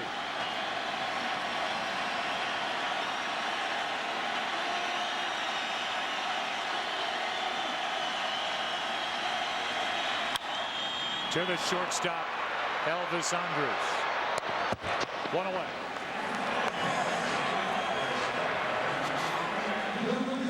We look ahead to tomorrow. It'll be game 5 of this ALCS. At 4 Eastern, 1 Pacific. That's when we come on the air here on Fox. Game 4 in St. Louis on TBS. 8 Eastern, 5 Pacific. That'll be Loesch and Wolf in that game, and we will have the pleasure of watching Justin Verlander and C.J. Wilson here tomorrow afternoon. How about this? They're going to intentionally walk Miguel Cabrera with 1 out and nobody on here in the 8th. I wouldn't do that. Ron Washington is.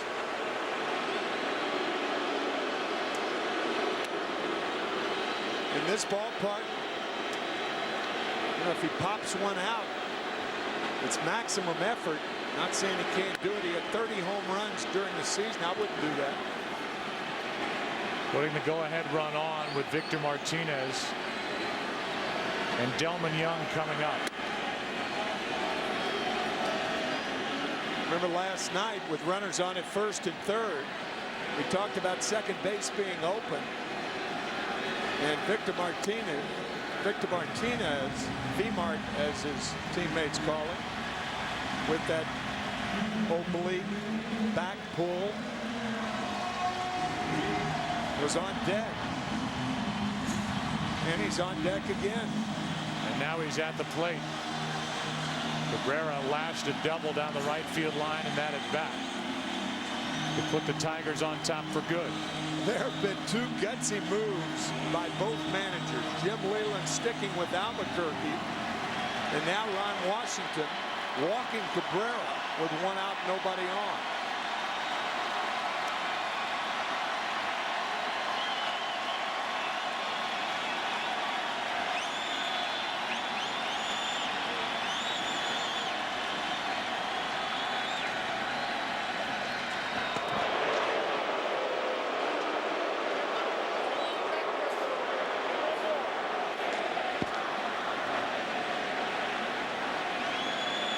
Miguel Cabrera with a small lead. He's not going anywhere. Victor Martinez at the plate.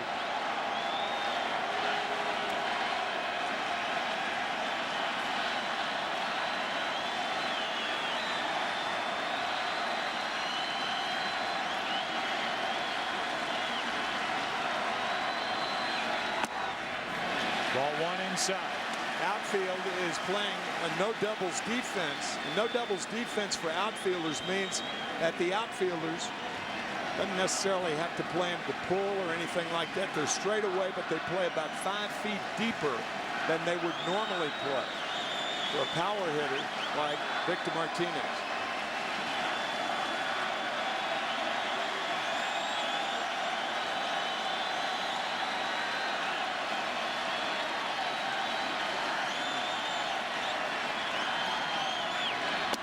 Strike one, good pitch inside corner.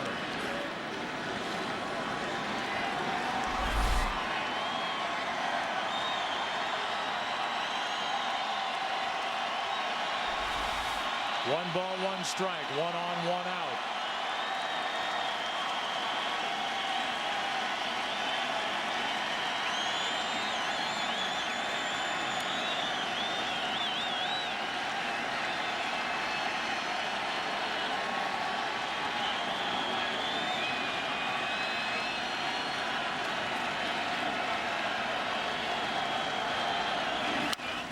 To the right side and through it. And now Miguel Cabrera, after the intentional walk, is 90 feet away.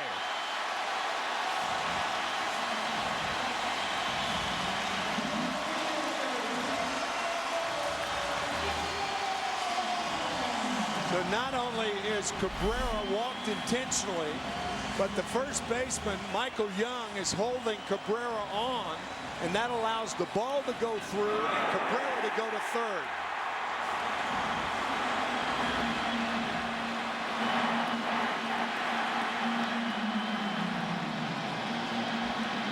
Big hit by Victor Martinez. And the intentional walk could come back to haunt the Texas Rangers. Who knows what Miguel Cabrera would have done, but your point is, in this big ballpark, yes, he homered last night, but to put the go-ahead run on with 1 out in the 8th inning, and Victor Martinez coming up, now the situation 1st and 3rd, 1 out, and Delman Young, who told his manager Jim Leland he was able to go today with his strained oblique, is up in the key spot. Wow.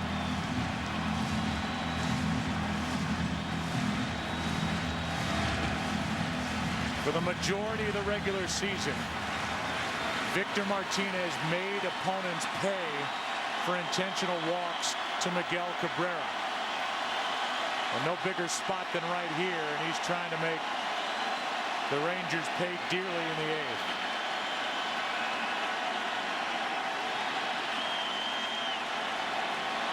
Delman Young, strike one. Up to September 4th, Victor Martinez hit .411 after the opposition intentionally walked Miguel Cabrera. I think Delman Young's going to see that slider 2, 3, 4 more times from Adams. He couldn't get it with Ogando. Struck out on 3 pitches. This one's down and away. 1 ball, 1 strike. And a new supply of baseballs to the home plate umpire on this cold, damp night.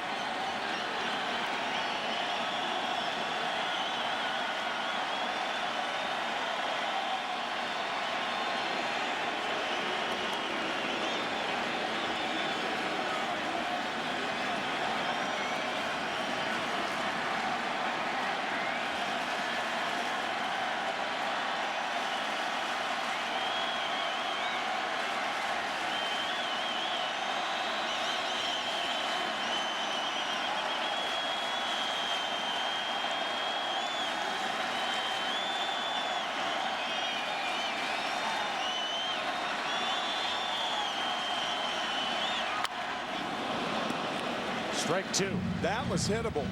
That was over the plate and not away. Kind of a backup slider outside part of the plate, and I'm sure Delman wishes that he had that pitch back.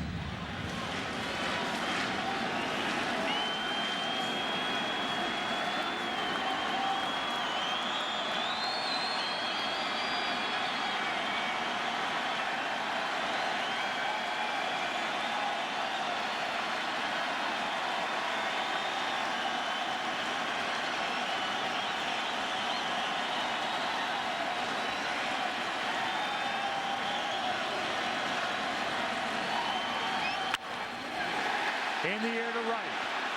Cabrera will tap. Cruz will come up throwing. Here's the play at the plate. And with that, we are tied going into the ninth. One of the great right field arms in the game, Nelson Cruz. A bullet strike. He's Cabrera done it. Out easily. Done it with his bat in this series and now with his arm. Out easily at the plate, tied into the ninth.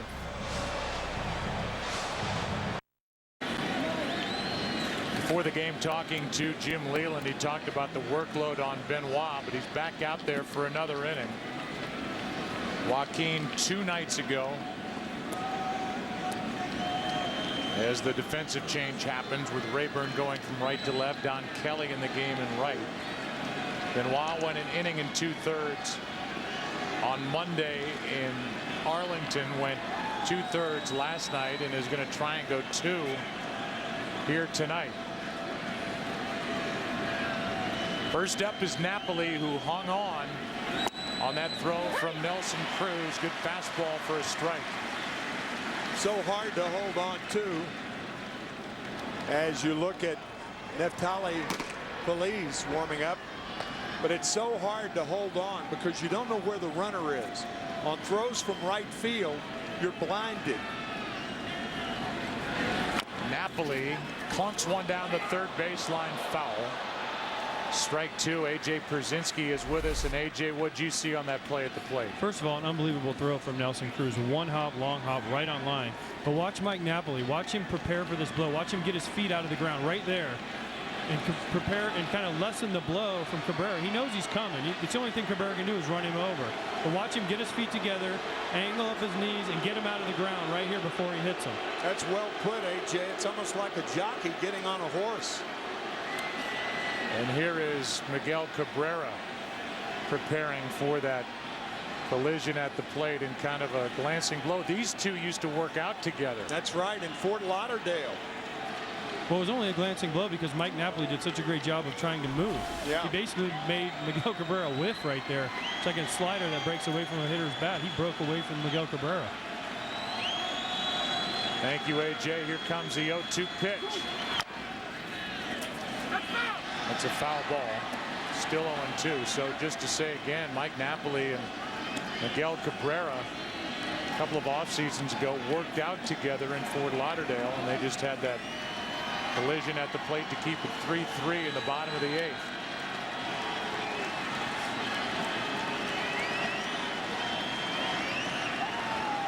Napoli has a hit. Top 30 home runs during the regular season, tied for the 10th most in the AL.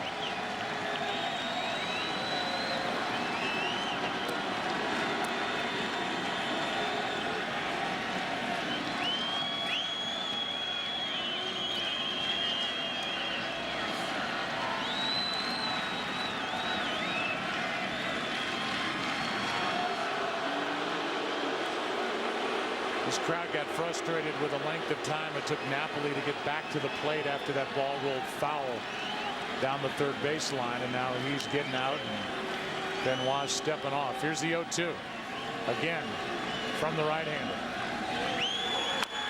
and again a foul ball.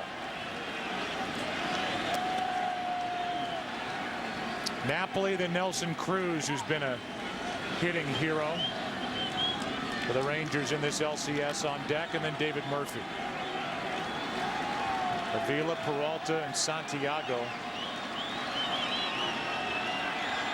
for the Tigers in the bottom of this ninth. Yeah, no fame is fleeting.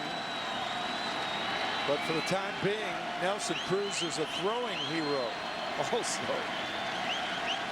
Perfect one-hop strike to get Cabrera.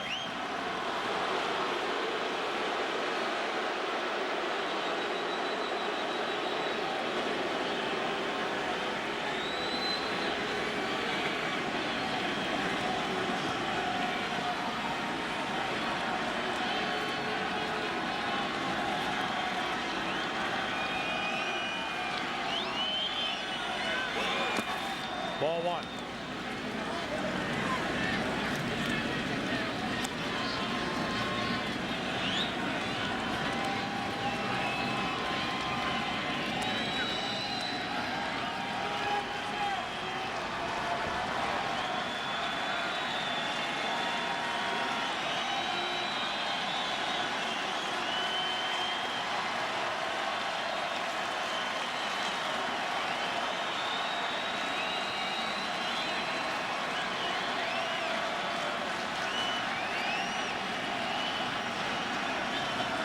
Napoli waits for a 1-2 pitch from Benoit.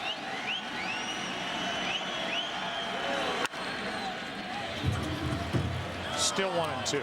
Pretty good battle here put on by Napoli. This game was 2-0 Tigers after 3. Rangers got 3 runs in the 6th inning. Last RBI by Michael Young. Take a 3-2 lead, and then Brandon Inge off Alexi Ogando tied it with a 2-out home run in the 7th. Tigers just had first and third, 1 out in the bottom of the 8th and could not regain the lead.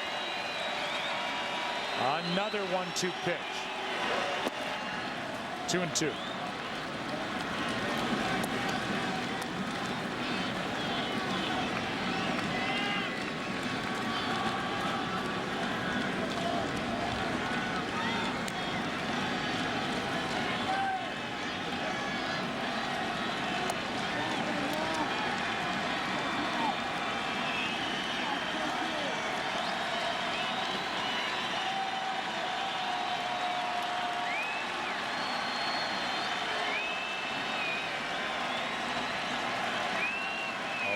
At bat for Napoli. Here's a 2-2. Fly down the left field line. This ball into the corner is just foul. Almost flipped that ball out of here down the left field line.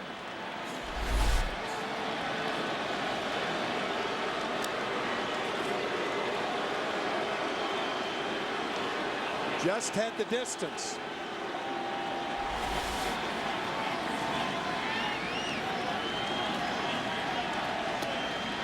Napoli ready for another 2-2.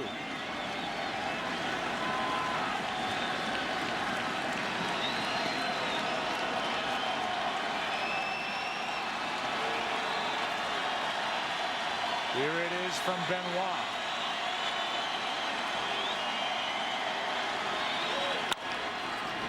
Peralta to his left. Nice play, 1 out. Let's go for a DirecTV game break. Here's Chris Rose. All right, Joe, game 3 in St. Louis. The Cardinals' 4-0 lead is nearly gone in St. Louis. Mark Kotze, he doesn't own Chris Carpenter, but at least he rents. He is 5 for 12 with that homer now lifetime against the Cards ace. It is 4-3 St. Louis as they have moved to the bottom of the 4th. Joe? And you can see rain falling on the camera lens there. So it is raining in the Midwest. We've had rain here in Detroit the majority of the day. Here is Nelson Cruz, who's hit 3 home runs in this ALCS.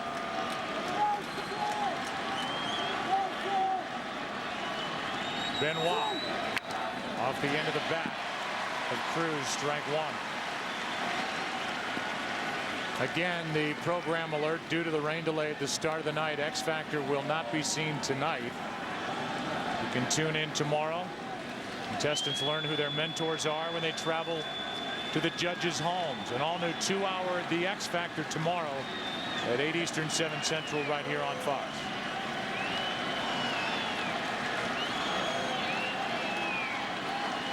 Cruz homered in the 4th inning of game 1. Made it 3-0.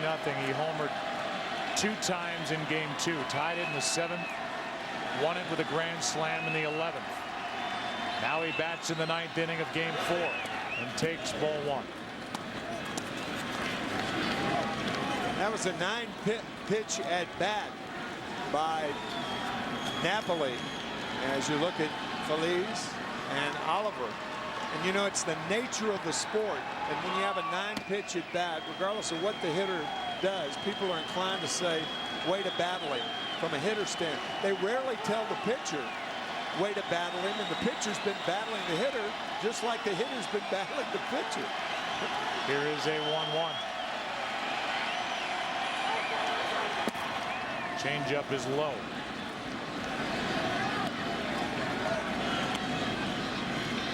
Left-hander Oliver getting loose with the left-handed hitting Avila.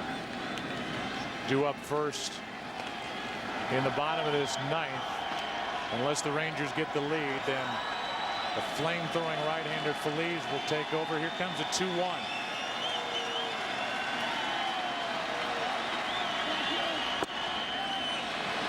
Outside, 96 from Benoit. It's 3 balls and a strike.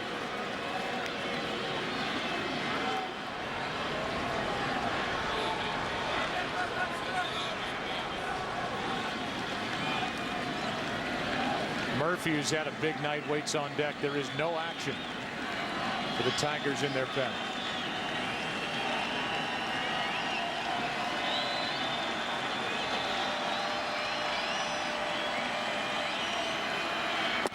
Inside corner, full count.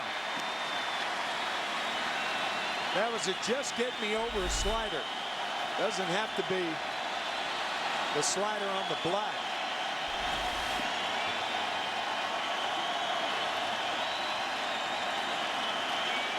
The black, by the way, that little half-inch strip that runs around the plate, and technically it is not a strike when it's on the black.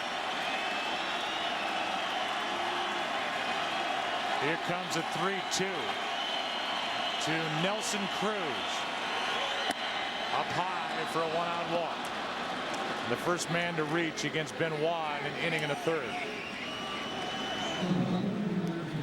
That will bring in David Murphy with Torey Alba on deck. Murphy's had a nice night. 2 singles, a double. Scored the first run of the night for Texas in that 3-run 6th.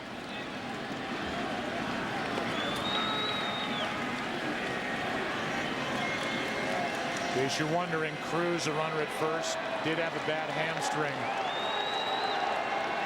this year. He stole 9, was caught 5 times. Has not attempted a steal this postseason. Ball 1 outside. On the DL twice, and the outfield once again is in doubles depth or no doubles depth. Unless the ball finds a gap, it'll be tough for Nelson Cruz to score on a gapper.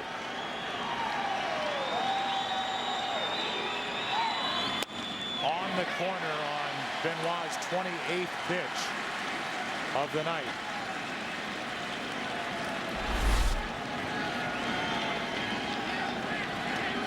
It's 1-1.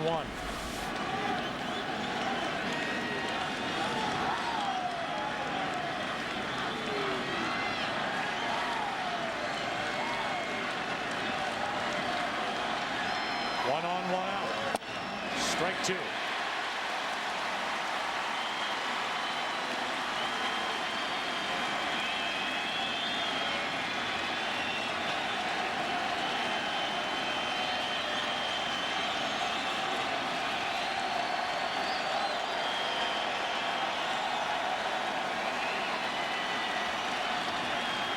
Murphy in search of his 4th hit of the night. Benoit in search of out number 2 here in the top of the 9th.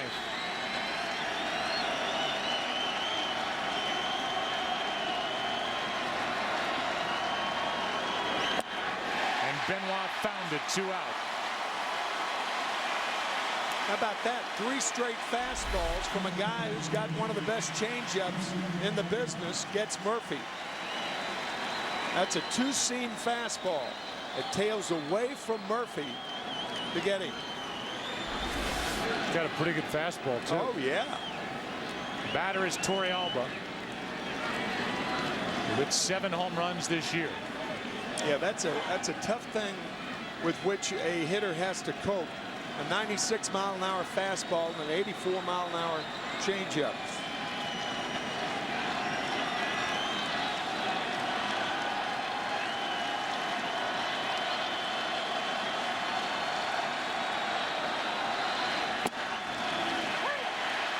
Benoit threw 19 pitches in game 2.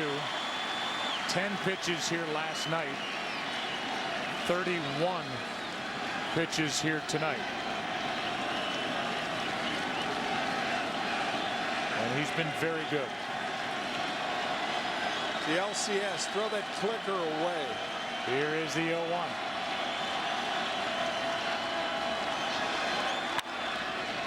It's 0-2.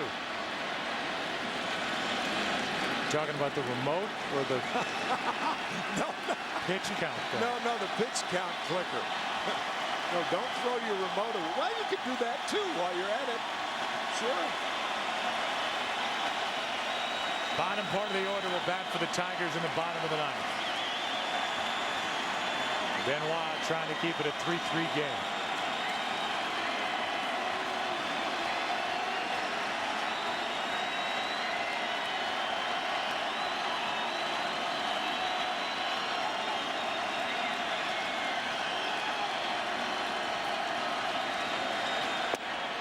Ball 1.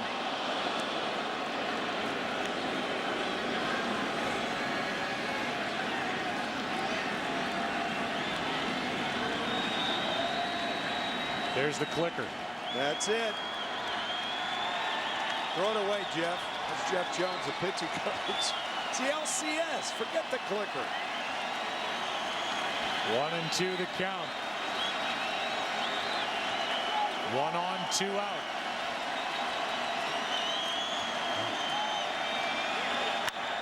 That'll get out of play.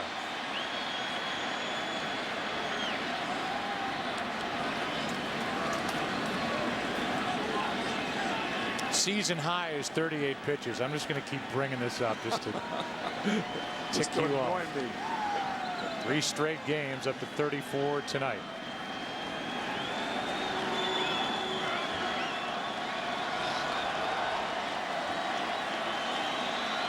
Still has good stuff. There's tomorrow's starter on the right. Last night's starter on the left. C.J. Wilson and Verlander tomorrow. Benoit and Torrealba right now. And now Benoit just steps off and gets Cruz, who left too early. And that ends the top of the 9th. I think the Texas bench is complaining about a ball, but it appeared that Benoit stepped off first. That was close, I'll tell you. That ends the inning. Take a better look when we come back. Wow. Bottom of the 9th inning. Tigers will bat. Game 4 tied at 3.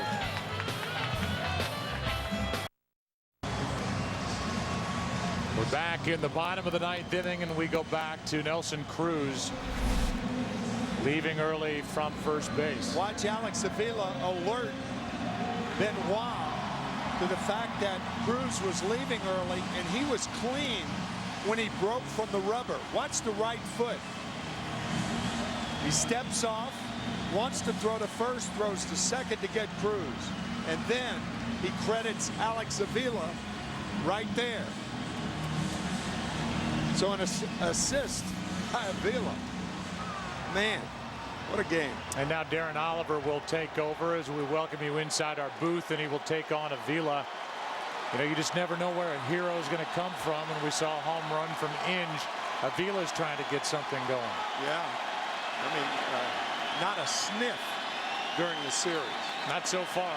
Nope. He has been shut down. 0 for 3 tonight. 1 for 16 in this ALCS, and a breaking ball drops in from Darren Oliver. 41-year-old left-hander has been very good yet again for Ron Washington out of his pen this season. Washington has all the confidence you can have in a left-hander. Gonzalez is still left out there. Uehara, Tateyama, Feldman, who's now getting loose, and their closer Feliz. Yeah, it may be that Darren Oliver's in there for one batter. One hot. Andrews takes care of Avila. The leadoff man is gone. In the bottom of the ninth, Johnny Peralta will be the hitter.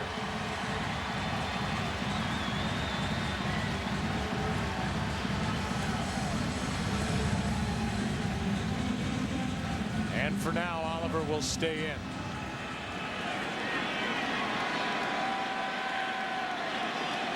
Feldman, who was so good in game 2.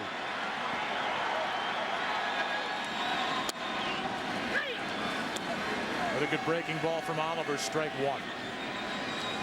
Peralta homered last night. Tonight he's lined out, walked, fly to right. Now Derek Holland, who started game 2, is getting loose alongside Feldman. Ron Washington, of course, doing his homework and realizing that Peralta a much better hitter against right-handed pitching than he is left-handed pitching. 75 points higher against right-handers.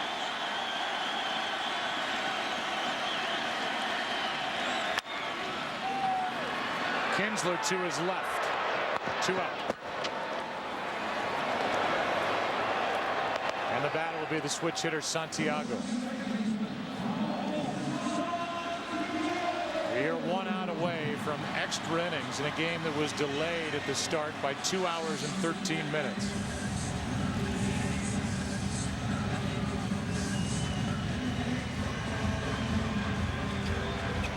Valverde again getting loose.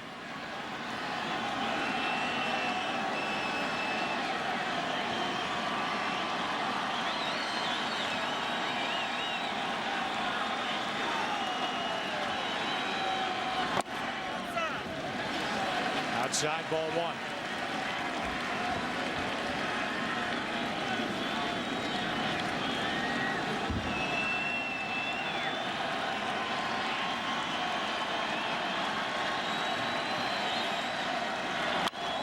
That's foul. Ball and a strike.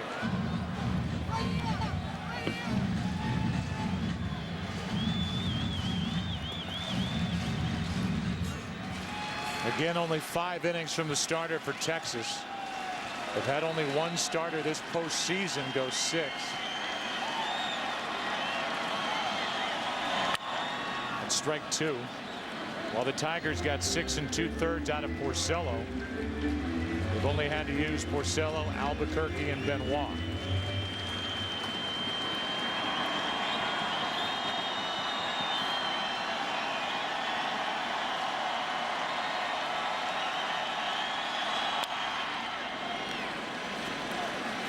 Still 1 and 2.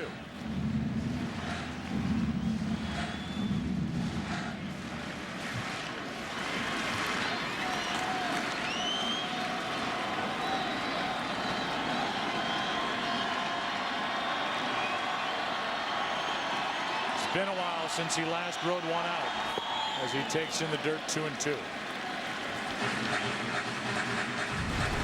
It had been a month for Brandon Inge when he went deep in the 7th to tie it.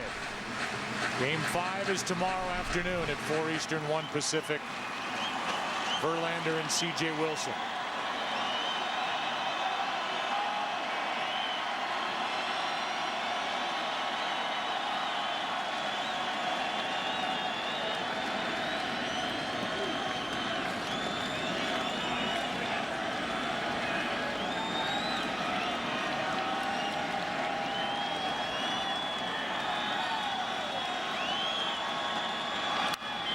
Another foul.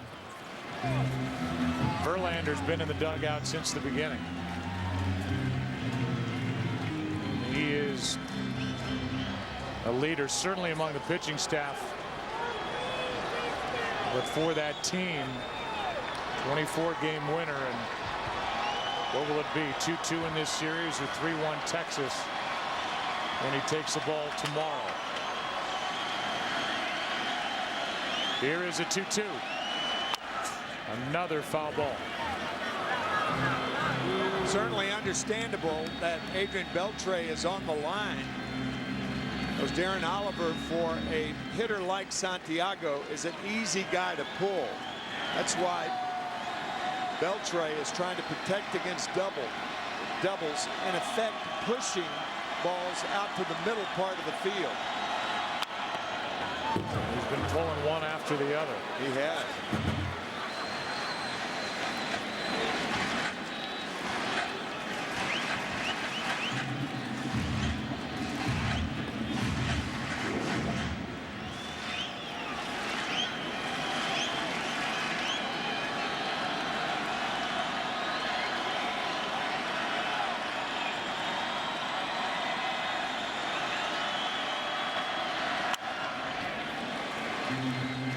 Darren Oliver is really battling Ramon Santiago.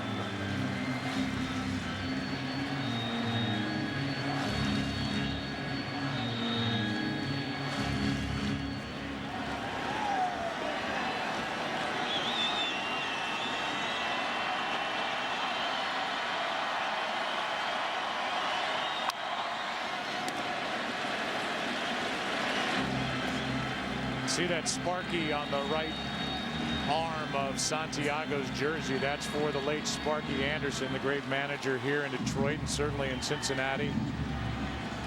Died this past November. Won it all here in '84. 3 world titles. What a great man. Oh boy. 1975, 76 with the Cincinnati Reds, and of course 1984 here in Motor City.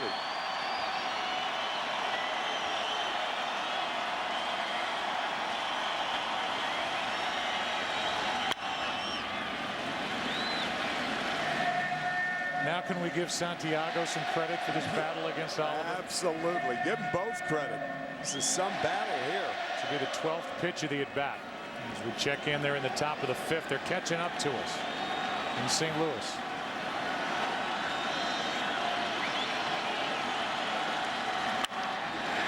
Center field, and Hamilton is there to end the inning. It'll be the 9, 1, and 2 hitters for the Rangers in the 10th. Why not extra innings here in Detroit? Game 4 tied 3-3.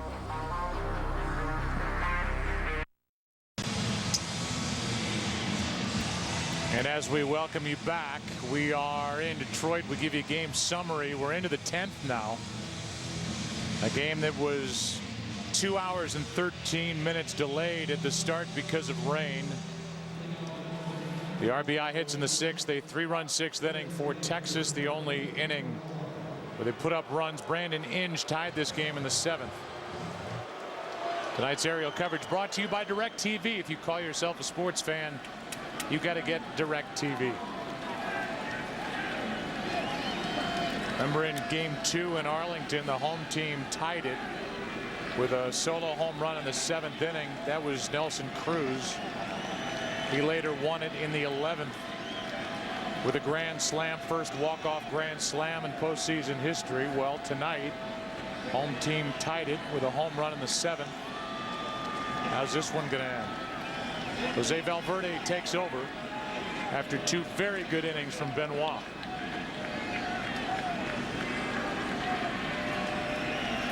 First up, Torrealba, strike 1. Gervais taking on Valverde, who in non-save situations in 28 games has an ERA of 5.81 and an opponent's average against of 282. The save chances, he has been almost unhittable. Nasty splitter. Ooh, strike 2. There's the splitter Joe was talking about. Watch it dive out of the strike zone. Torrealba now. Kinsler and Andrus will follow. If anybody gets on Josh Hamilton.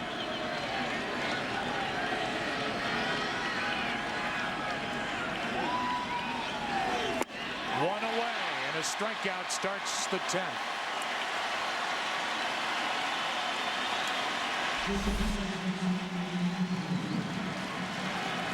As Madeline Kahn was heard to say. Oh, wait. Woof. I was so excited to hear that sentence was going to end. Little young Frankenstein. One of the great actresses ever. Woof. One out, nobody on. Getting a little slap happy over there after a long day at the ballpark. It's been fun. It's been another good game. Valverde ready for Kinsley. Strike one. He was taken all the way. Ian with a big RBI double in that 3-run 6th inning. Then he stole third and scored the tying run on an RBI hit by Andrus. His first RBI of this series. And Joe, because of that speed, it would be doubly important for the Rangers to get him on. If he gets a single, he could stretch it into a double by stealing second base. And an added thing, it would prevent Valverde from throwing that split finger fastball because a lot of them are in the dirt. So Andrus would benefit also if Kinsler can get on.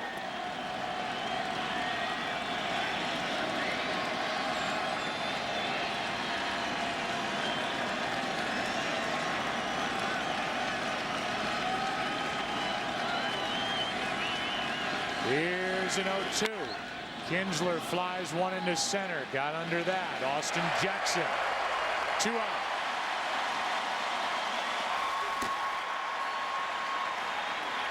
Feliz and Feldman getting loose. Next on Fox. We've already blown right through the X Factor. The late local news is it's officially 10 o'clock in the East, and that's all except on the West Coast. 2 hours of the X Factor tomorrow night. Get that clock set a little bit fast. Just a little. 2 minutes.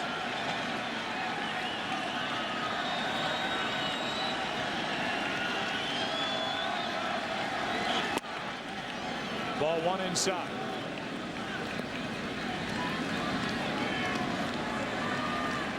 Elvis Andrus is 1 for 4. But it was a big one. And it's been a while since his last home run. Hit 5 on the regular season.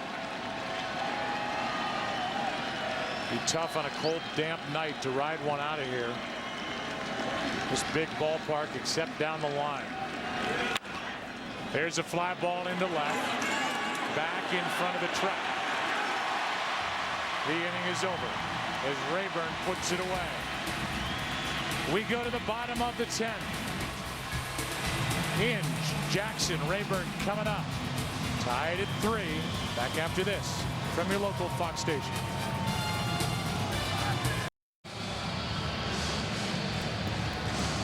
You ever wonder what our crew does when they've been on the air for 6 hours? There's Detroit's own Mike Tatamir, one of our camera operators, who is devouring potato chips. They look like they're baked.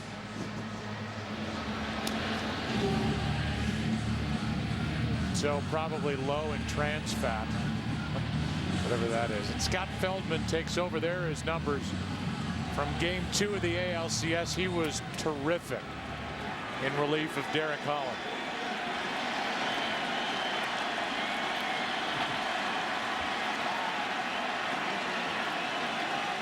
In that game, the Rangers tossed up 8 1/3 scoreless innings.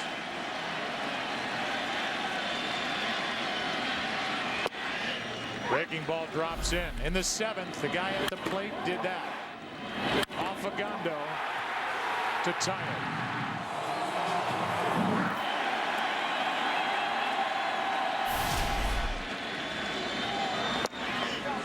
Just missed the outside corner, 1-1. Feldman, a 17-game winner in 2009.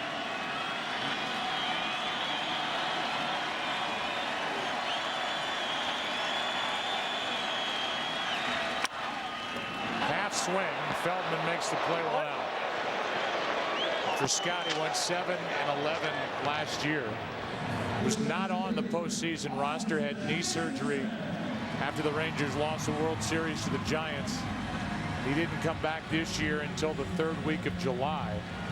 But he's the long man in the bullpen, and he may get a lot of work here tonight after being tested in Game 2.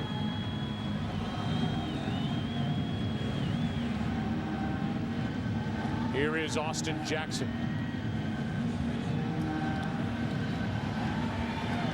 Tim, the Rangers did not make Valverde work much in the top of this 10th. He threw only 8 pitches. And it looks like if need be, he'll go back out there. Nobody is up for the Tigers in their bullpen. Makes all the sense in the world. Nobody respects Valverde any more than Jim Leland, and how he is always ready to go to the post. If this game gets to the 11th, it'll be Josh Hamilton, Michael Young, and Adrian Beltre. Jackson is hit by the pitch. Oh boy, wrong guy to hit right there, and Feldman knows it. Now you've got speed on the bases.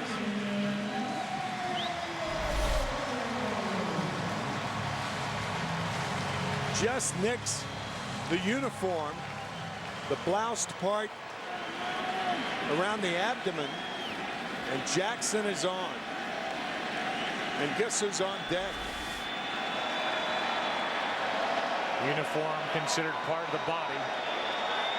So hit by the pitch. We haven't seen Jackson test Napoli or Torrealba last night trying to swipe a base. You know what, Joe?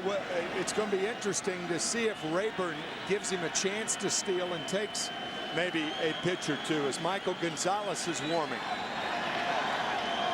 There he goes. Pitch inside. Throw down is in time. 2 out. And Napoli cuts down Austin Jackson. Right on the money. Again, Mike Napoli telling us that he loves to catch and not DH, because then he's right in the middle of the action. And was he ever then?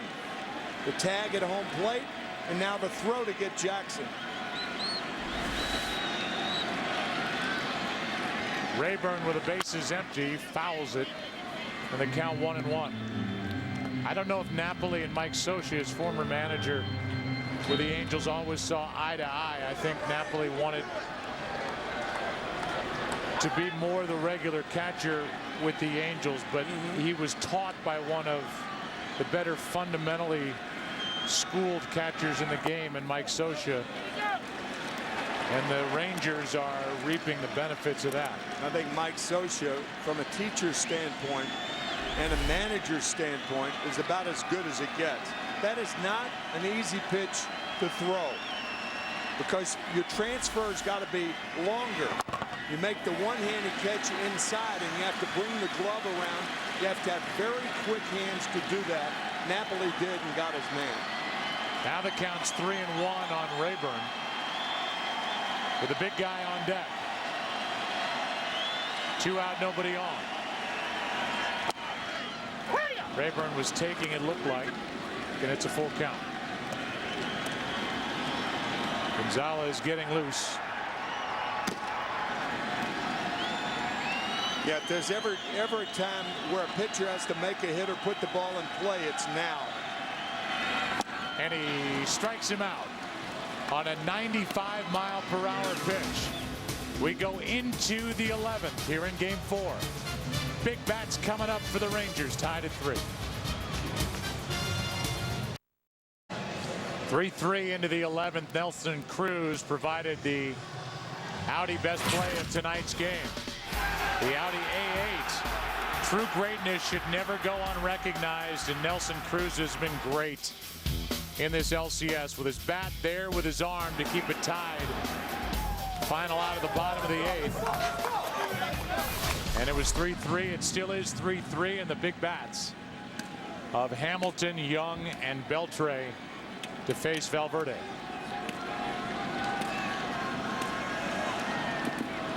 And we've said it more than once, and we'll say it again. Watch the first pitch. 48 at-bats since his last home run. He hit 25 during the regular season. Has not gone deep this postseason. It was last year's ALCS MVP against the Yankees.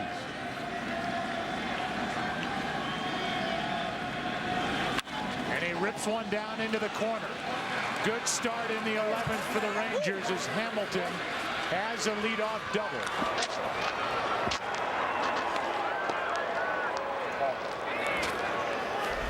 First pitch, high splitter, rifle down the right field line.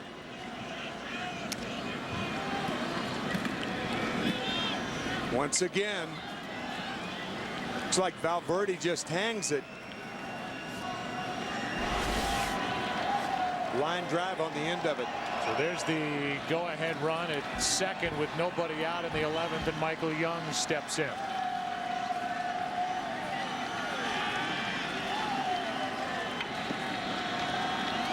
His RBI made it 3-2 in the 6th. Rangers on top. Tigers tied it in the 7th, and now a chance for Texas. Strike one. You could see Michael Young trying to put the ball in play on the right side of the infield to move the runner along. Michael's natural stroke is to right field. Clearly trying to move the runner there.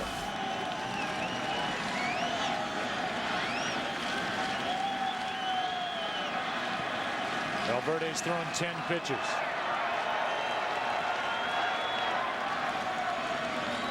Eight last inning, 2 this inning, and here comes an 0-1. Strike 2.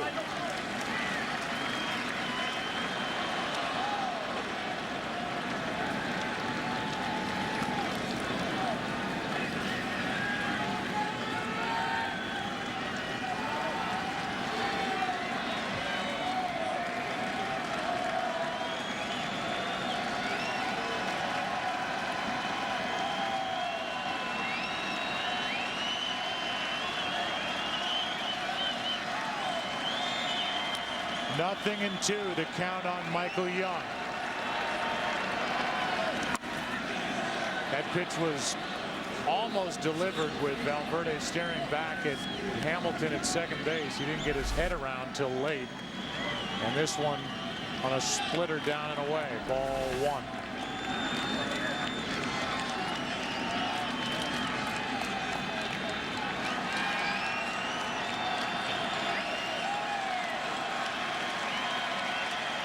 Michael Young knocked in the go-ahead run in the 6th. His first RBI this postseason out of that cleanup spot. Here's a 1-2. Still 1-2.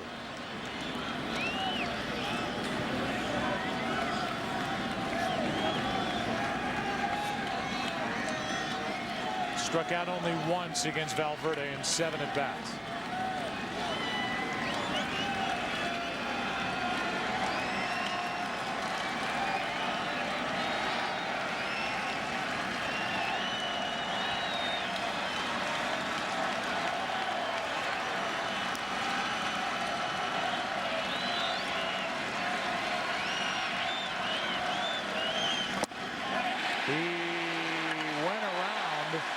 And if he didn't, he certainly sold the umpire. He did. He started to walk away before they even appealed. One out. That's exactly right. He went too far and he knew it. That splitter, again, diving out of the strike zone. And Michael Young conceded defeat. Strikeout number 2. Temporarily. He started to walk away. No strike 3 call yet. Then they appeal down to the first base umpire, Jeff Nelson, who rung him up. Now the Tigers will walk Beltre and pitch to Napoli. Tell you, this is an interesting move with Beltre not getting a ball out of the infield tonight. He's grounded to third twice, struck out twice, and remember that left knee of his is bothering him. Very painful because of his at-bats last night. And let's say this about the guy on deck, Napoli. He threw out Austin Jackson in the bottom of the 10th inning for the second out, which prevented Miguel Cabrera from even coming to the plate. Who knows what that avoided. That's right. For the Texas Rangers. And he's a guy, Napoli, as there's ball 4 to put 2 on with 1 out. Napoli, who threw out Austin Jackson with this effort, has had a great year at the plate. Best hitter in baseball from July 4th on. The most productive hitter in baseball. That's why I think when you combine Beltre's health with a bad knee, I'm not too sure that's the right move. Normally it would be. I'm not sure about now. Napoli was hitting .221 mid-June, went out on the DL with a strained left oblique. There it is again.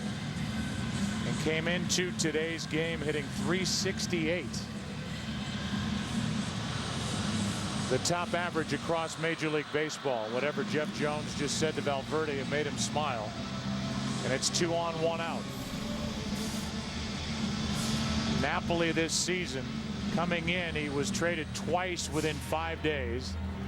Career high 30 home runs that led all baseball catchers, and hitting .383 after the All-Star break, second in Major League Baseball. But the top average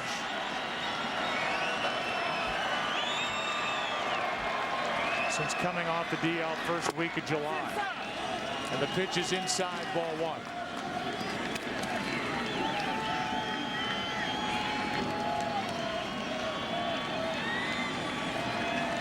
Certainly a double play candidate, but also an extremely productive hitter for the Rangers.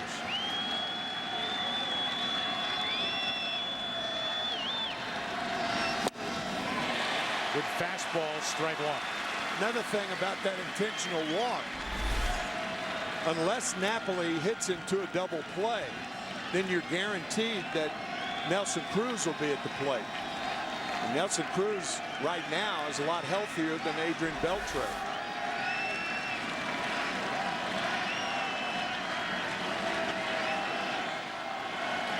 Bill Cope starts to get loose. A 1-1. Napoli in the air to center. That's a base hit. Here comes Hamilton to the plate. He is safe, and the Rangers lead 4-3 in the 11th. Mike Napoli delivers as he did with his arm in the bottom of the 10th. He does with his bat in the top of the 11th.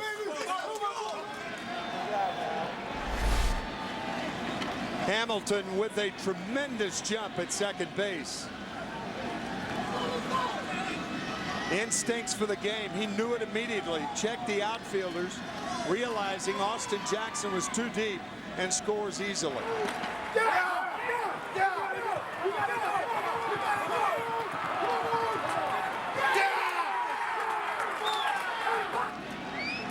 And so the Rangers lead by a run again, as they did back after the top of the 6th. Still 2 on, only 1 out.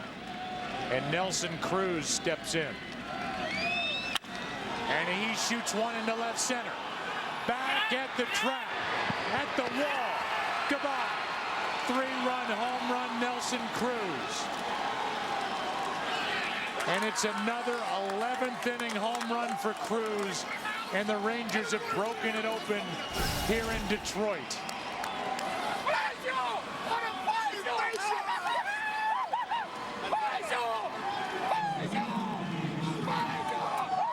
His grand slam in game 2 made the final 7-3, and that 3-run shot here in game 4 makes it 7-3 as he gets Valverde.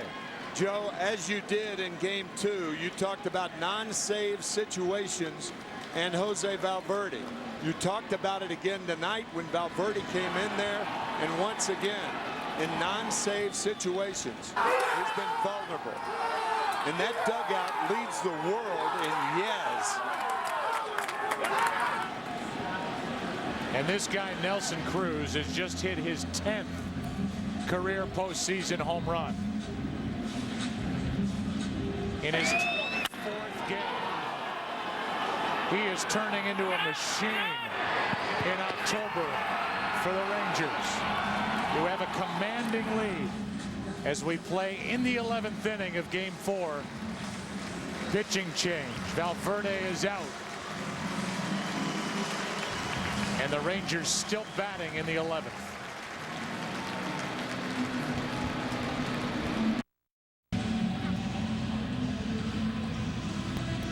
Phil Cope takes over for Valverde here in the 11th. And Nelson Cruz, he's had some firsts in this series already. First guy to end a postseason game with a walk-off grand slam and another extra inning home run. First player in postseason history to hit 2 extra inning home runs in the same series. And he now has popped 4 home runs in this LCS. Texas Rangers have popped 4 home runs in this LCS, all by Nelson Cruz. Gentry comes off the bench to bat against Cope, and he flies one into right. 2 out. How about ALCS Game 2? 11th inning. Grand slam. Go home. And here tonight, in the Road Grays, 11th inning. 3-run home run. And again, he makes it 7-3. All the players talk about him being the strongest guy in either league. Making a believer out of everybody. Torrealba breaks his bat. It's a 4-run 11th inning for the Texas Rangers, trying to win their 3rd game of this LCS. This guy's been all smiles all series. He has been huge. 7-3 Rangers into the bottom of the 11th.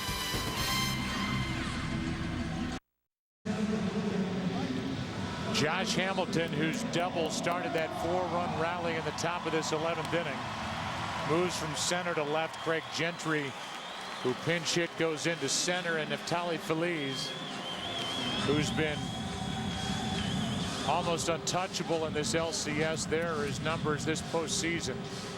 4 saves. Will take over in the bottom of the 11th inning. So I guess we could play what if. What if Nelson Cruz doesn't hit a 3-run home run?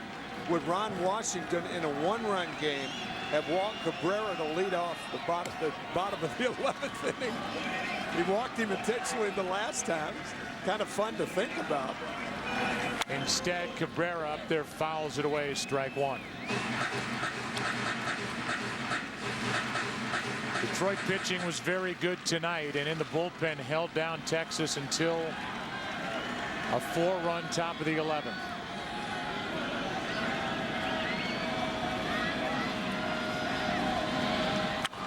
Cabrera pops it up. Foul ground. Michael Young gives it a look. And the catch. 1 away. If this holds, the Rangers will be looking to clinch the pennant here tomorrow. But they will have to do it against the game's best pitcher in Verlander, a 24-game winner during the regular season. Justin will try to get this ALCS back to Texas. And there's the matchup. C.J. Wilson, who has had 2, let's say 1 okay outing and 1 not good outing so far this postseason, as the top guy in the Rangers rotation, gets the ball for Texas. With 1 out, Victor Martinez grounds to Young. 2 out.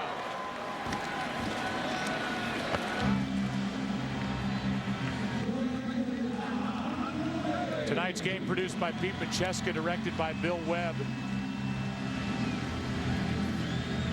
Technical director and doing a great job as always is Jonathan Evans. Associate producer is Carol Langley McDermott. Associate directors are Aaron Stoikov and Larry Lancaster. And our thanks in the booth to Steve Horn, editorial consultant, as Kelly takes a strike. Don with 2 out, nobody on. Feature producer is Brian Biederman, and Broadcast associates are Eric Mandy and Andy Cavanaugh. It's up and away. Just to finish, pregame show produced by Don Bowie, directed by Jonathan Evans. Thanks also to Eric Billigmeyer, Brian DeClue, Steve DeVore, Jonah Meyer, Chase Weber, the pregame show for their help tonight's telecast. We all came on the air at 4 o'clock Eastern and going to say goodnight after 10:30. It's been another tremendous game between these two clubs. Thrilling. The count's 1-2 with 2 out, nobody on.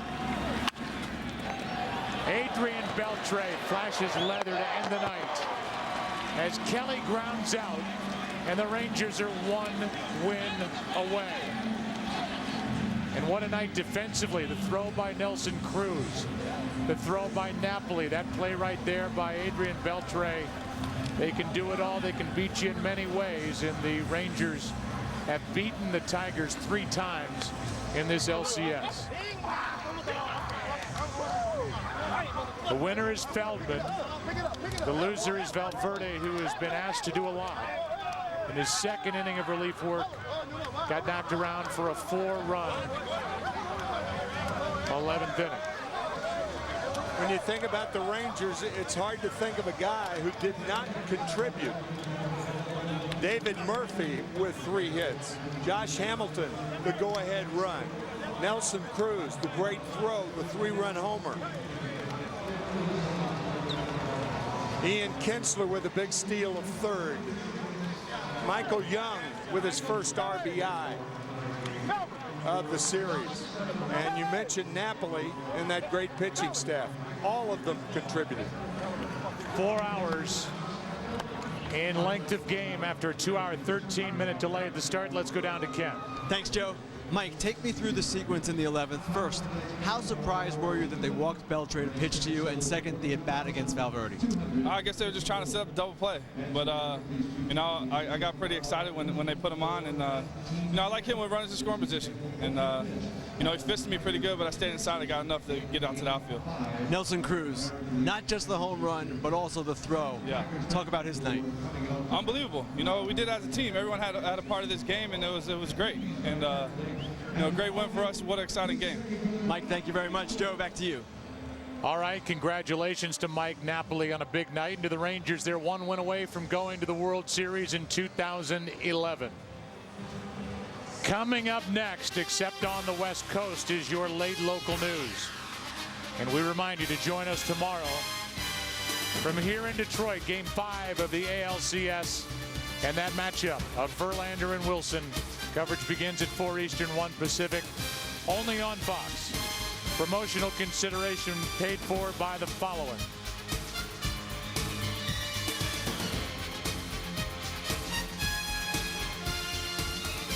For more information on tonight's game and the latest in Major League Baseball news, log on to foxsports.com.